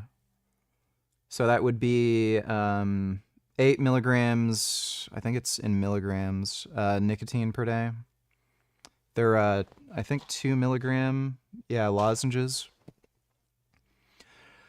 So I'll usually have one when, like, in the morning or afternoon with an energy drink. Then, like, during a workout, I'll have one, and then on stream, I'll just limit it to 2. It is a vasoconstrictor, so if you're popping them constantly all day long, you might have elevated blood pressure. It kind of depends, like, everyone's different, so if you have blood pressure that's right on the edge of normal, and then you start having nicotine all day long, that might push your blood pressure past the normal range into, like, mild hypertension. But, like, if your blood pressure is kind of lower and you exercise a lot, like, it might not really make a difference. So, you know, just check your blood pressure. That's really the only big risk factor with nicotine lozenges. I would not recommend taking Zins. For one thing, they're massively overdosed. They're like fucking 8 grams of nicotine or milligrams of nicotine for one pouch. That is fucking crazy. A lot of people who take those end up vomiting because they end up getting like nicotine poisoning so quickly from them.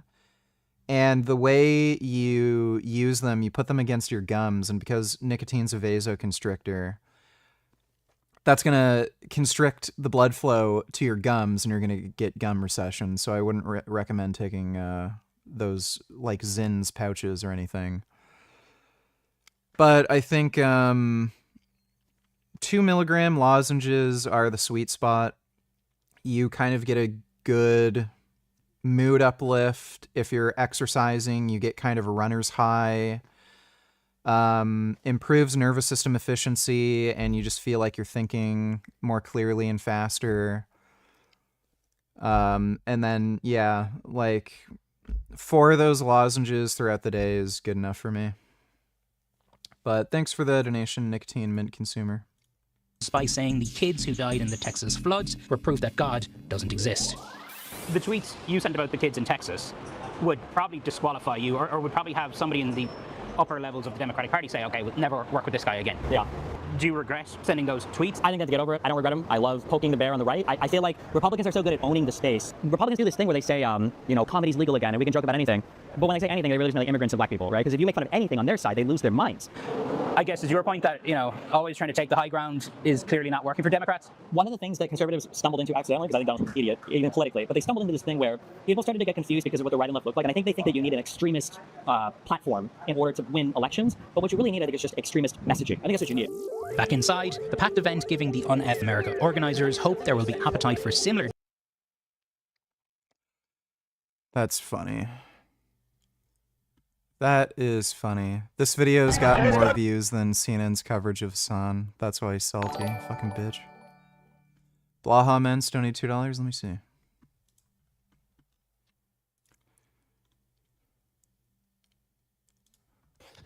And yes, I ban everyone who brings up needles from now on. Anyone who warns me about needles is an automatic ban, because I don't need hood rat gutter trash in my streams. If you live in an area like that and choose to live in an area like that, don't project it onto me.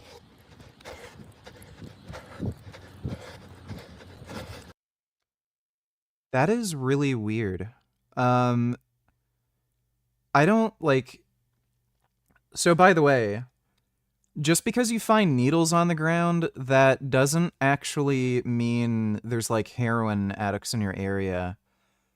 My uncle told me about this.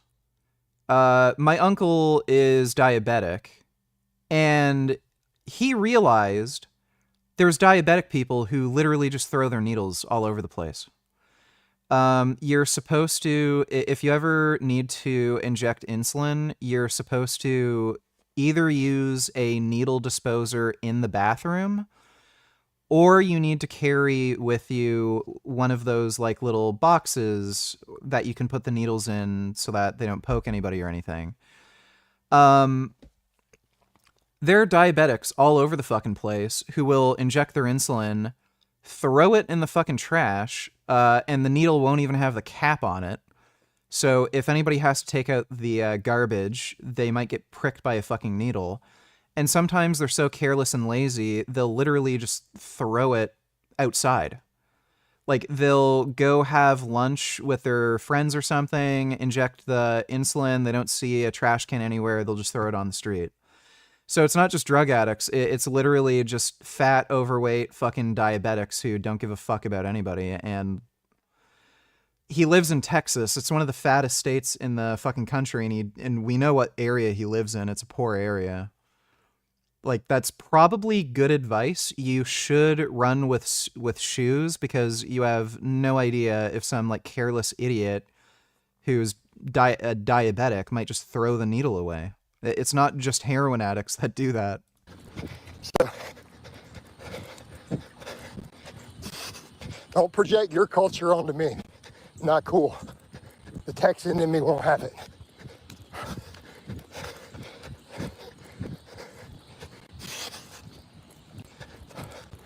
Like, quit living in a slum. Next. Yeah, this guy is telling people to stop being poor, and he still cannot manage to not be poor. Bear that in mind. I learned that lesson yesterday.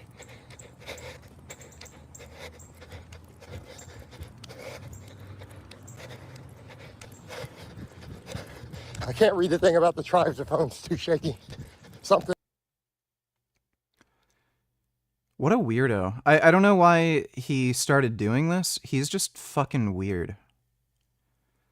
Like, these are unwatchable. No one wants to see this, and he just does it anyway, and just... he makes it so no normal people would ever watch and engage with his content, and it is only people who hate him who are going to end up watching him. I can't read the thing about the tribes. The phone's too shaky. Something, tribes in a, I don't know.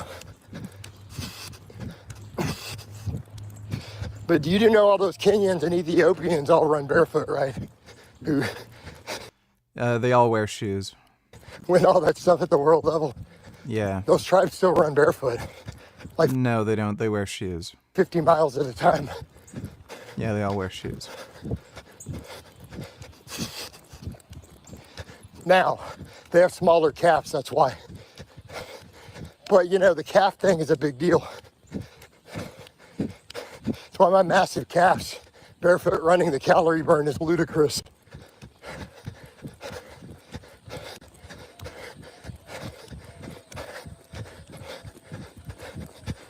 Right? And the reason that we burn more calories is the calves have to work harder. Because you're not heel striking. You're running on the balls of your feet.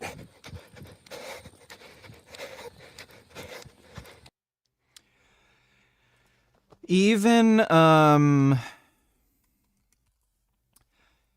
bro, you can go out into the bush in Tanzania and you'll find Hadza wearing shoes. Some of these people look like they have, like, yeah, like, I don't know if they made these sandals themselves, but I've seen Hadza tribes people even wearing, like, actual running shoes. I'm not sure if I can find any just on Google, but I think when Liver King And Paul Saladino made a video of these people in Tanzania. Even they were wearing running shoes.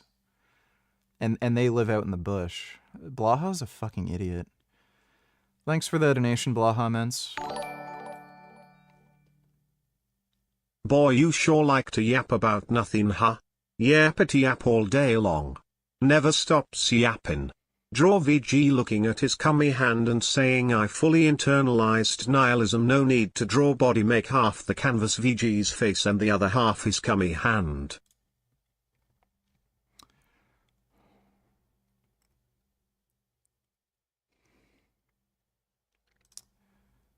Alright, I will do that for you, Gigliardo. Do this comic book panel style.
All right, there is your drawing request done, Gig. I hope you enjoyed that. Thanks for the donation. Again, urgent news after Witkev's meeting with... Okay, you know what, let's just watch fucking Frank Tufano. We kind of got sidetracked a fair bit. So, yeah, this is the video. Yeah, I haven't done much besides lay in bed on pain medication, and any... Yeah, there you go. Yeah, I haven't done much besides lay in bed on pain medication, and anytime this stuff happens with my business, it just... So he's a drug addict. He can't do anything productive, and he's just high all day on pain meds.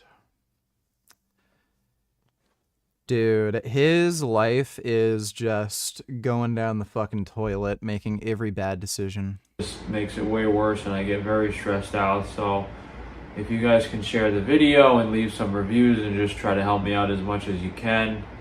I mean, what else can I do? You know, I'm trying to focus on things other than the botched eye surgery, and then my business this year. You know, I have $60,000 stolen from me with the defective potato chip machinery. I try to do other stuff, and I get scammed over and over again, and then I try to buy this Wagyu and offer a new product, and they let it rot in a cargo container. So at this point, I think I'd rather just give everything up and hand out flyers the rest of my life, because that would be way less stressful, and I'd have a lot more fun knowing that these people that have basically ruined my life and have caused so much pain and suffering and unhappiness to me, knowing that they're losing millions of dollars would make me way happier than what I'm doing now.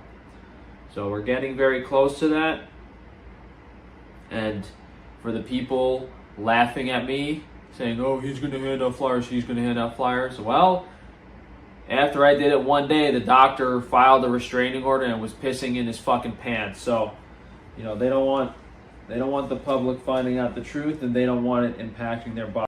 He filed a restraining order before he started handing out flyers.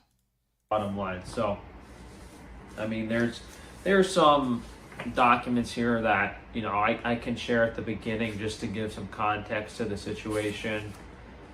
You know, we paid the initial $13,000 for the Wagyu beef. That was June 1st, 2025. So that's when it was paid for. However, the first contact to purchase the Wagyu beef was back in February. So I reached out to this Japanese Wagyu company back in February. We tried, you know what, I'm not gonna say that. I'm gonna read the lawsuit first, but this is just the first email to the Wagyu company. We have the email to Always Forwarding, which was the company that messed everything up. They were contacted back in April. Point is, guys, this has been in the works for a while. You know, I hired a professional importing company. Everything should have been correct, but now we had to file this lawsuit. Frank Tufano versus Always Forwarding, Weber Solomon, who's the CEO, U.S. Customs and Border Protection, EVA Airways, and Worldwide Flight Services. So U.S. Customs played a factor because they're the governing body that did not let the product into the U.S.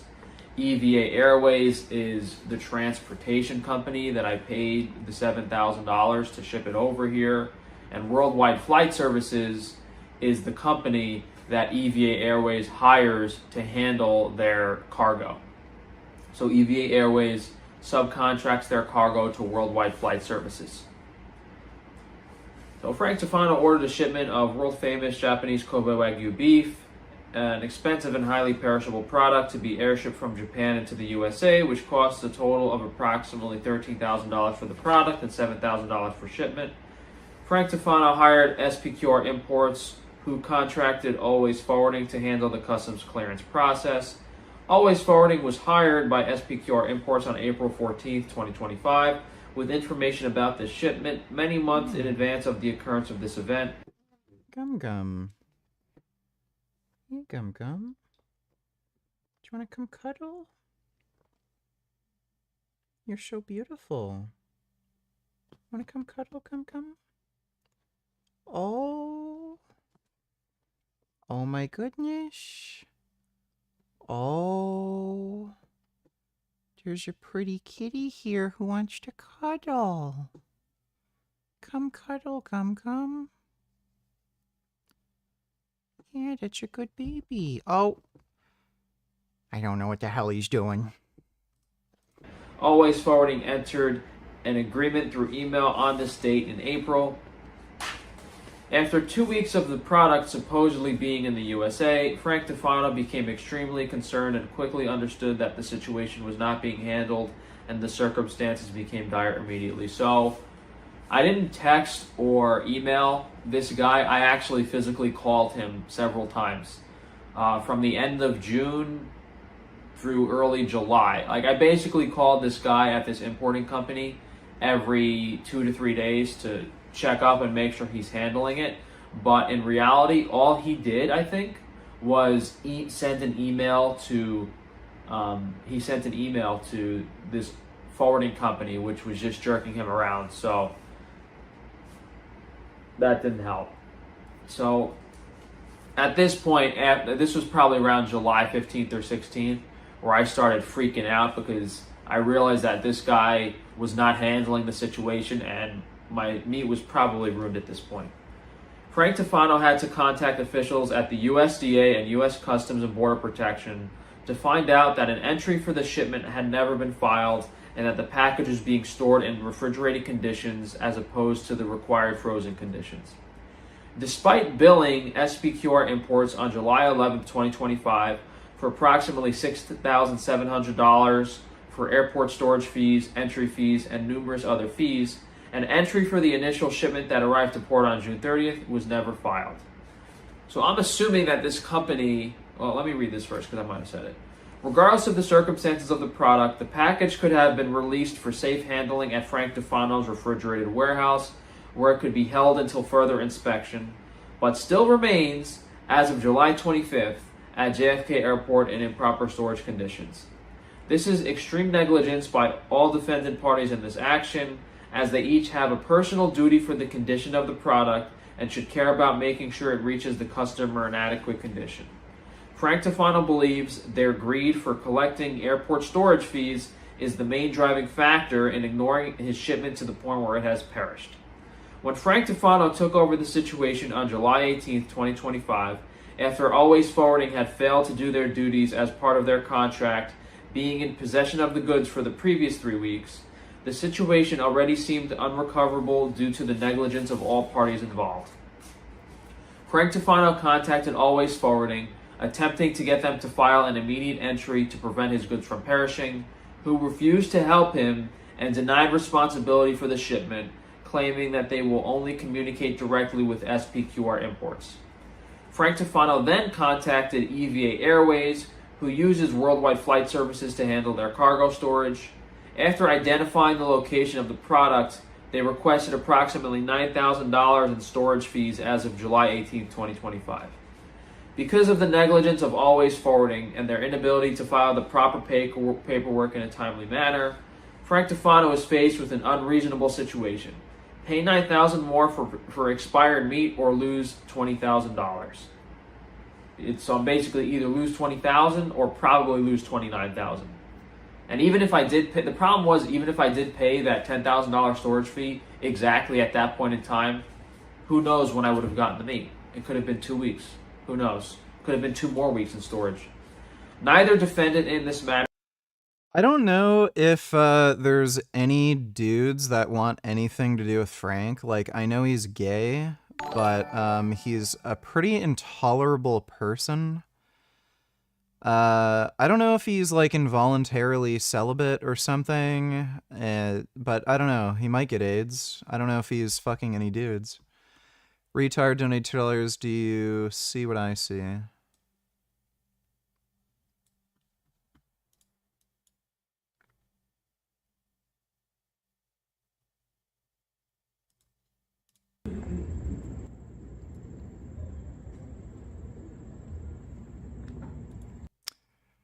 Are these penis shaped? Is that what you're seeing? Yeah, they are kind of penis shaped. I don't know,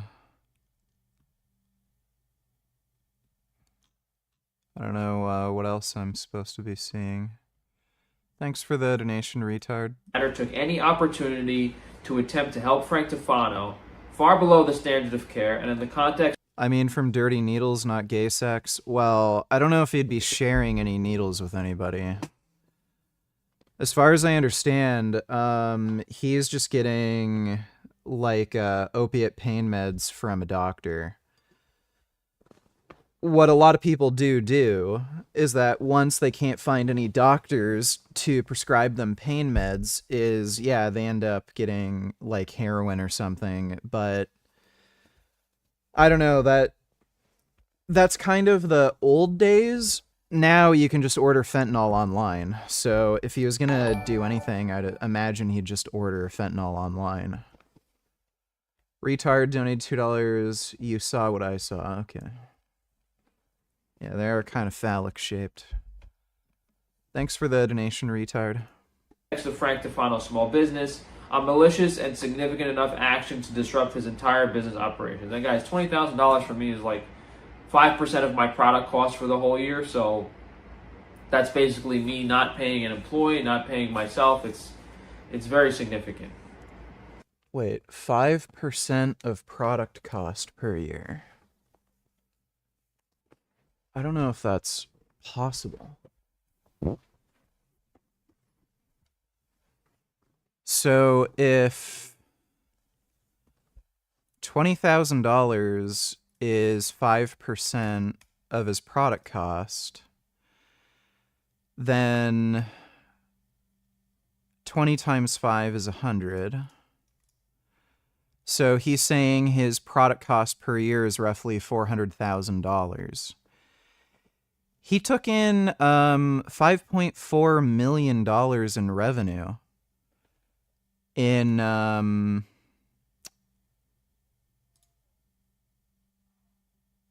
in the last it was, so he would be left with $5 million if he's only spending like $400,000 for product cost. And then he just has his employee, like, you know, he has to pay his employees. I don't know what he's paying them, but I'd be surprised if that was like over $1 million for all of his employees. Like if he has 10 employees all making $100,000 a year, I don't know, that sounds far-fetched. So let's say like another $500,000.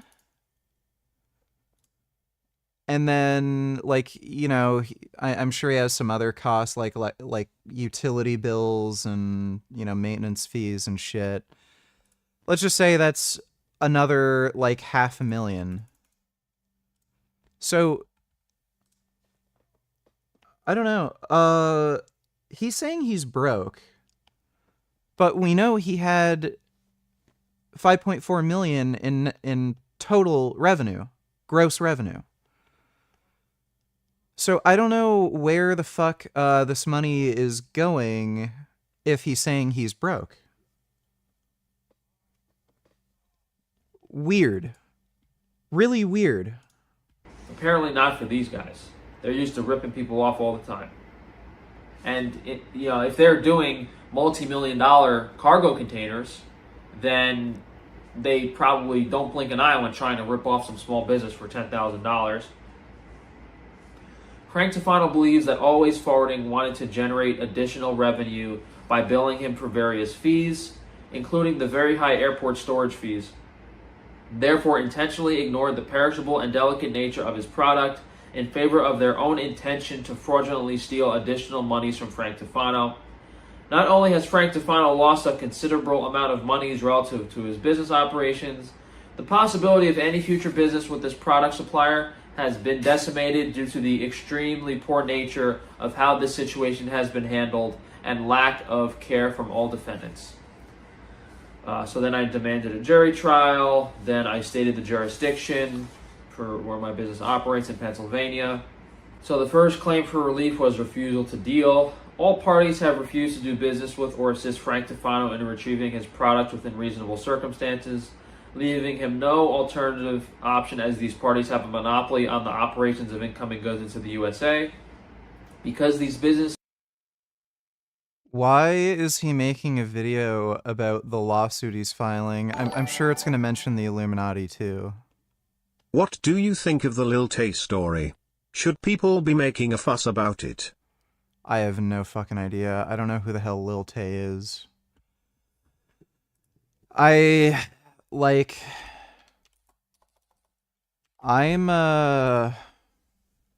not a retard. So, oh, her. Somebody asked me about her. What happened?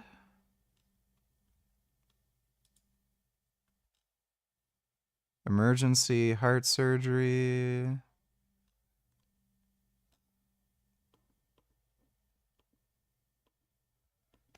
She made an OnlyFans.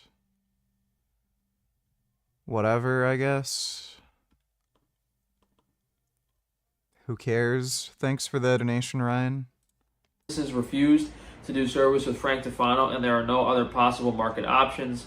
Frank Tufano is going to lose his shipment of product and all associated shipment fees. Second claim for relief, Federal Trade Commission Act bans unfair methods of competition and unfair or deceptive acts or practices. So, Frank Tufano had already paid over $7,000 for transportation and customs clearance, and then upon the product arriving in the USA, always forwarding in collusion with U.S. Customs and Border Protection, charged an additional amount equating to $6,700 to seize and store the product. Always forwarding attempted to deceive Frank Tufano to extract more monies, whether in collusion with other parties or not. By not filing the entry paperwork before the product entered the USA and having no priority for the perishable shipment, has acted both negligently and deceptively for billing Frank for actions that would be considered errors. So they should have filed the paperwork. Like, there's no way that shipment should have accumulated any storage fees. So the fact that they sent me a bill on July 11th means they have no clue what they're doing, and they don't care. It's a crooked company that rips people off all the time and probably doesn't ship a lot of perishable stuff. Third claim for relief, monopoly power. These operating businesses have a monopoly on all goods coming in and out of the United States. Being such a large and powerful regulating body, they are unlikely to provide legitimate and fair treatment to damages caused to product due to errors made by negligence, intentional or unintentional. Given the extreme and unusual circumstances mainly caused due to negligence and fraud committed by Always Forwarding, no other parties would assist Frank Tufano in obtaining his goods and should face outside regulations to be forced to have reasonable options as a place of business. So, if someone's getting screwed over by a customs company or a forwarding company, and then all the other parties say, oh no, you have to pay the storage fees, they're basically committing fraud. They're extorting you. That's like the definition of extortion. There's nothing legal about this. Fourth claim for relief, Federal Tort Claims Act allows individuals to sue the U.S. government for damages caused by the negligent or wrongful acts of its employees acting within the scope of their employment. U.S. Customs and Border Protection employees acted negligently under government supervision within the scope of their employment duties. As required per specification, a complaint was filed with the relevant federal agency. However, this urgent, I haven't even heard back. I filed a complaint with I think it was on the U.S. Customs and Border, but I laugh when people have any issues and say, oh yeah, just file a complaint with them. Yeah, like you're going to file a complaint after a cop shoots your family member, like the cops, like it's like all that drama with the police and all the stuff in the news, and people saying that like the police are going to police themselves, like they get put on paid leave, no one cares. A lot that stuff. The reason I brought that up is that stuff is basically being said to protect these government agencies, because they want you to think that you're getting somewhere and you're filing something legitimately, but in reality, when you file a complaint with any of these agencies, they just wipe their ass with it. And if you do actually get a lawyer and try to sue them, that lawyer is going to be wiping his ass with your $100. Then why does he do this if he thinks it's all like Illuminati conspiracy? Bills, because he's just going to screw you over and defend these companies. Fifth claim for relief, False Claims Act. FCA prohibits knowingly submitting or causing to be submitted false claims to the government for payment, always forwarding in collusion with government agency, U.S. Customs and Border. What you doing, Gum Gum? Gum Gum. Come here, Gum Gum. What you doing? Gum Gum. Gum Gum. What's my Gum Gum doing? Gum Gum. Gum Gum. What age did I start jerking off? I think I was like 5 or 6.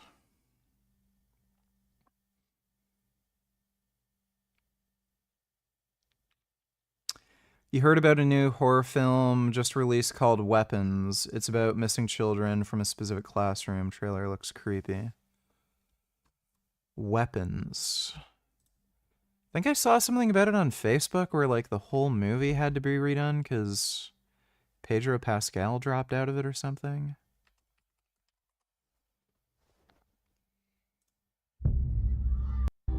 So this one Wednesday is like a normal day for the whole school. But today was different. Every other class had all their kids. But Mrs. Gandy's room was totally empty. And you know why? Because the night before, at 2:17 in the morning, every kid woke up, got out of bed, walked downstairs, and into the dark. And they never came back. Why just her classroom? Why only hers? Where are our children? We have a lot of emotional parents here. I think it's best if you keep some distance from this place.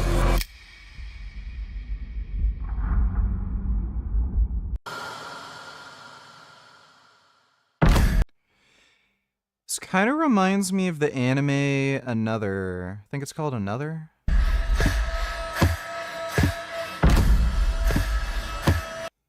That looks cool. I'll give it a watch. I like horror movies. I'll watch the scary movie with my Gum Gum. Gum Gum, you want to watch a horror movie later? I love my Gum Gum. Border Protection knowingly submitted false invoices for payment, including services not rendered, unnecessary storage fees, and inflated prices. So Always Forwarding, being in this business, understands that the storage fees were completely unnecessary, as the proper entry paperwork should have been... I mean, these secret society, Freemason, Illuminati douchebags are probably just going to laugh at this case and dismiss it like they always do. But technically the government could investigate this because this company is fraudulently billing U.S. Customs or... Well, no, U.S. Customs... The problem is there's government entities in here that are charging storage fees, so I don't really know. The thing is, it gets really fishy when the government's involved and you're paying them and you're not doing what you're supposed to be doing. 6, claim for relief. Okay. Unfair trade practices and consumer protection law prohibits unfair methods of competition and unfair or deceptive acts or practices in trade or commerce. This law, along with its regulations, is designed to protect consumers from fraudulent and deceptive business practices. And this is kind of me repeating. Always Forwarding attempted to deceive Frank Tufano by not following the proper protocol for importing international goods. Their sole responsibility to ensure the entry was filed had never been complete, despite being in contract with SBQR Import. What's your opinion on the Pedro Pascal creep allegations? I have no fucking idea. The guy just seems like a gay dork. For, well, technically they were in contract for over 4 months, but for some reason I put here for over 3 weeks. Always Forwarding likely intentionally accrued airport storage fees to bill Frank Tufano for more monies, intentionally committing a deceptive act. Always Forwarding then held Frank Tufano's highly perishable product hostage, requiring more monies for the goods to be delivered. 7th, claim for relief. Fraudulent misrepresentation occurs when one party intentionally deceives another through a false statement of fact, causing harm to the deceived party. To succeed in a fraudulent misrepresentation claim, the injured party must prove 4 key elements: a false statement of material fact, knowledge of its falsity or reckless disregard for the truth, intent to induce reliance, and justifiable reliance resulting in harm. Always Forwarding, after entering a contractual agreement with SPQR Imports, was assigned the duties to handle the customs entry of Frank Tufano's shipment. Always Forwarding billed SPQR Imports, claiming to have filed the entry for the shipment. Assuming the entry had been filed, both SPQR Imports and Frank Tufano had trusted that Always Forwarding was handling the incoming shipment and that things were proceeding as they should. The entry, however, was never filed, and because Frank Tufano relied on this false claim, the product had perished in storage for an unreasonable period of almost 3 weeks and was no longer usable. Then 8th claim for relief, pre-complaint discovery. We're just requesting all emails. And then prayer for relief. Judgment on each of the claims set forth above all defendants in this action. Frank Tufano to be compensated for the $21,000 that was spent on products. And then the big part, $810,000 because he's no longer able to do business with this supplier or sell this product for remaining years of business. And an amount of $1.6 million to be compensated as an estimated loss of sales, assuming current business growth continues. So it's probably more than that, to be honest. But yeah, this is ridiculous. Yeah, he's asking for $1.6 million with a $20,000 loss, presumably. And I've read lawsuits that have been filed by lawyers. Is this all blurry? How long has this been out of focus for? So I filed so there's 7 completely legitimate claims for relief there. And what these Freemason judges like doing is dismissing my case, saying I did not state a claim. But that's BS because, like, I looked at maybe 4 or 5 other lawsuits that were filed against Dr. Taban, and none of them were written better than mine. Like, if anything, I included more facts and more legitimate claims.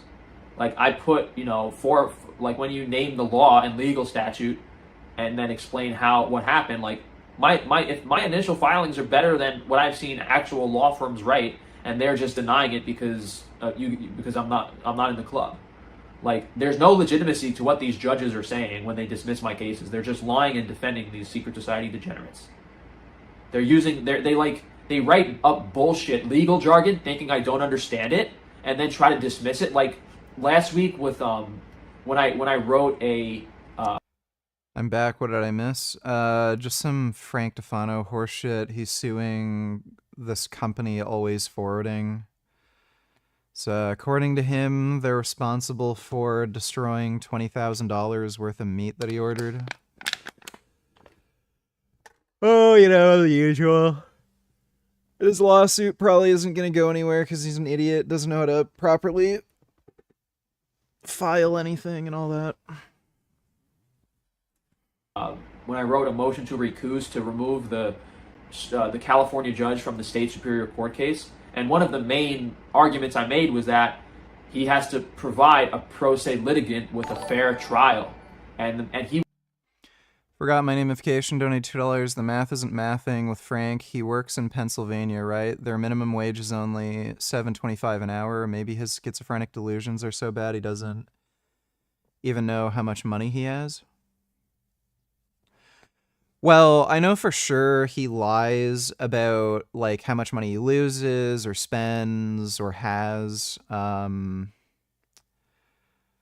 But it's weird. Like, again, his case with Paul Saladino, you can look at the public court filings.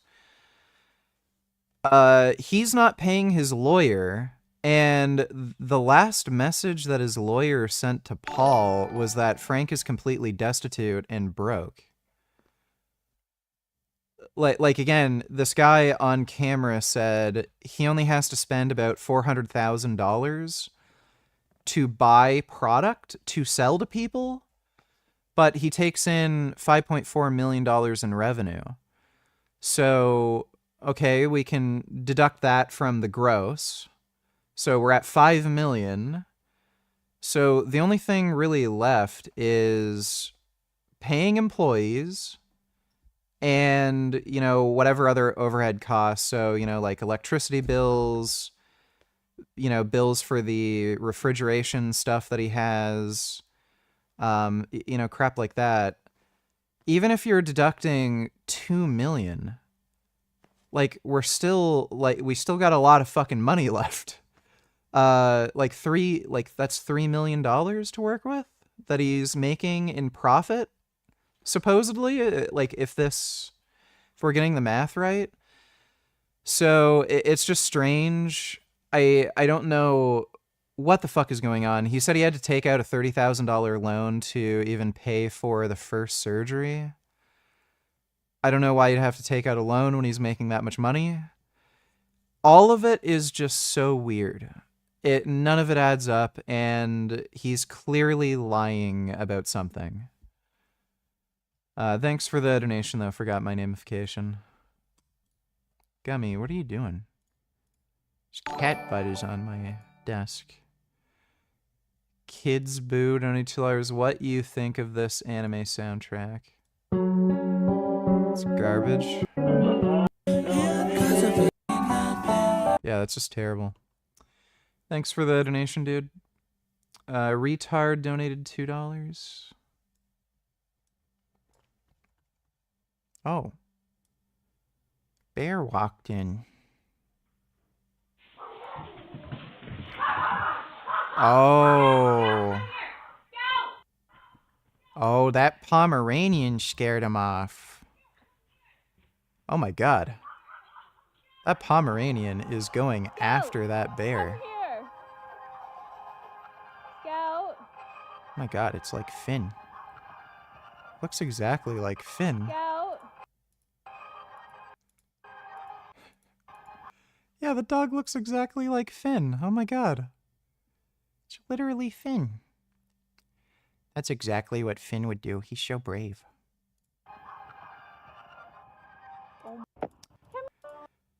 Oh my goodness, yeah. He's just like Finn. Yeah, that's a Pomchi. That's not a purebred Pomeranian. That's a Pomchi like Finn. Poor Finn. He died. He lived a really good life, though. Wasn't as sad as... It wasn't as sad as Finn dying as, like, Prismo dying, because Prismo died really young. Finn, he lived, like, a good, long, pooty life. Gummy, what are you doing? That's your good dog. I really love pom-poms. Gay guys alert. What is this? Zoran Mamdani rushes to help. A videographer appears to faint just after his press conference. Yeah. Sure.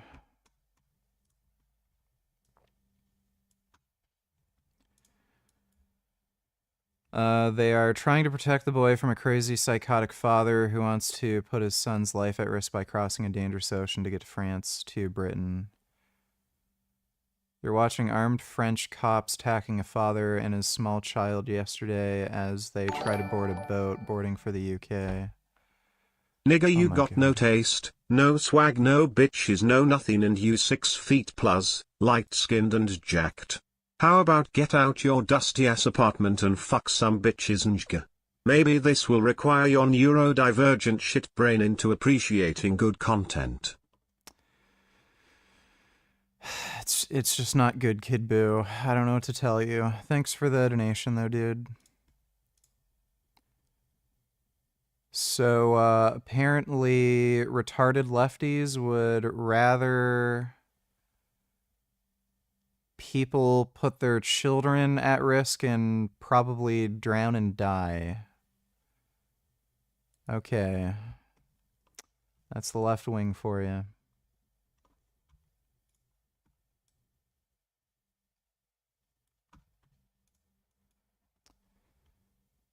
Let's see. Nancy Mace gets fact-checked by reporter, loses her mind. I hate her. She's just a fucking liar. I noticed that there's one of the accomplishments, thing you were touting was the I-5 2016 interchange. Mm-hmm. What was the exit at Long Point Road? Yeah, not the interchange, but yeah. But that funding came from the Inflation Reduction Act, which you voted against. Right. Is that an accomplishment then? Is that something you can tout? No, absolutely. I mean, absolutely I can tout that. And you're a raging Democrat, so raging leftist with that kind of questioning. And I would say... Zoran Madmani is just a gentle, peace-loving New Yorker who wants to help his community and help people. Is what Cody Pink what have you think and show you that video as proof, but we all know the truth. Well, except Destiny apparently. I think he's starting to realize Mamdani is just literally Hassan Piker. But thanks for the donation, Dodo. Right, so, she is taking credit for a bill that wasn't hers, that she didn't support and voted against. And then when presented with those facts, you're just a raging leftist. Gummy, what are you doing? Why are you biting? Why are you grabbing my hand? Why are you doing this? Oh my god, his kitty paws are so huge. It's like a big panther. As a woman, like, you might want to think about how you view other women and how you treat other women, the way that you question them. As a woman, you should not question other women, even when they're lying. Because then, like, other women might question you, and then we'll all not be allowed to get away with lying. Because women are going to lead this country off the brink, and conservative women. The first female president of this country is going to be a conservative woman, not some liberal like you. Okay, again, just a question about the bill, whether you voted for it or not, and what you were touting. Jeez, what a bitch. Thanks for the donation, retard. That was embarrassing. He wasn't even explaining or saying why my filings were incorrect. That was my main argument to why he should be removed from the case, because he didn't say anything. And then he just ignored that. The judge literally just ignored the main statement made. So these people act like they're the only ones that can read a piece of paper, and they just make up BS and do whatever they want. And a big thing these gang stalkers are saying now is they're calling me like Frank Tufano, or making jokes about how many lawsuits are filing. But that's the reality of all of these businesses and all these people taking advantage of and harassing me. You know, if you're being gang stalked by a group of people that are intentionally attacking and harming your business, the legitimate thing to do in return would be to file lawsuits. And because there's so many, I mean, every single one of these lawsuits is legitimate. Some of them are a little like kind of stupid, but they're all 100% legitimate. This is all I do every day for most of the hours I'm awake. I have all these papers here, and then they're all surrounding my desk, all behind this chair. There's literally like 30 folders here, each with different cases. This is the Rat Boy stuff. They're still harassing me for that nonsense.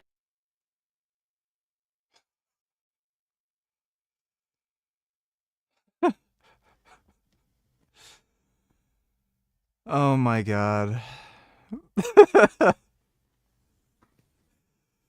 Dude, what a fucking retard. Why doesn't he get a cabinet? This is me suing Shopify for all the chargebacks. This is Social Security Administration for denying me disability. This is the people that sold me my... Oh my god. He's trying to claim disability? Buddy, you can drive, and you made $5.4 million in revenue last year. How the fuck are you disabled? My car, there's so much shit wrong with my car. The tires... So he's trying to fraudulently claim he's disabled so that if he sues Taban or something, he can very easily make the claim that Taban made him disabled because of the eye thing. Were dry rotted, the chassis is failing. This is the... Wait, what did he say about a car? The people that sold me my car, there's so much shit wrong with my car. The tires were dry rotted, the chassis is failing. This is... Oh my god. Didn't he, like, try to buy... Like, he was gonna finance that Lexus, then he returned it and, like, forced them to take it back. And apparently now he got another car that was a piece of shit that he's trying to not pay for? What the fuck is going on with this guy? Dr. Taban getting my TikTok taken down. This is Shopify getting transferred to federal court. This is the guy that sold me all the broken restaurant equipment. There's like 3 different Taban cases. And the bigger joke is I haven't gotten anything for any of these lawsuits. Not one of them has gone through the court system and been handled fairly at all. And then when I file for like IFP for informal pauperous and say like I can't afford to pay the court fees, these judges say that one judge didn't grant it to me. I was thinking, hey, maybe if you guys actually put one of my cases through and I've been compensated for what's happened to me, I can afford to pay the court fees. So I'm tired of this nonsense. If you guys can share the video and support me as Well, he's not doing too well, apparently.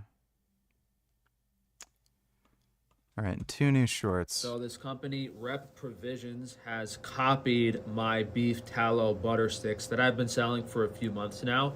I'm in the process of filing a provisional patent, and I have a year from the launch of the product to do so.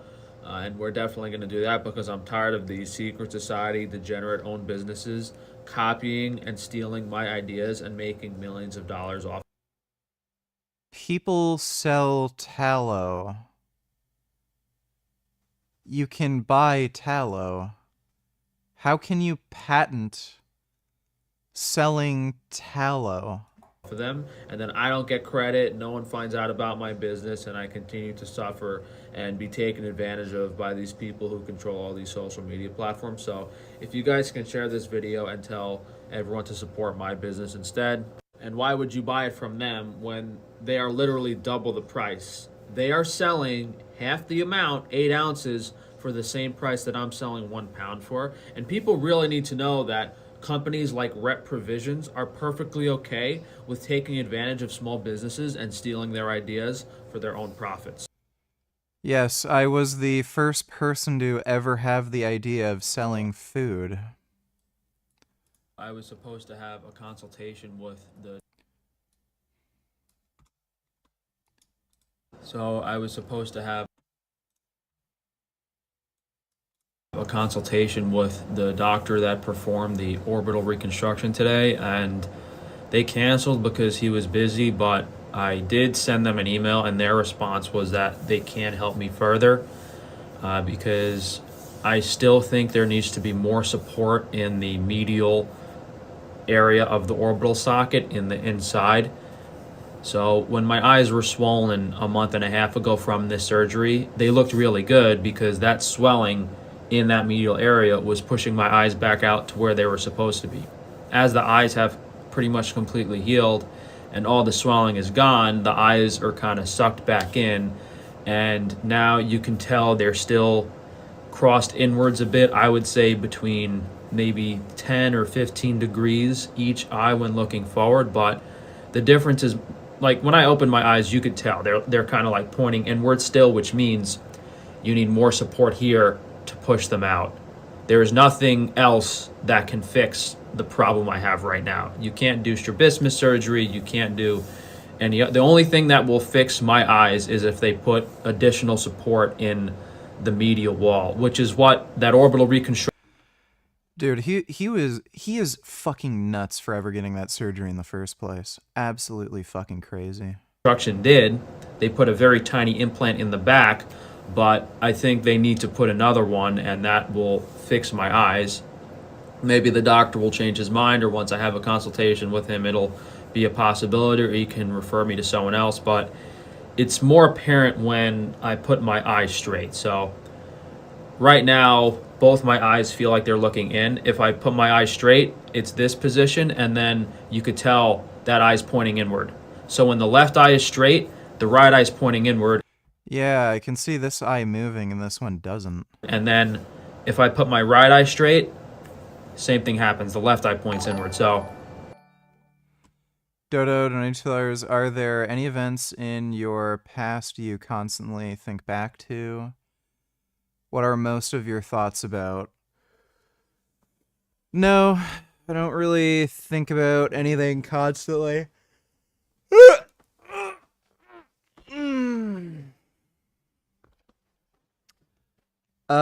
Most of my thoughts are about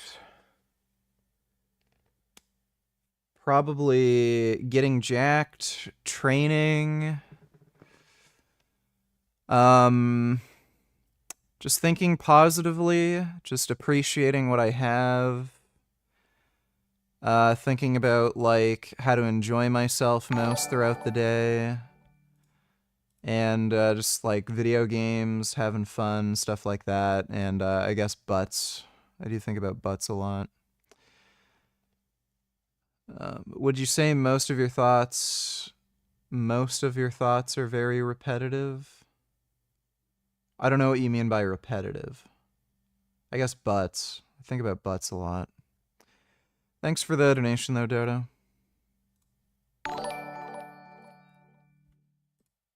Do you like seeing Frank suffer? Vout you like him to get another orbital reconstruct surgery from a shady doctor and be horrifically botched, blind and in pain, and his face looking disgusting, and vout that give you a warm tingly feeling inside like her being loved. Yeah, I think I would enjoy that. Frank deserves a lot worse, and, you know, any misfortune that comes upon him is well deserved.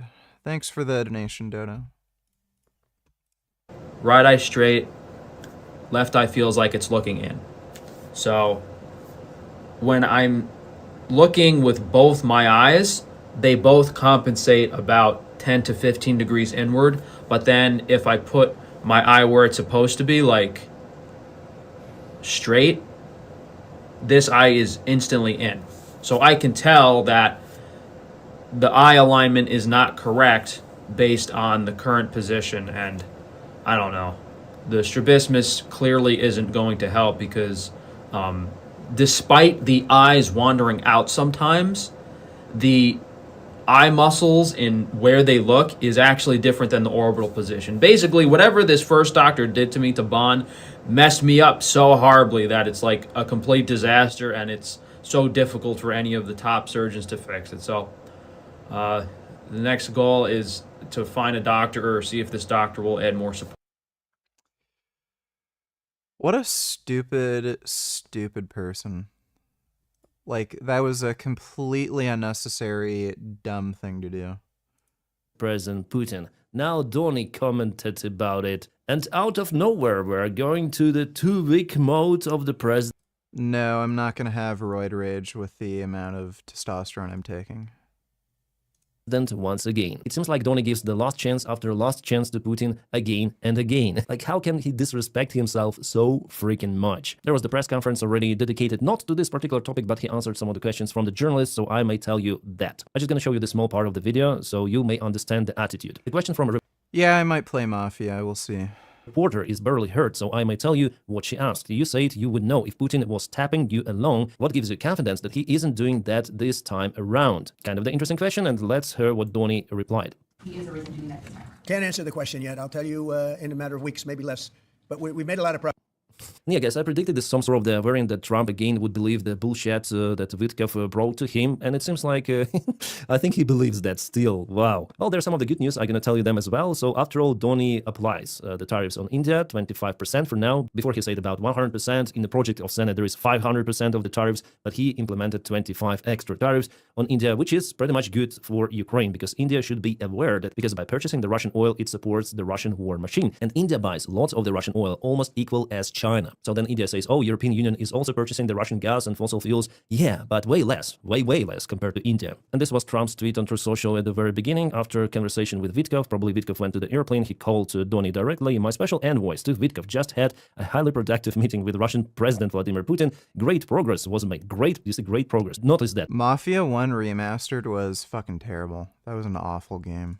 Yeah, great progress. Remember it. Afterwards, I updated some of our European allies. Well, he called to Chancellor Merz and also to Zelensky. Everyone agrees this war must come to a close, and we will work towards that in the days and weeks to come. He forgot to mention this number, yeah? 2 weeks after 2 weeks after 2 weeks, so we may say many weeks, yeah? Which could be converted already to months and will be converted into years. Thank you for attention. It's his usual signature to make the post great. Really nothing to support Ukraine or allies. Moreover, United States will retreat some of the forces from European Union countries. They're gonna lower the presence by 30%, so it's not a good sign at all. From everything which is happening, that United States implement at least some of the tariffs on India. Donald Trump in his conference, he promised to implement tariffs also on China, extra tariffs because they're purchasing Russian fossil fuels. And the other thing which is happening happening already for more than a month that the United States allowed to sell its military equipment, weapons to European partners who are in their turn send everything to Ukraine. But again, it limits the Ukrainian military support. There should be direct military help from the United States of America. Actually, it's the part of the mineral deal which the United States and Ukraine has already signed, but it is not working. Just give Ukraine what it needs right now, and later on Ukraine may pay back after some time. So it should be like that. It's already like that. But Donny, no, we're going to sell everything to European partners. They have limited budgets, and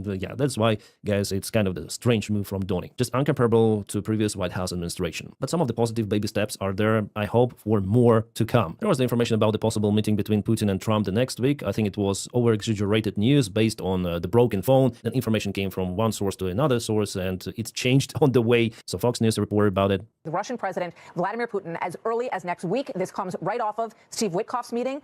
So yeah, they say that there could be the meeting between Donald Trump and Putin the next week. Then Rubio came out and said, no, we're not planning the meeting for now. There should be more job done. Then there was the information about the meeting between Putin, Zelensky, and Trump, shared by ABC News. But the fact that Donald Trump said about it himself, there is the perspective that the meeting will be happening. We haven't yet decided where, but for today, we had a good conversation with. Well, yeah, that's Kresnov for you. Oh yeah, this Epstein shit is interesting. Maxwell has cleared Donald Trump's name while awaiting her pardon. This is new from ABC. Ghislaine Maxwell told DOJ Trump never did anything concerning around her. Now, notably, Trump has been asked whether he's going to... There you go. She is gonna get pardoned. It might not happen, like, for a while. There's a good chance he'll wait until the very end of his term to pardon Ghislaine Maxwell, but really weird how she would say that after, you know, Trump admitted he has the power to pardon her. And again, there's all this weird shit where they had to have a private meeting with Ghislaine. You know, they couldn't get her to testify in front of Congress or anything. So really, really weird. So very high likelihood Trump's just going to pardon her. Going to pardon Ghislaine Maxwell before he said he wishes her well. I just wish her well, frankly. Yeah, I wish her well. I'd wish you well. I'd wish a lot of people well. Then he's asked if he's going to pardon her. He says, well, I'm allowed to do it, but I really haven't thought of it. I'm allowed to do it, but it's something I have not thought about. Now, notably, this is very similar to the way Trump has responded previously when talking about people he would later end up pardoning. I don't want to talk about pardons for Michael Flynn yet. You pardon Paul Manafort? I have not even given it a thought as of this moment. Roger Stone, are you going to pardon him, sir? He's been convicted of felonies. Am I going to pardon him? Well, I hadn't thought of it. Now, obviously, he later did pardon Michael Flynn, Roger Stone, and Paul Manafort, and this has all led many people to wonder if a similar thing is in the works for Ghislaine Maxwell. Now, this all comes after 9 hours of Ghislaine Maxwell privately speaking to Deputy Attorney General Todd Blanche. He's the former defense attorney for Donald Trump, and this was a private meeting. It's notable that there were talks about doing it publicly in front of Congress, but that got shoved aside pretty quick when they realized they could just do this behind closed doors. Now, Todd Blanche said he was thinking about releasing the transcripts. We don't know if that's going to happen or not. But today we got leaks of what may have been said during the 9 hours where Ghislaine Maxwell told Todd Blanche that Trump had never done anything in her presence that would have caused concern. Now, do we believe this? Well, the challenge is that Ghislaine Maxwell has every reason to lie. She, after all, is looking for a pardon. Her lawyer says right now that she would welcome any relief, and relief is exactly what she got after this testimony. Right after the testimony to the DOJ, where she cleared Trump's name, she got transferred to a less restrictive prison called a minimum security prison, with the Washington Post calling it one of the nation's most lenient lockups for nonviolent women offenders. It's notable she had to get a special waiver to even go to this prison because normally sex offenders are not allowed. And this is something I really want to hit home. Previously, I've been talking about Ghislaine Maxwell, and we've been talking sort of like, okay, yeah, she trafficked for Jeffrey Epstein. I think it's worth hitting home that she also participated in some of the acts. She is a sex offender, convicted, and those types of people aren't eligible normally for minimum security prisons. That's why a former warden told the Post, inmates, if they have a defense are not going to a place like that, period. It's truly unheard of. Quote, it's a country club. Someone gave special preference to Maxwell that, in my knowledge, no other inmate currently serving in the Federal Bureau of Prisons has received. So she is getting special treatment for something. We don't know exactly why she had to get a special waiver for this, though. This is not something that everyone gets. Contradicting this, though, the president has come out and said, oh, this is actually a very normal thing. Questions for you. One, were you aware of and did you personally approve the prison transfer for Ghislaine Maxwell that your Justice Department? I didn't know about it at all. No, I read about it just like you did. And do you believe that she is It's not a very uncommon thing. Do you believe that she's credible to be listening to? Your Deputy Attorney General sat down with her recently. Well, let me tell you, he's a very talented man. I'll remind you, the guy he's talking about formerly was his defense attorney. And her question, which never really gets answered, which is, can we trust Ghislaine Maxwell, actually is an important one because previously she was charged with perjury. This was in connection with her 2016 deposition. Perjury just means she was lying under oath. Quote, in 2016, while testifying under oath in a civil proceeding, Maxwell repeatedly made false statements, specifically about certain specific acts and events alleged in the indictment. So, can we trust someone who previously our government charged with making false statements when specifically these false statements may benefit her? I don't know, maybe you think she's turned a leaf and she suddenly is Mrs. Honesty, but it's worth saying she's already reaping the rewards of the testimony she's given so far. Our president proceeds to talk about how talking to Ghislaine Maxwell is going to help with the fact that we don't want people getting caught up in this that would have their lives hurt. Whatever he asked would be totally appropriate, and it's not an uncommon thing to do that. And I think he probably wants. How many days of test are you on now? I feel like your demeanor's changed in a good way. It's been 7 days, so we're on day 7. So I've taken a full weekly dose at this point, 210 milligrams for the whole week. And yeah, I have more energy, I'm more upbeat, better mood, and feels fucking good. I'm likely going to up the dose in like another month or 2. We'll see how things go. But yeah, I'm doing really good right now on 210 milligrams per week. So we'll see like another month how things go. I might go up to 250, then see how that goes, and then maybe up to 300, see how that goes. But feeling good right now.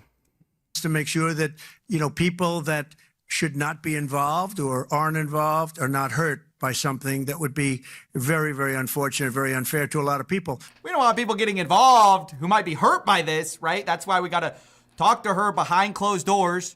We got to give her preferential treatment, right?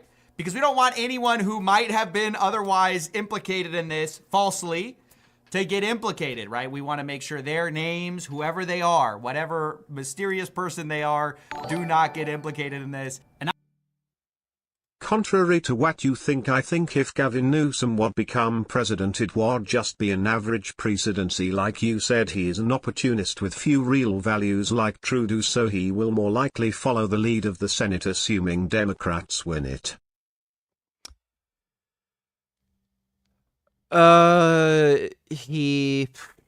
Maybe.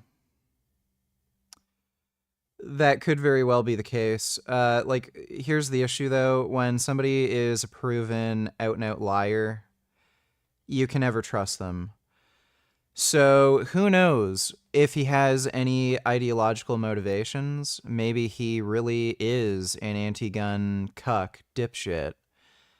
And as soon as he gets an opportunity, he will try to ban, all firearms. Even though now he says, oh, I'm pro-gun, I like guns, vote for me. Once he realizes his pro-gun bullshit was one of the most stupid, politically unpopular things he could have ever fucking done. So, I don't trust liars. I think you need some degree of honesty from politicians for me to have confidence in voting for them. Thanks for the donation, though, Dodo. And obviously that goal of Maxwell clearing certain people is being achieved here with her now clearing Trump's name with a possible pardon on the line. Now, I do have to say, it could be the case that he didn't have anything to do with it. She is being honest here. But unfortunately, the waters are muddied when you have such a transparent conflict of interest in this whole story. Personally, What are your thoughts on tipping? Personally, I do it sometimes if I'm feeling generous, but it should be optional rather than expected. Employers should just pay a living wage rather than having customers make up the difference. Tipping is complete and utter bullshit. It's fucking stupid. And I mean, it's gotten to a point where I've been to grocery stores where I go to the self-checkout line and it asks for a tip. Like, it's outrageous. It's a racket, and they're just trying to pressure people to give money when it's not deserved. So, and it creates so many other horrible issues. I'm terrified to order any food like on Uber Eats. Not that I really can, because of just where I live, but I'm terrified to order anything on Uber Eats because, one, I have some bad experiences personally. They always steal my pizzas if I ever order a pizza. And two, the amount of videos I've seen online where Uber Eats delivery drivers will like spit in your food if you give like even a $5 tip. $5, I have to drive 20 minutes, spit in your food. They should have given me $15. Like, it's crazy. The entitlement it creates from a lot of these employees, too. Everything about it is terrible. So just charge more for whatever food or service you're giving, pay the employees more, and stop asking me to give you extra fucking money. It's retarded. Thanks for the donation, though, Ben Boy. If he tried to ban guns across the country, first of all he doesn't have the spine to try that, but he would quickly realize it's not possible to do given state laws, Congress, and it's unpopular. He can't do it and would never put that much effort into it, unlike Mad Money. Yeah, I mean, I think at this point, Democrats have realized they just have no chance, especially with the Supreme Court the way it is. I still don't like Gavin Newsom. I'd rather have like Pete Buttigieg or Destiny or Bigfoot become president. But thanks for the donation, Dodo.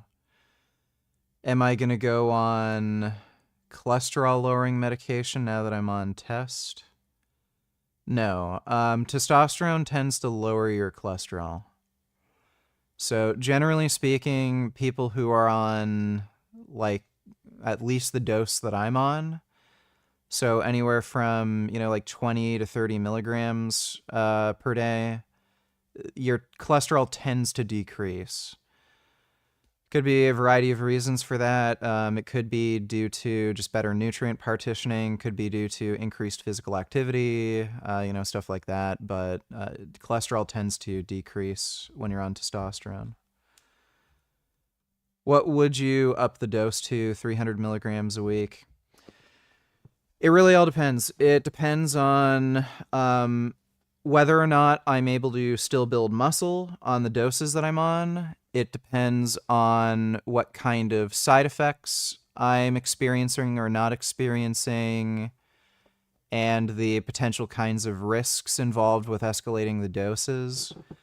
300 milligrams, like especially for me at my body weight, probably wouldn't be a problem. But I'm just starting at 210 milligrams right now. It's better to just start low and slowly build up. You're less likely to experience side effects. I've been like a lot of fucking idiots who don't know what the fuck they're talking about. They've told me to start on like 500 milligrams per week. That's a very good way to, again, get side effects like acne and gynecomastia. If you just suddenly ramp up your testosterone, like, 8 times what it normally is, that's when you can get a lot of side effects like acne and shit. If you slowly up the dose and get your body used to it, then you're less likely to experience side effects. So yeah, I'm just starting at 210. I'm going to just stay here for a couple months, see how it goes, and then, get some more blood work, see how I'm doing, and then I'll consider upping the dose if like I stop making progress or, something like that.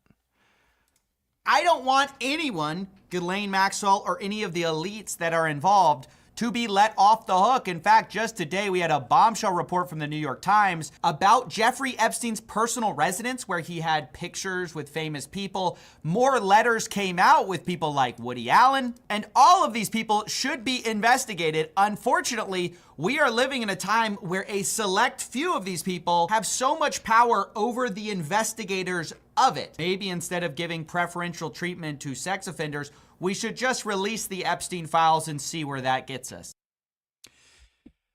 Yeah, but then Trump would be found guilty, so we're not going to be doing that. Yeah, dude, Trump is guilty as fuck. Guilty, guilty, guilty. He is so fucking guilty, dude. It's not even funny. I just gotta go take a piss and get a drink. I'll be right back.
Dodo donated $2. The worst thing is when Democrat politicians cuck to homeless pro-Palestine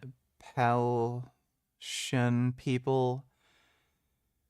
Those people don't even vote for Democrats, so why are we cucking to them to try to get their vote when they won't vote anyway because we're on stolen land and they don't even have ID? Well, it's hilarious. The fucking, there's that big whole Muslim thing. Oh, vote for Trump, because we know with the Democrats, they're just going to support Israel. So, why are they playing that dumbass game? It's just stupid. Again, I don't think they're, cucking to this woke progressive community because they actually think they're going to get votes. I think it's because they're in ideological alignment, and there's just a lot of Democrats that have gotten sucked into this you know, communist fucking wormhole. Thanks for the donation, though, Dodo. It's a man, baby! I am so sorry. Did you know that Austin Powers is 23 years old? Yeah, but I digress. Yes, there's a new MAGA conspiracy theory, and yes, it is insanely dumb. Initial reaction to your series was, well, that now we know Candace is insane. Like, but this one is going to be tested in the courts. Now, it is extremely difficult to defame a public figure, let alone the head of state like the president of France, but Candace Owens might have found a way. Yes, after getting kicked out of the Daily Wire for peddling your run-of-the-mill anti-Semitic conspiracy theories, Candace turned it up to 11 with a bold new conspiracy theory. The First Lady of France isn't actually a lady at all. She's secretly a man who stole his sister's identity and is now working undercover to manipulate her husband on behalf of the global cabal of liberal elite pedophiles. And that's just the beginning. Trust me, it gets dumber. And so last week, the First Lady of France, Brigitte Macron, and her husband, French President Emmanuel Macron, fired back by filing a monster 219-page defamation complaint against Owens. Now, we've read the complaint, and oh boy, it's certainly a greatest hits compilation of MAGA's favorite tinfoil hat club talking points. So get your MAGA conspiracy theory bingo cards ready, because we're going to check off a lot of boxes as we analyze the Macron's case against Candace Owens, and what happens when the lines between protected speech and defamation blur. Now, while the United States is a net importer of goods, one of its greatest exports is conspiracy theories. But the Brigitte Macron is a man claim actually started in France. Like the US, France has a group of extreme right-wing anti-government conspiracy theorists who peddle wild ideas online. And the post-COVID era of political distrust created even more fertile grounds for those conspiracy theories. And Brigitte Macron and her husband have often been the subject of salacious media stories. Because when they met, and this is not a conspiracy theory, this is actual real life, Emmanuel was a 15-year-old student and Brigitte, his drama teacher, was married with 3 children, the oldest of whom was older than Emmanuel. He told Brigitte he would return to marry her when he left for school in Paris at the age of 17. And years... Whoa, that is really weird. Really weird. I wonder if she groomed him. That is super weird.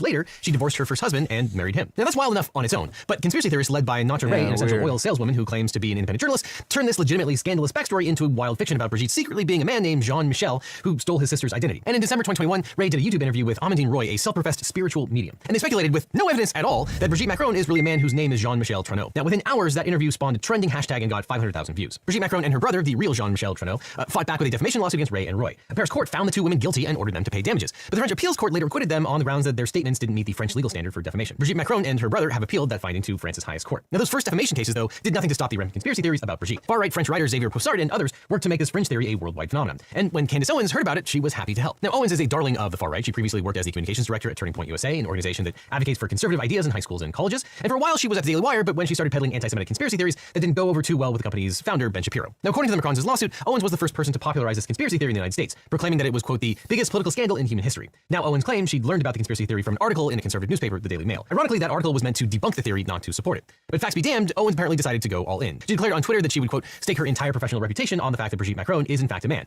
And she might get her... What are you up to, Gum Gum? What's going on? What's my Gum Gum doing? Why don't you come cuddle? Does Gum Gum want to cuddle? Yeah, come cuddle, Gum Gum. Oh, that's a good kitty. Yeah, that's a good kitty. Oh.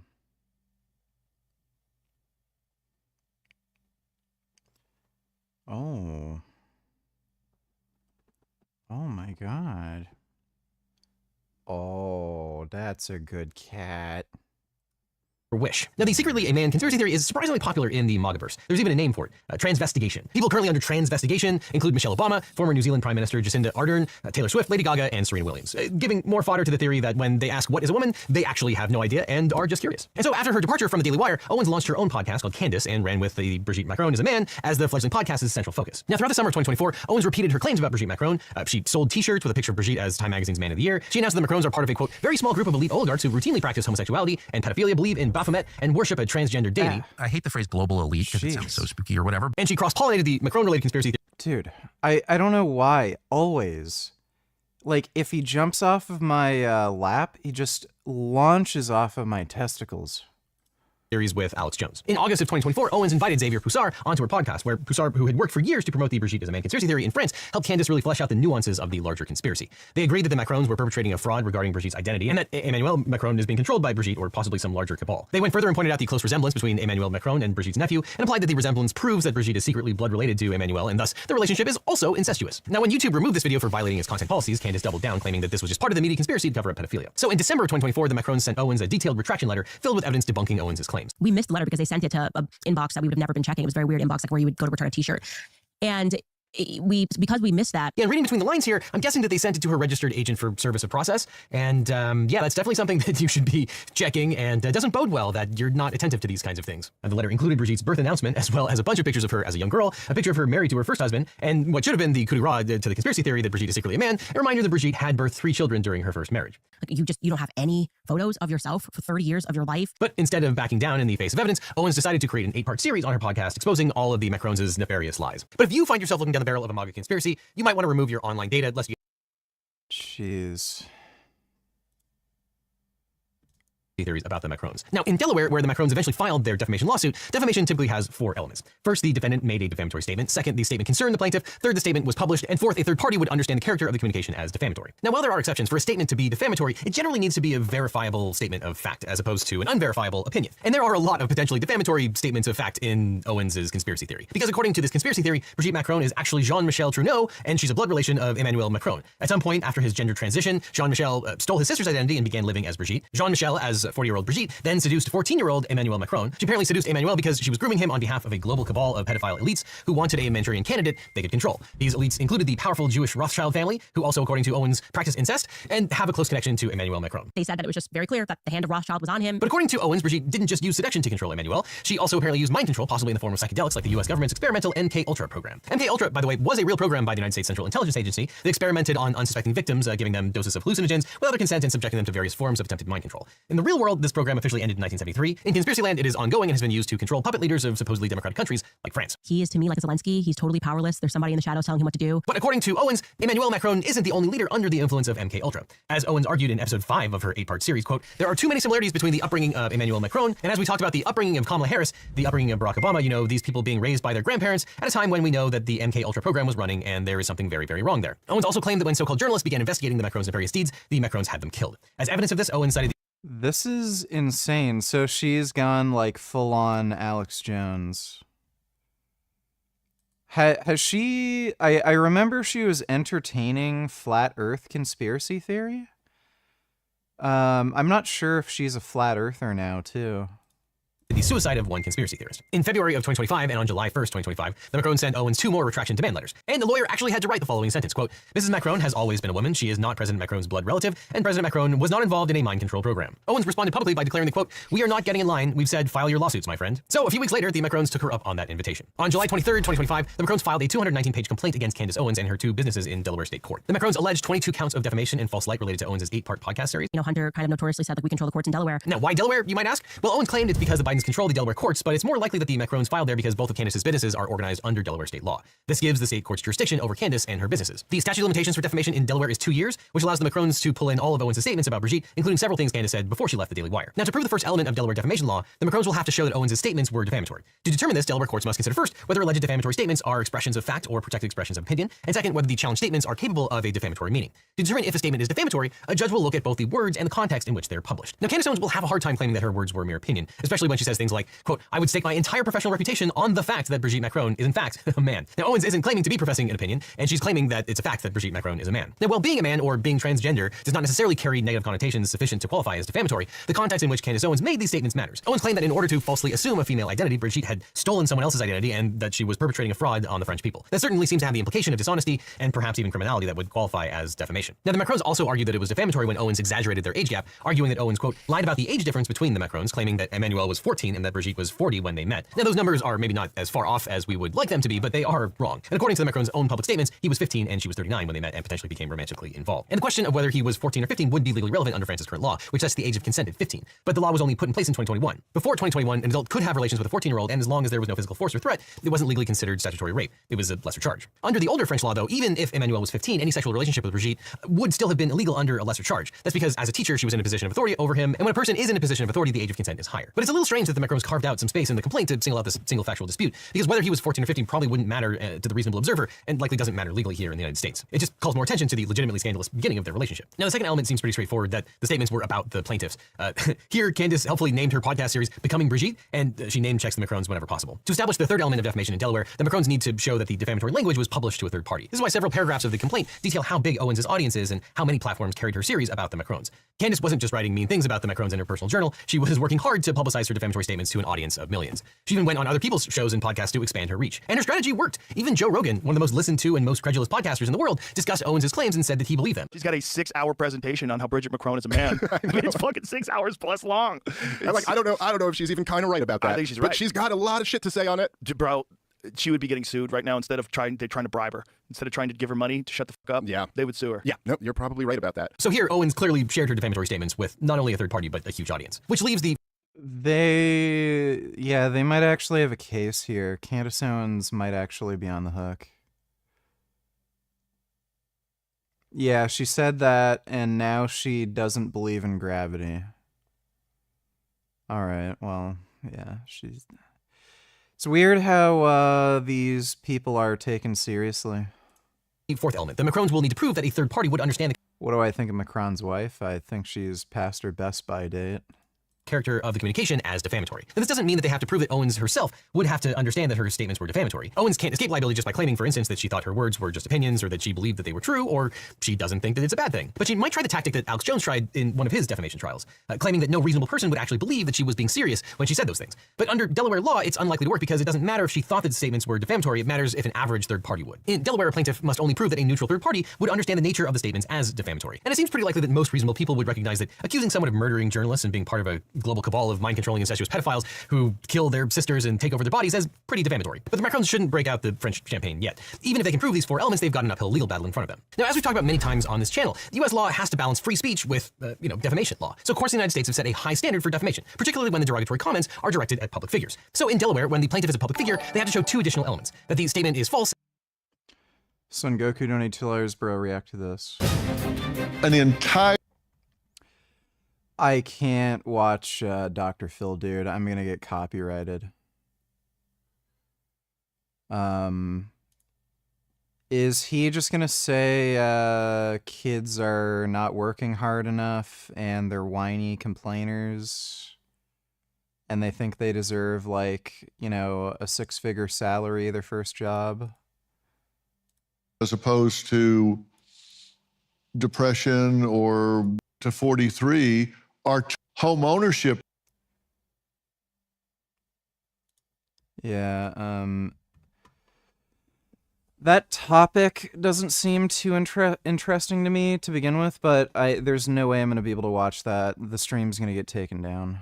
Thanks for the donation, though, Son Goku. And that the defendant made the statement with actual malice. Now, these extra elements are required because of the landmark Supreme Court case of New York Times versus Sullivan. In 1960, the Times ran an advertisement criticizing the Montgomery, Alabama police for their treatment of civil rights protesters, including Martin Luther King Jr. The ad contained several minor factual inaccuracies, including how many times King had been arrested during the protests and what song the protesters had sung. Based on those inaccuracies, Montgomery County Police Commissioner L.B. Sullivan sued the Times, claiming defamation. Now, after two lower courts ruled against the Times, the Supreme Court stepped in. The Supreme Court ruled unanimously in favor of the Times. The court held that the definition of defamation has to be narrow because the, quote, profound national commitment to the principle that debate on public issues should be uninhibited, robust, and wide open. Even if that debate includes, quote, vehement, caustic, and sometimes unpleasant sharp attacks on government and public officials, it still needs to be protected. To ensure that speech was adequately protected, the court created the requirement that if a public official wants to claim defamation, they have to show actual malice. Now, in defamation law, as we've talked about many times before, malice doesn't mean malicious intent. It means that the defendant had knowledge of the falsity of the claim or acted in gross recklessness. And in Curtis Publishing Co. versus Butts and other later cases, the Supreme Court expanded the high bar for defamation claims to all public figures, not just public officials. This includes celebrities, prominent people, or anyone who knowingly inserts themselves into a public controversy. So an ordinary person can even be a limited purpose public figure if they voluntarily inject themselves or are drawn into a particular public controversy. But when someone is classified as a public figure, it becomes much more difficult for them to win a defamation case.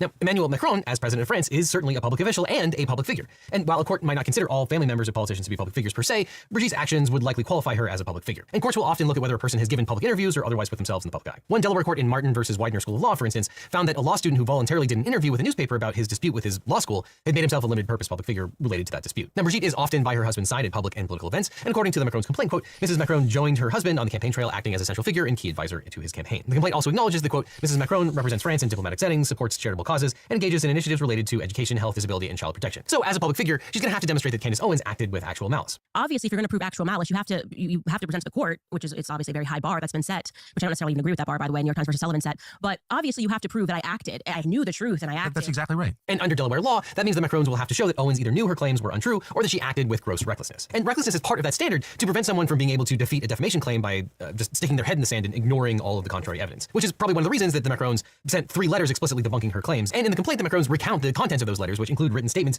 debunking Owens' claims, as well as evidence like pictures of Brigitte as a child, Brigitte's birth announcement, and photos of her first wedding, demonstrating that she is, and always has been, female. And the Macrons also reference the numerous times that Owens ignored contrary evidence as she peddled her conspiracy theories. This could help demonstrate that even if Owens truly believed that her claims were accurate, she's still acting with gross recklessness by disregarding all of the evidence to the contrary. There's still the question, though, of who will have the burden of demonstrating whether Owens' claims were true or false. Truth is a widely accepted defense to any defamation claim, and if something is true, it cannot, generally speaking, by legal definition, be defamatory. Now, traditionally, the defendant has had the burden of proving that their statements were actually true, but after New York Times versus Sullivan, courts began to reconsider who should carry the burden when the plaintiff is a public figure and the defendant is a member of the media. In Philadelphia Newspapers versus Hepps, the Supreme Court considered the case of Maurice Hepps, the owner of a chain of stores. The Philadelphia Inquirer had published a series of articles linking the stores and Hepps to organized crime and accusing Hepps of using his organized crime connections to influence the legislature. Hepps sued for defamation. Now, at the time, Pennsylvania state law put the burden on the newspapers to demonstrate that his claims were true. The Supreme Court declared that this burden was an unconstitutional infringement on free speech and instead placed the burden on Hepps. The court concluded that, quote, to ensure that true speech on matters of public concern is not deterred, we hold that the common law presumption that defamatory speech is false cannot stand when a plaintiff seeks damages against a media defendant for speech of public concern. And the case turned partly on the fact that the defendant was a member of the media, which raises the interesting question, is Candace Owens a member of the media? Is this a matter of public concern? Owens holds herself out as an independent journalist, even claiming that the Macrons lawsuit is, quote, a foreign government attacking the First Amendment rights of an American independent journalist. Though plaintiffs seem to be teeing up the argument that Owens actually isn't a journalist. In their complaint, they argue that Owens was, quote, motivated by personal animus rather than any legitimate journalistic practice, and say that, quote, Owens labels herself as an independent investigative journalist while routinely peddling misinformation under the guise of legitimate reporting. So if the Macrons can get the court to agree that Owens isn't actually a member of the media, they might be able to shift the onus back to Owens so that she would have to prove the truth of her statements. Now that would be a novel and interesting legal argument that would increase the chances of their prevailing, and at the minimum make it more expensive for Owens. But it's likely that if the court accepts that Owens is in fact a member of the media, as opposed to just a conspiracy theorist and opportunist,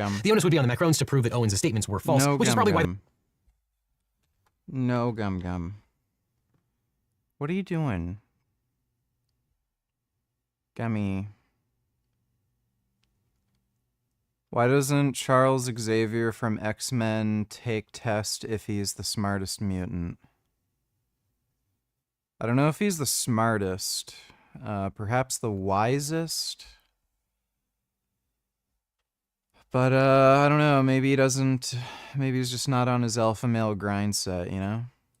The Macrons spent about 100 pages of their 219-page complaint laying out what Candace's claims were and why they're demonstrably false. Though either way, Candace Owens is already using this as an opportunity to fundraise. Will Wallace writes, I'm also a sponsor. I'm going to sponsor you right into winning this case. We have to let the world know not to mess with Americans, especially our women and children. Thank you guys. And we have seen this, there's definitely an uptick in donations. And frankly, I would love to find out who's representing her in this suit because she is doing everything you don't want a client to do, starting with doing a 2-hour interview with Tucker Carlson. In the relevant portion of this interview, she says that she's not going to dismiss this suit or not going to even try to dismiss this suit to try to get discovery against the Macrons. So you're not going to try to have the case dismissed? I certainly do not want to have a case dismissed. Amazing. Yeah, and so we're having these you guys, I just want to linger on this for a moment, having been around a lot of lawsuits. It's probably not a good idea. I've never heard anybody sued, particularly. Gummy, what are you they're spending a lot of money on this. Stop. Because Tom Clare and his wife have big expenses, and I think they charge a lot. I've never heard anybody say, I don't want a well-funded case against me to be dismissed. And that's one of those things that you say that's like, I'm going to take this all the way to the Supreme Court. Sure, I appreciate your gusto, but it's easy to say that at the beginning of the litigation, but when the bills start coming in, everyone has a different tune. Now, maybe the worst kind of client is the one that does their own research and comes to the wrong conclusion, but maybe the second worst kind of client is the one that has no idea, but assumes things are the other way. And Candace appears to be one of those people. She didn't know that any of this stuff is possible, but's finding out in real time. I didn't even know how we could sue, actually. I thought that you could only sue in a I just am learning with everybody else.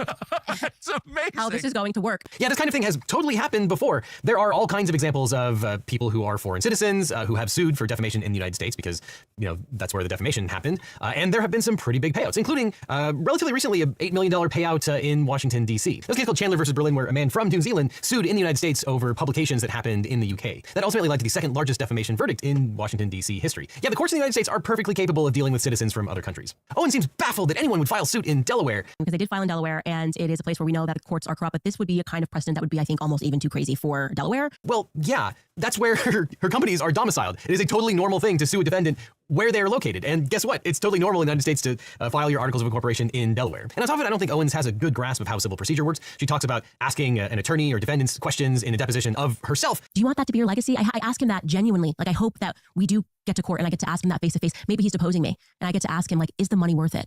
That's not how that works. Depositions work.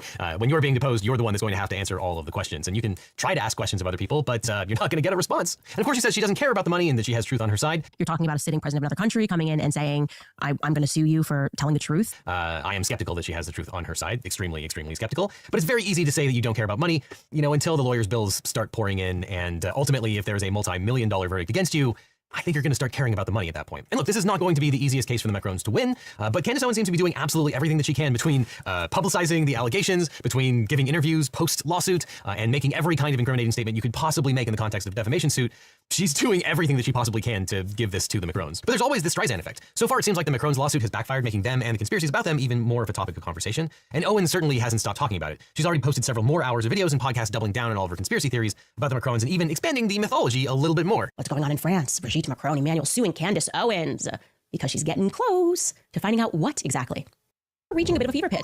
And there it is. Bingo. Congratulations. And I'm sorry for playing MAGA bingo. Now, if you're the subject of MAGA bingo and a defamatory MAGA conspiracy, you're going to want I hope the Macrons are able to sue her ass.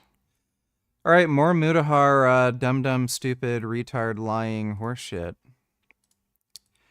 Some interesting updates. So Nicandros uploaded his new video.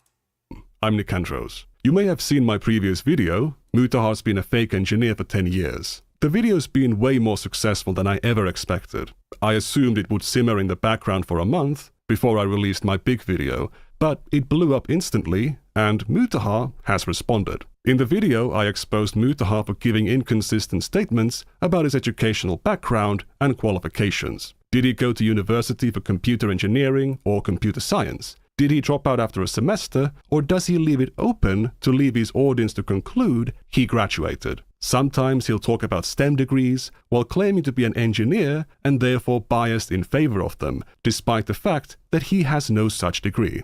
Is it bad if you don't get a STEM degree? Look, I'm gonna sound biased as fuck, but STEM degrees all the way. I'm gonna sound biased because, you know, as an engineer, like, you know, you want to get the degree that's gonna get you a job, you know, a good job.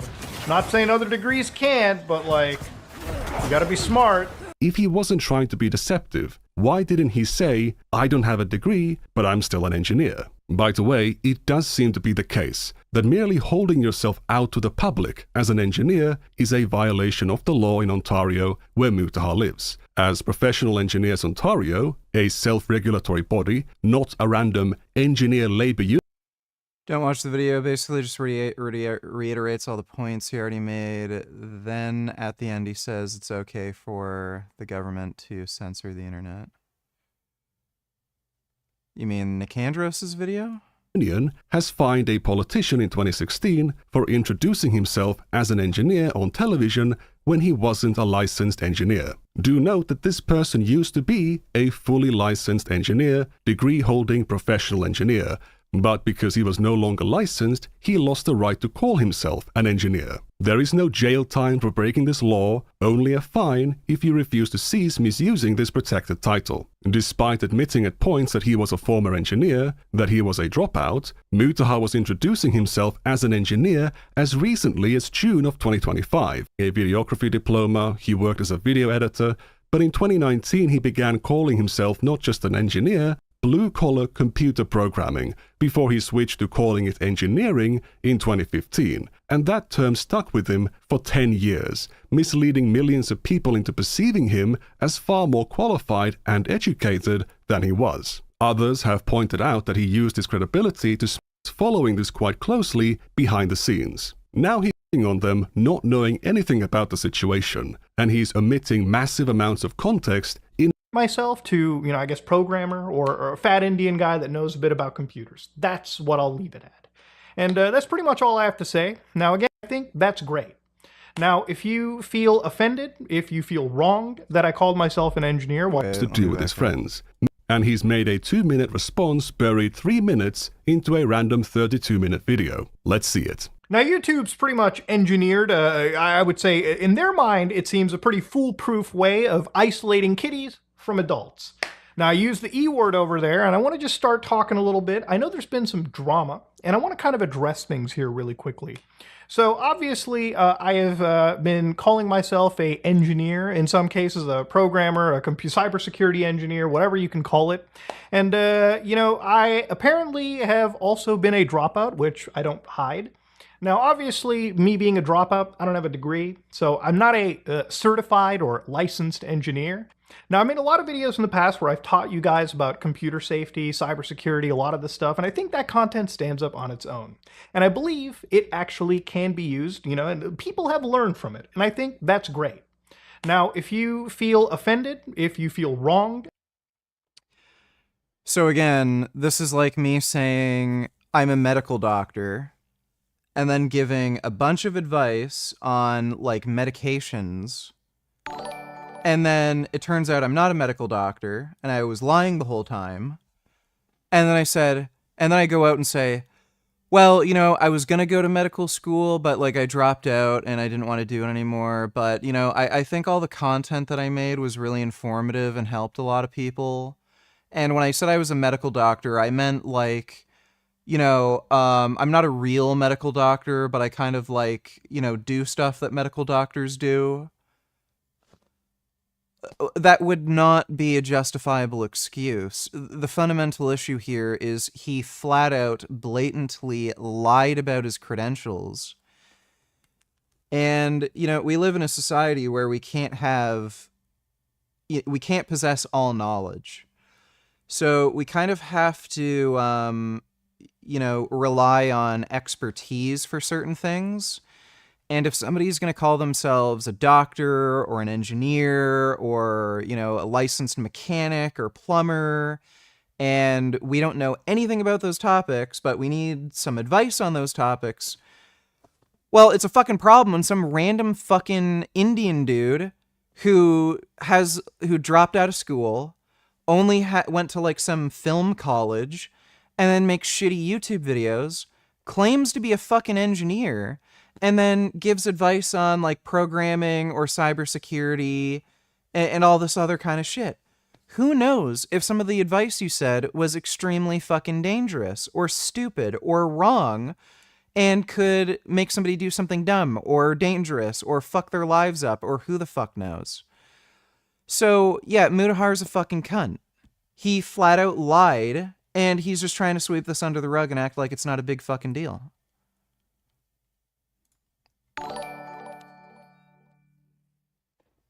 WTF, you casually said Finn died? What happened?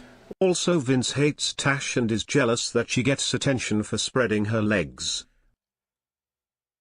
I don't particularly like Tash either. She's drunk the fucking TikTok Kool-Aid and she's claiming Israel's committing a fucking genocide and shit. She's an idiot. But I've mentioned... I think I told everybody that Finn died like a month ago. You probably just didn't hear it.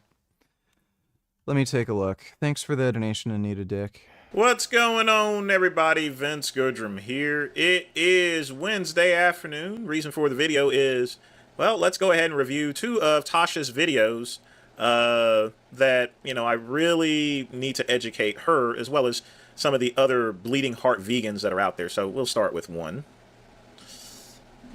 I'm going to cut off the music. Now, here she is dancing with, I believe, vegan burgers and vegan bacon and vegan banana bread and stuff like that.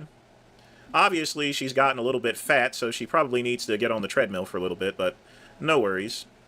Yeah, of all people. It's probably due to her non-milk-based products from sucking. Well, anyway.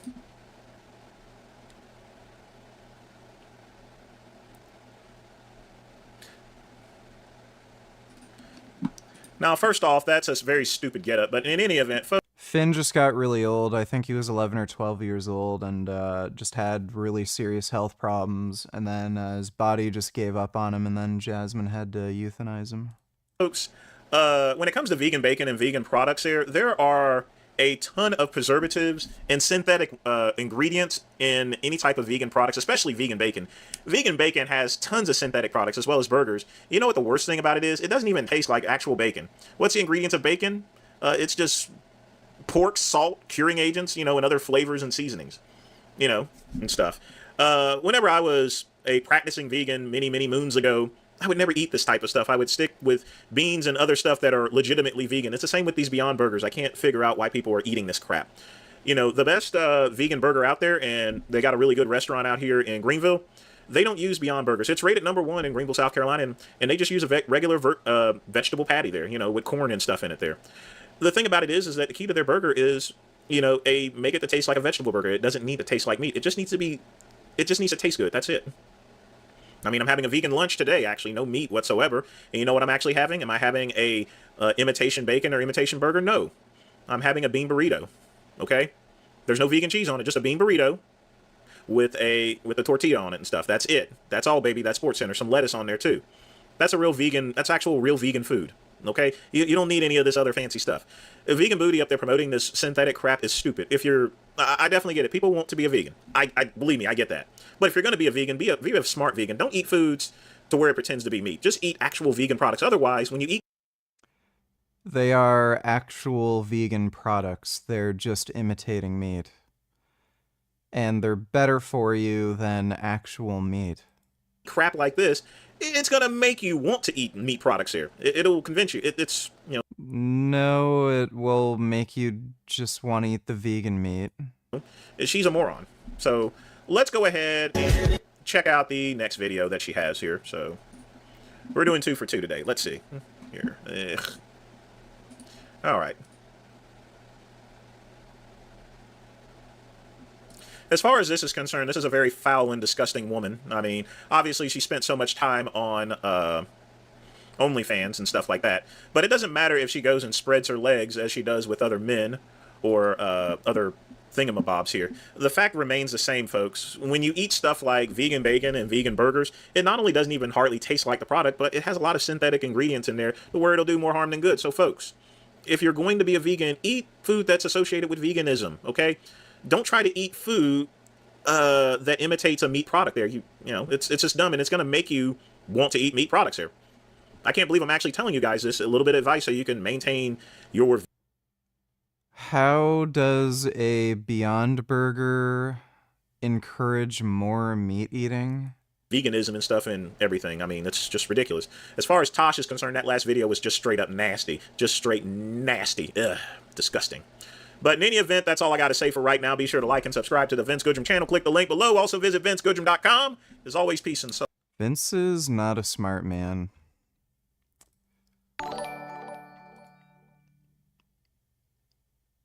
Why is this fat nigger Vince Goodrum Patrick Star, Majin Buu and Choji Biltas calling another shorty fat?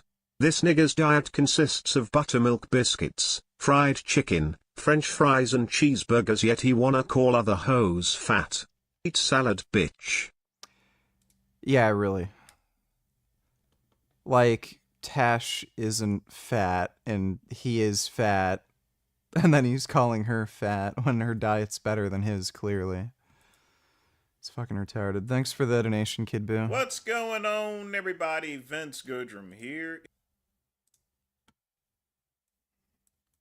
It is Wednesday evening.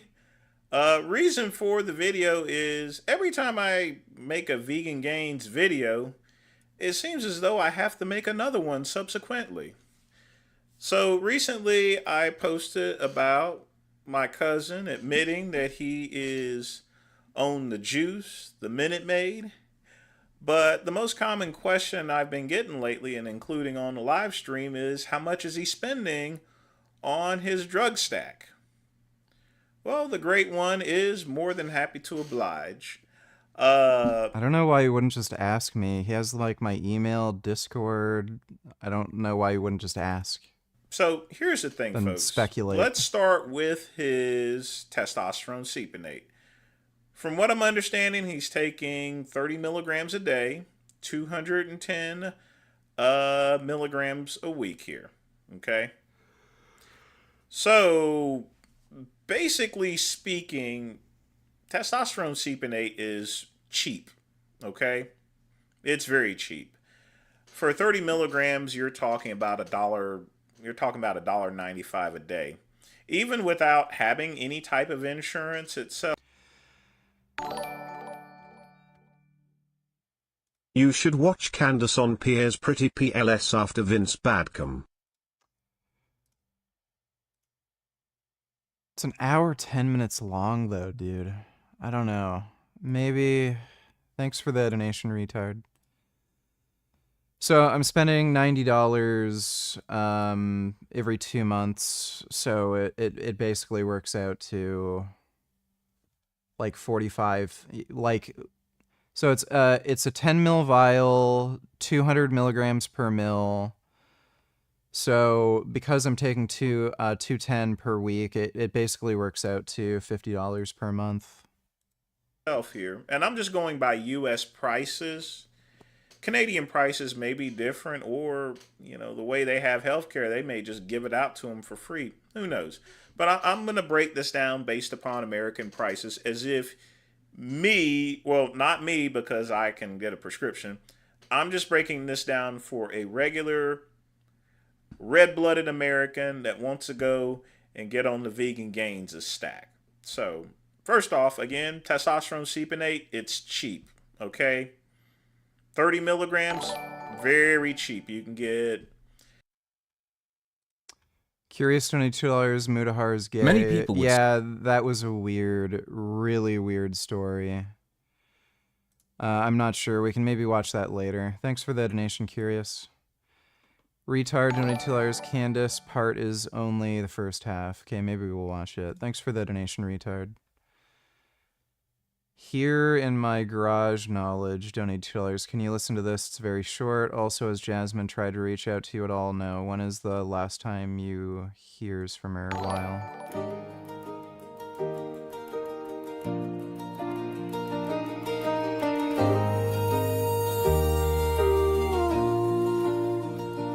Getting scissored in my Chevy had me breathing so heavy. When she pulled my flannel panties off, it broke my levee. Just a couple country girls getting sweaty and sweet. She's a dirty Dixie Daisy, it was love at first queef.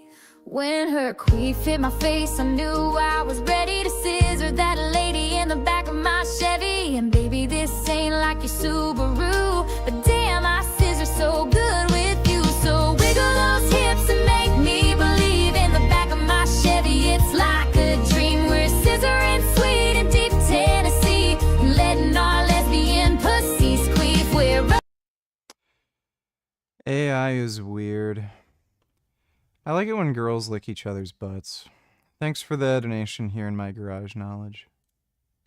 You can get two 1 milliliter vials, 400 milligrams total. That would be more than enough to cover. Yeah, no, they normally come in 10 mil vials, and it's 200 milligrams per mil. Because it comes in 400 milligrams here, by the way.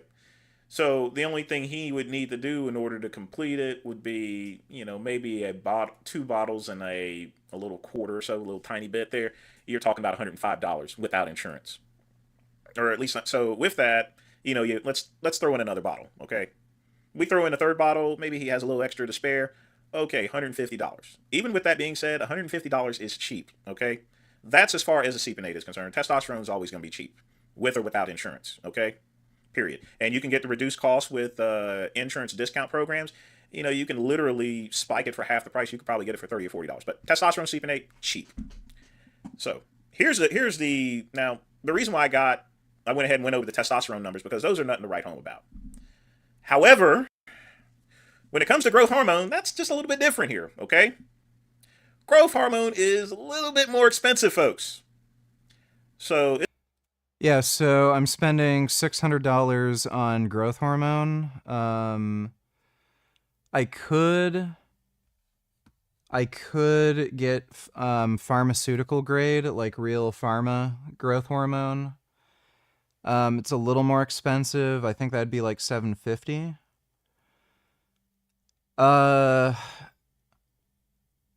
I'm seeing weird conflicting things. I might just try the actual pharma stuff.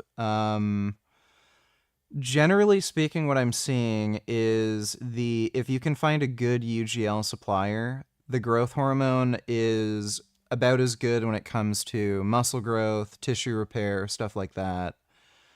But there does seem to be differences when it comes to like weight loss.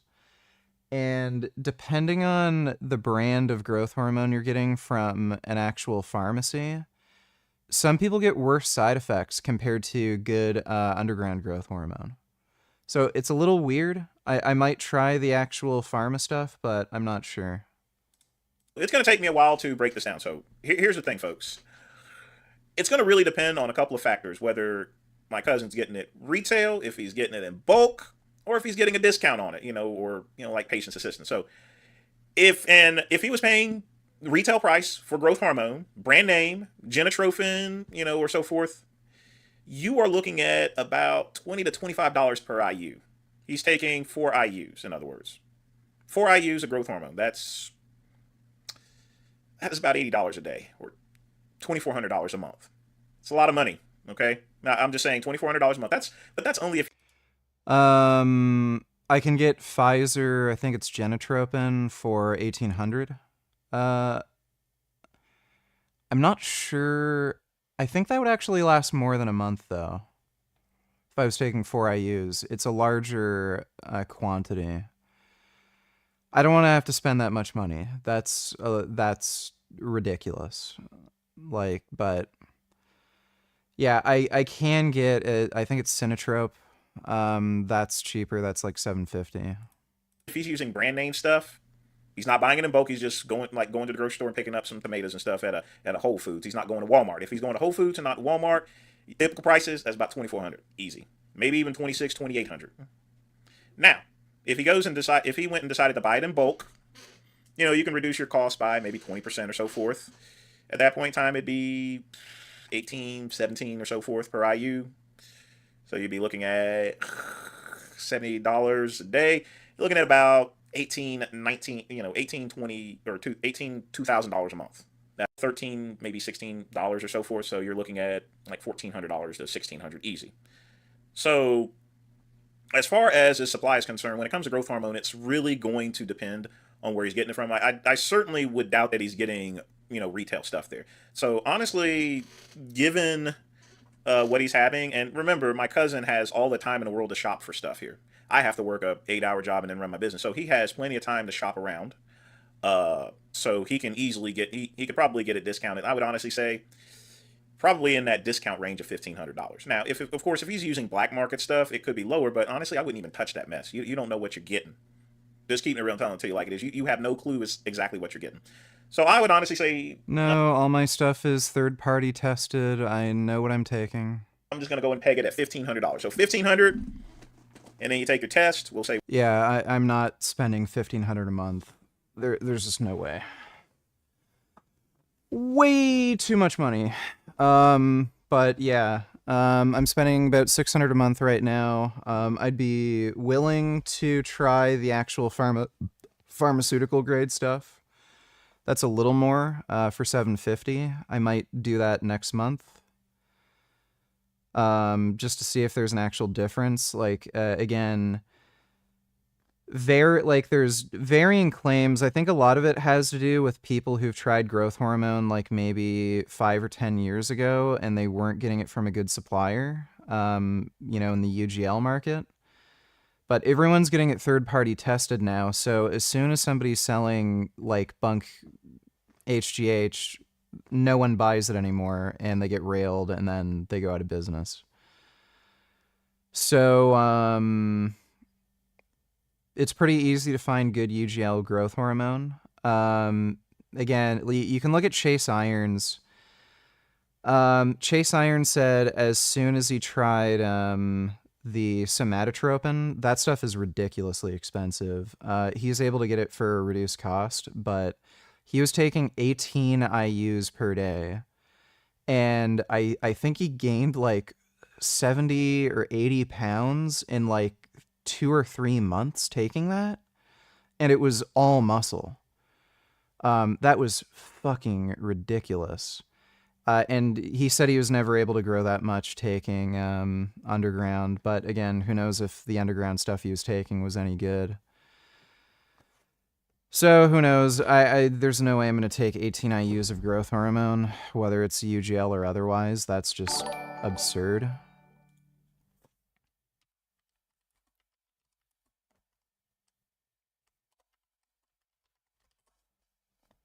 Let me see if I can find it.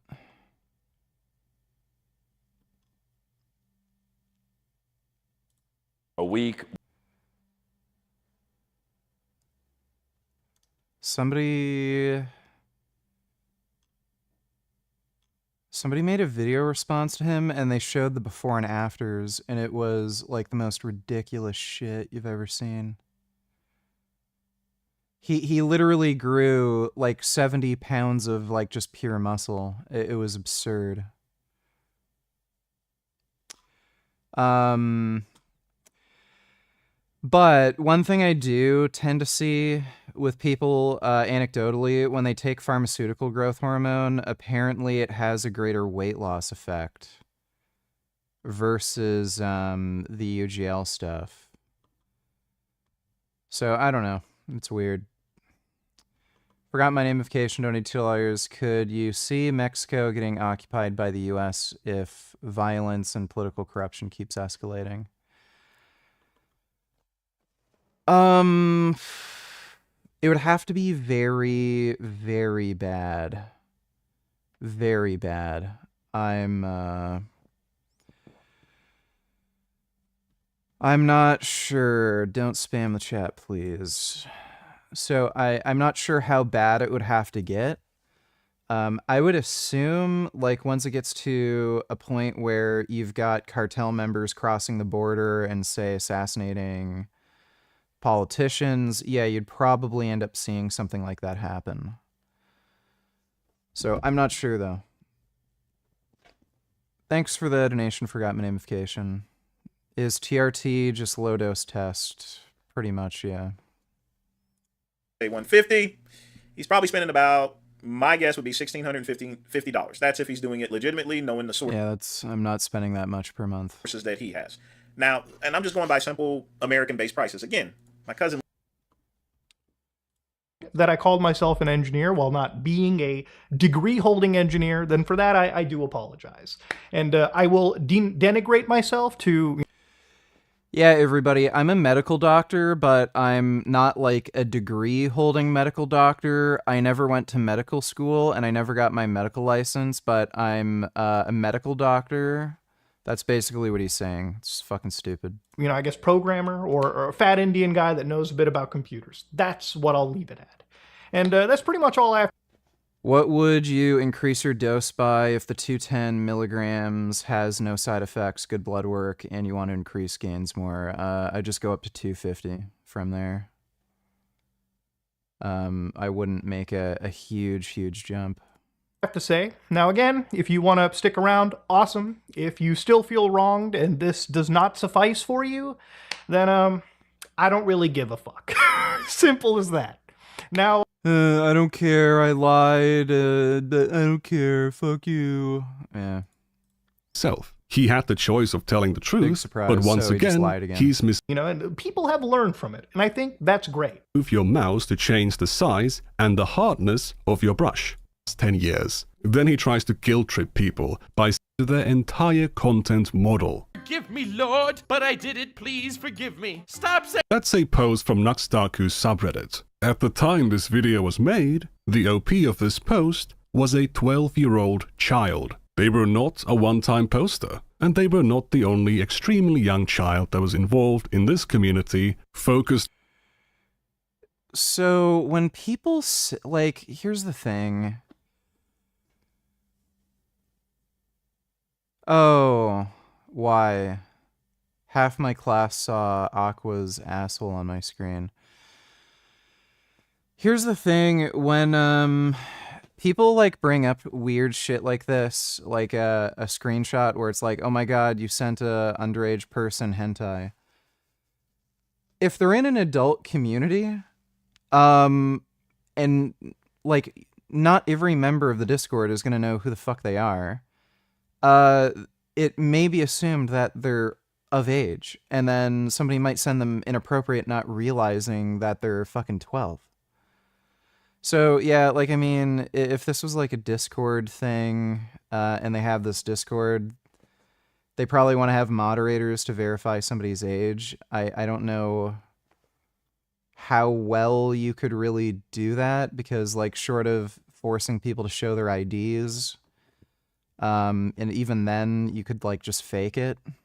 Otaku subreddit. At the time this video was made, the OP of this post was a 12-year-old child. They were not a one-time poster, and they were not the only extremely young child that was involved in this community focused around adult content. There's plenty more material to cover in my bigger video, but let me tell you this. Mutahar was notified about this stuff in a confrontation almost exactly a year ago. What action did he take? Nothing. Because if the truth came out, he would look bad for being so close to Naxtaku. This guy is sitting here telling you that the government needs to stay away from the internet. It's so horrible when people are forced to verify their age on social media. I know it's...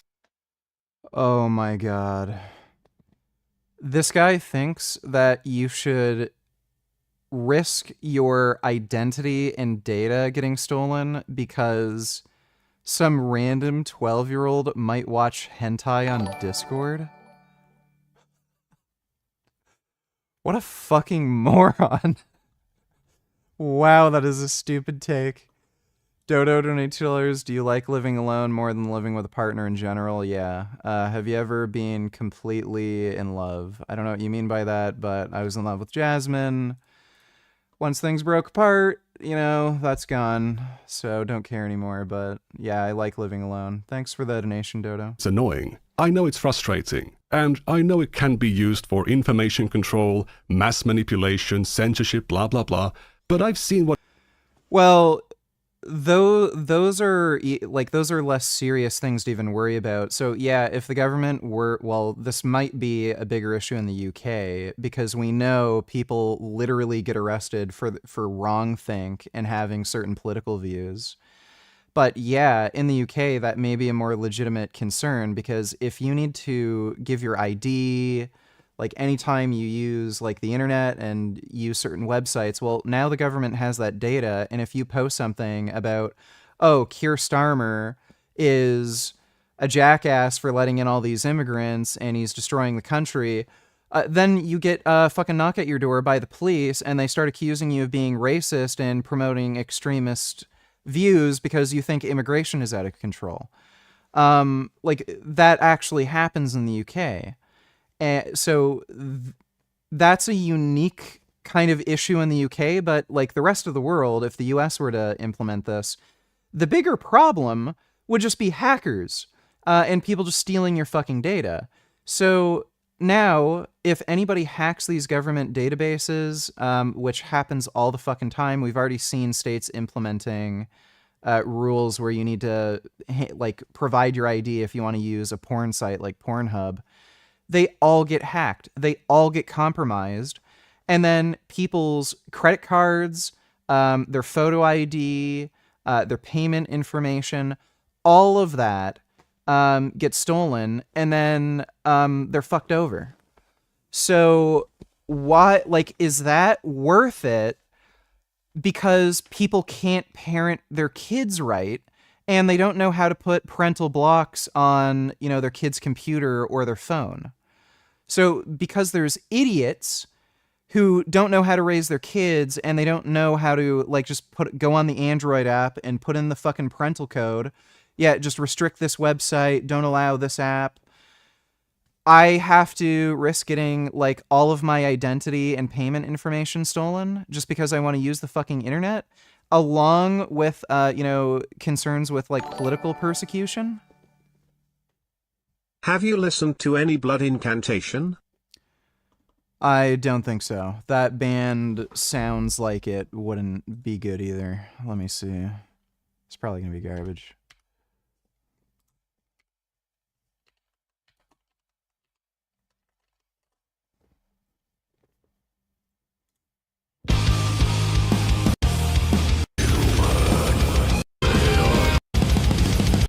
That's terrible, dude.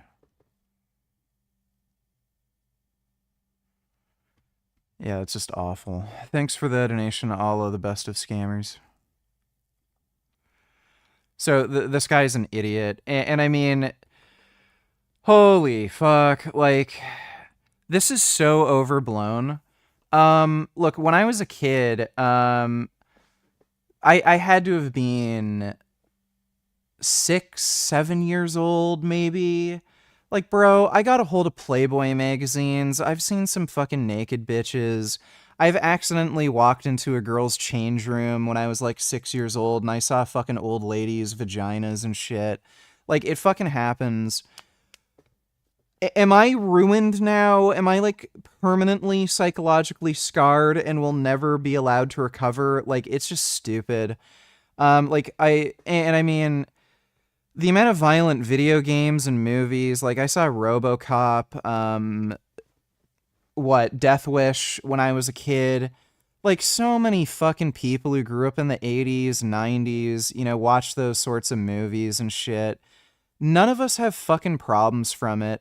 Like, people freak out about, you know, kids. Oh my god, Discord. Some kid joined a hentai Discord. I can't believe this. It's not a big deal. Like, what I'm really concerned with is kids getting groomed. Like, that's the real concern, where, like, fucking creeps on the internet will make them, like, take photos of themselves and send it to them, or meet up so that they can get sexually assaulted. Like, that's the shit that I'm concerned with. Like, really? This is what you're clutching your pearls about? Some 12-year-old kid managed to get on some hentai Discord server and was just watching fucking porn? And then, like, we're going to make it so everyone's data is going to get fucking stolen. People's photo ID, credit card, payment information, all going to get fucking stolen. And along with risking things like political persecution from the government, because a 12-year-old might log on to a Discord server that has hentai on it. Like, give me a fucking break. It's stupid. What it looks like when these man-children self-regulate. What it looks like when they are holding each other accountable. And what I mean by that is that they don't. They are 100% willing to prioritize their career, income, and their... Why are you taking both tests and HGH and not just one of them? Like, if one is better than the other, why not take more of that instead? They do different things, they're not better than one another, and they work synergistically to make you grow more muscle. Ego over the safety of children on the platform. But that's a story for the bigger video. Some people have unfortunately got... Okay, well, Nicandros, this is every... Like, this guy has 11k subs. Every single small YouTuber, they have the dumbest fucking political takes imaginable. And they also do this shit where they'll make a video and then repeat everything they fucking said in the last video. Like, this guy actually can compose decent videos. Like, he'll make a beginning thesis, and then he'll go through each of those thesis points throughout the video. He actually knows how to construct a video properly and make an argument. But he repeats himself, and then he has, like, he just makes the same video again, and then he has the dumbest fucking political take ever. But yeah, that's like every small YouTuber. They just have the stupidest, some of the stupidest shit. Unlisted. Many people would say. I wonder why he unlisted this. I'm not going to go through it. Basically, Mutahar said he kissed a dude when he was blackout drunk and had like a weird gay makeout session with a friend of his. And apparently he might have done it while he was dating a terminally ill woman. It's kind of weird. I don't think my series has gripped the entire world and caused a global leader to get on a plane and beg President Trump to shut me up because I'm just sitting there going, la, la, la, she looks like a woman in a wig. It's like a whole made up, culture war issue. And it's not. Well, the massive lawsuit filed by the Macrons against Candace Owens is extraordinary and unprecedented on many levels. This is the world leader suing a US citizen for defamation in a US court. And the US citizen is not a legacy news brand or a business mogul, but a successful podcaster, which is a measure of the shifting balance of power in media. President Macron and his wife Brigitte accused Candace Owens of relentless worldwide bullying and a campaign of global humiliation over the repeated claim that Brigitte Macron is a man. Macron has tried other methods of warning Candace to drop the issue, including, she says, asking President Trump to call her directly, which he did. Well, so far, the main impact of the lawsuit has been to bring the Brigitte claims to an even bigger audience, with prominent coverage everywhere from NBC to CNN and the BBC. But many legal commentators reckon it's Candace Owens who ought to be worrying. So is she? Well, in a moment, I'll ask her, but here's a reminder of how we got here. I think you're a man. I think it's beyond obvious that you're born a man. You may want to split hairs about, well, I'm really a woman. I feel on the inside, not a woman. An insulting wig that you're wearing. It's ridiculous. It's like you're laughing at us. What I'm saying is that you were born a man and you will die a man. It is very clear that Brigitte Trogneau Dude, she's such a fucking retard. existed. It's very clear that she was, in fact, the sister of Jean-Michel Trogneau. And I think... You know what's funny? Joe Rogan, very quickly, when she was on Joe Rogan's podcast years ago, found out that she was fucking stupid. Like, Joe Rogan immediately realized she's a fucking idiot. If you watch that podcast, he's like, wow, you can't be serious. This woman's fucking stupid. That's Joe Rogan. like, you know she's stupid when Joe Rogan can figure out you're an idiot within minutes. That if I am guessing what took place here, Jean-Michel Trogneau took Brigitte Trogneau's identity at some point. It's plausible that Brigitte Trogneau got sick, that the real Brigitte Trogneau got sick and perhaps had a dying wish to help her brother. It's very early on, but I know that the process is supposed to be the pain, that they want to drag this out. I can't see them wanting to make it to Discovery. I just don't see that happening. I think they'll fake kill Brigitte first. Like, they'll be like, oh, Brigitte passed away from stress because of what Candace did. Well, the host of the Candace Show, Candace Owens, rejoins me now. Candace, how are you? I'm doing well. How are you, Piers? I'm good. Are you a woman? I am, in fact, a woman, and I certainly would never sue someone to prove to the world that that is a fact. I would probably be laughing. Well, how can you prove to me you're a woman if I don't believe you? I wouldn't have to. You could do 18 hours of a show saying that I wish, you know, there were left-wing crazy people who were as insane and petty, and they would do this kind of like massive campaign to try to prove to the world that she's a man, just so she gets a taste of her own medicine. Was living as a man for 30 years. And the easiest thing for me to do, obviously, would be to just release pictures of me living, yearbooks, me on the cheerleading team, me pregnant, me with my children, raising my children. Long before, if I ever got to the point where I thought that I needed to launch a lawsuit, I would probably just release a few photos if we're playing devil's advocate here. But ultimately, the easiest and quickest and best way to prove to me that you're a woman, I'm not disputing that you're a woman, I think you probably are, but I know you like to cast doubt on people's gender and sexuality, so I'll just leave it floating, hoping that someone in the internet world grabs it and makes me tons of money with a, is Candace male or female? But my point is this, you would be able to prove it to me by taking a simple... So if you build muscle from gear that's out of what you could ever achieve naturally, would you eventually lose that muscle when off gear? If not, why be on gear rest of life? So that I don't lose the muscle? I have no idea why Candace is so confident. She must be severely mentally ill. Well, she's not mentally ill. She's mentally retarded. I don't know, like, maybe you could consider that a mental illness, being, like, really, really stupid, but yeah, she's just stupid. Thanks for the donation, retard. Simple sex test, right? You would just say, here we are, here are the results, here's the sex test. That's the best way to do this, right?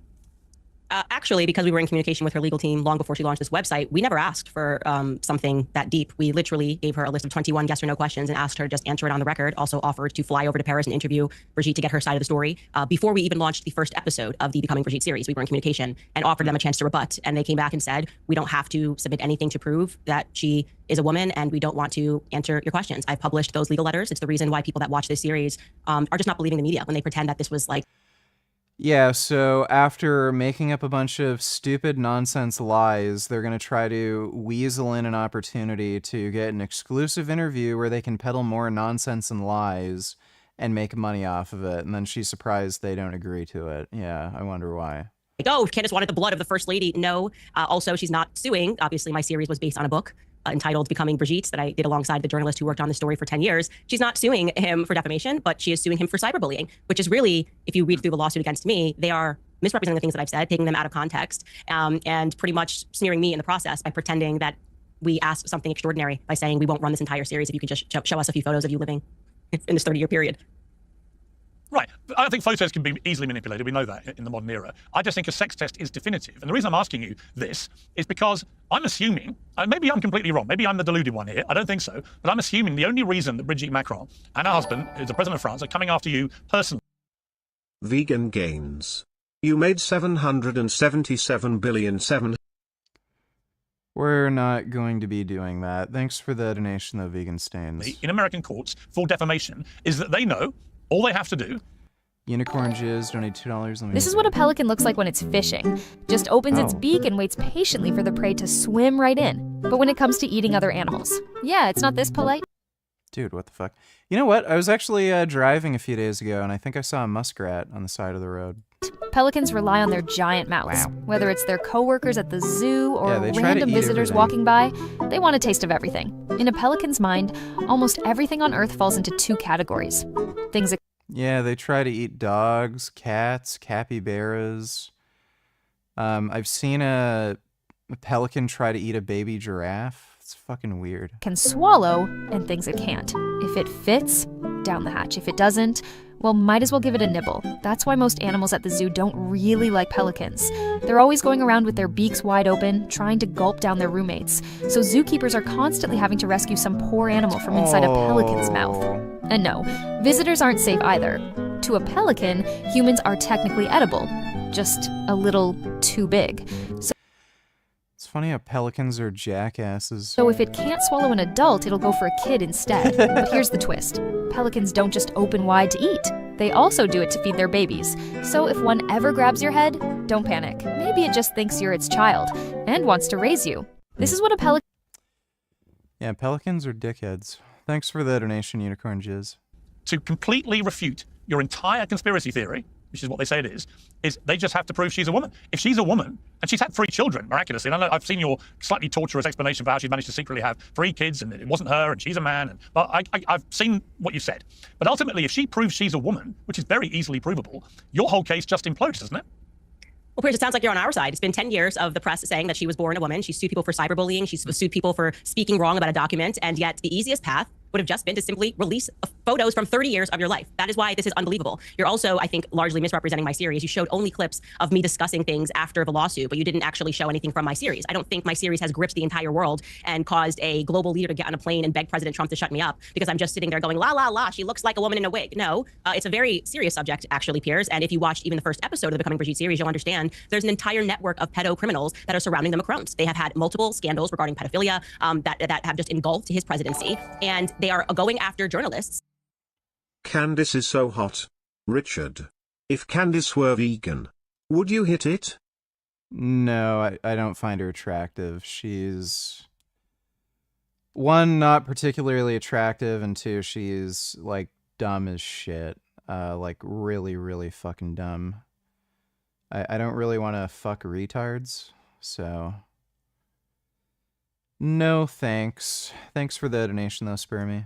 And to be clear, these were mainstream journalists, not far-right podcasters or however it's being presented in the media today, that were simply trying to do a biography on the First Lady. They were supporters of her. They were feminists. They wanted to basically glorify her as the president's wife, and they fell down a dark hole. Condé Nast journalists, by the way. They fell down a dark hole because they felt suddenly that they weren't able to get any answers to their basic questions. This was a mainstream issue in France. And so I think you do yourself a disservice when you misrepresent it as if I'm just like sitting here going, la, la, la, she's wearing a wig. Show the real excerpts from the Becoming Brigitte series. It's incredibly compelling. No, I saw that. Even you could ignore that it's strange. It's strange. Like 30 years of it, why would you go through all this effort when you could just drop photos of 30 years of your life where you allegedly had 3 children? Where are your children, by the way? Allegedly had 3 children. Wouldn't your children come out years and defend you by just dropping pictures of their childhood with you? Do you know her children won't do that? And yet miraculously, those same children do Candice, drop photos of their father? All right, Candice, let me present another series of explanations for what's happened here. Sure. I believe, and maybe I'm wrong, all right? So let me put that caveat at the start here. Maybe you're right, okay? I don't think you are. I think you've been hoodwinked by these journalists who have gone on a complete fantasy trail of nonsense, trying to suggest Brigitte Macron never had 3 children, is a man, it's all a lie, and all the stuff that you've been doing on your channel.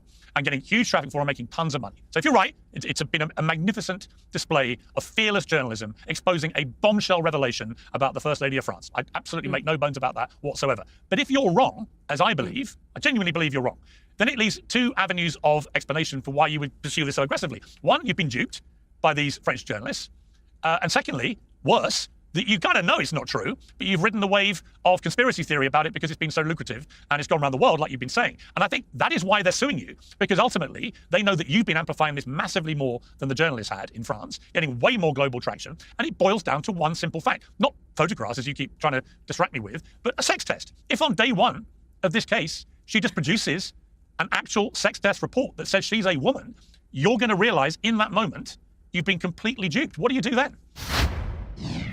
More and more Americans are putting their health first, getting back into shape. But diet and cardio are not enough. If you want to build muscle and burn fat, you must do strength training. That's why I'm delighted to be working with Jacked Up Fitness. Their all-in-one home gyms are best in class. Because like I said, it's been about 10 years and Brigitte could have done that at any moment. She's been in multiple lawsuits, involved in lawsuits, trying to shut journalists up. I mean, you really are asking people to defy. Like, does she have to spread her vagina open? Like, what in the fuck? Their common sense in this moment. They know what has happened here. They know that we went to Brigitte before we started the series. I don't know what you mean by shut down your natural tea production completely. You're going to have some degree of shutdown no matter how much testosterone you're taking.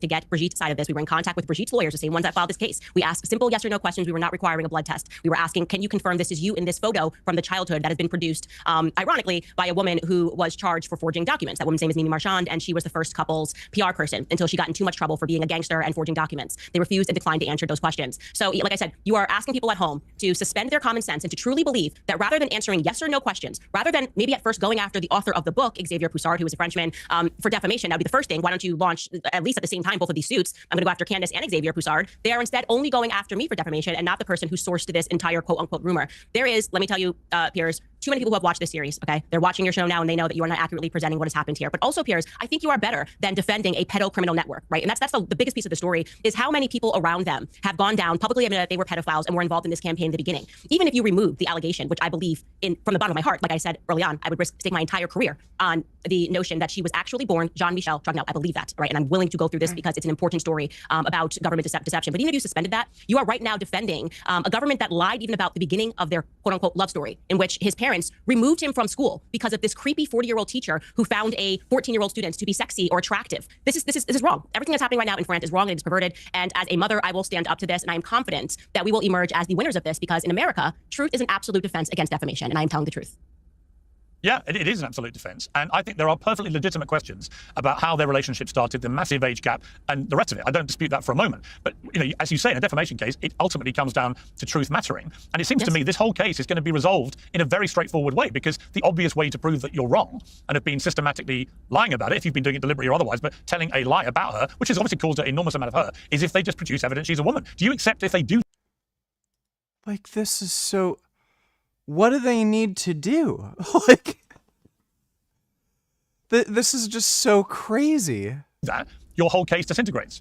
Of course it would disintegrate. Well, first off, no, they would have to prove the actual malice standard in America, which would mean that we knowingly knew this. We went to them with questions and they refused to answer. That is very strange. You're saying you're a victim now because the series came out, and yet you had the power to stop the series when we came to you and said, we're not interested in telling any lies. We actually want to get to the truth of the story. And we asked very simple questions. Did you ever live as a woman named Veronique? I believe, yes, Brigitte Macron, before taking on the identity of Brigitte Dragnel, lived as a woman named Veronique. Why wouldn't you just answer that question and say no? If it gave you so much grief that this rumor was out there, why not respond to that effectively in the 10-year period that you had the time to respond to it? Okay, Brigitte is not a victim. Far from that, I believe Brigitte is actually somebody who has victimized Emmanuel Macron. Emmanuel Macron is pathetic. He's absolutely pathetic for letting this go on for so long. You could easily dispel these rumors. And like I said, we were asking for photos from a 30-year period of Brigitte's life. We were not asking for blood. We were asking for simple answer, yes or no. Could you show us some photos of you raising your alleged children? They failed to produce that and now are pretending that they're victims. And yeah, but they're under no obligation. Candace. Right, they're not, but don't then complain and say you had to file a lawsuit. They contacted us, Piers. You're under no obligation. Yes, send me your family, your private family photos with your kids in them. Gee, why would they not want to send her that? We didn't reach out to them. They reached out to us first. Hang on. They say they made it crystal. I literally just said I'm taking testosterone indefinitely. Why the fuck are you asking me how long I'm taking it for? Clear to you that all your claims were wrong, right? That your basic premise that she's a man is wrong. They said they told you that before. You went ahead anyway. You've carried on. Even when they launched the lawsuit, you carried on saying the same stuff, right? And it's a massive play on your part. Listen, I admire your balls. I mean, it's probably the wrong term to use, given the issue we're discussing. But I do admire your balls, right? Because you're going for it and you're doubling and trebling and quadrupling down. But ultimately, your entire reputation is now directly linked, it seems to me, to whether Brigitte Macron is male or female. And she proves she's a woman. Where does that leave you? If she was going to prove she was a woman, she would have done it over the last 10 years. And like I said, they came to us first, and we said we will not publish this series if you answer questions, okay? So they were 77,777,777,777 sperm going in.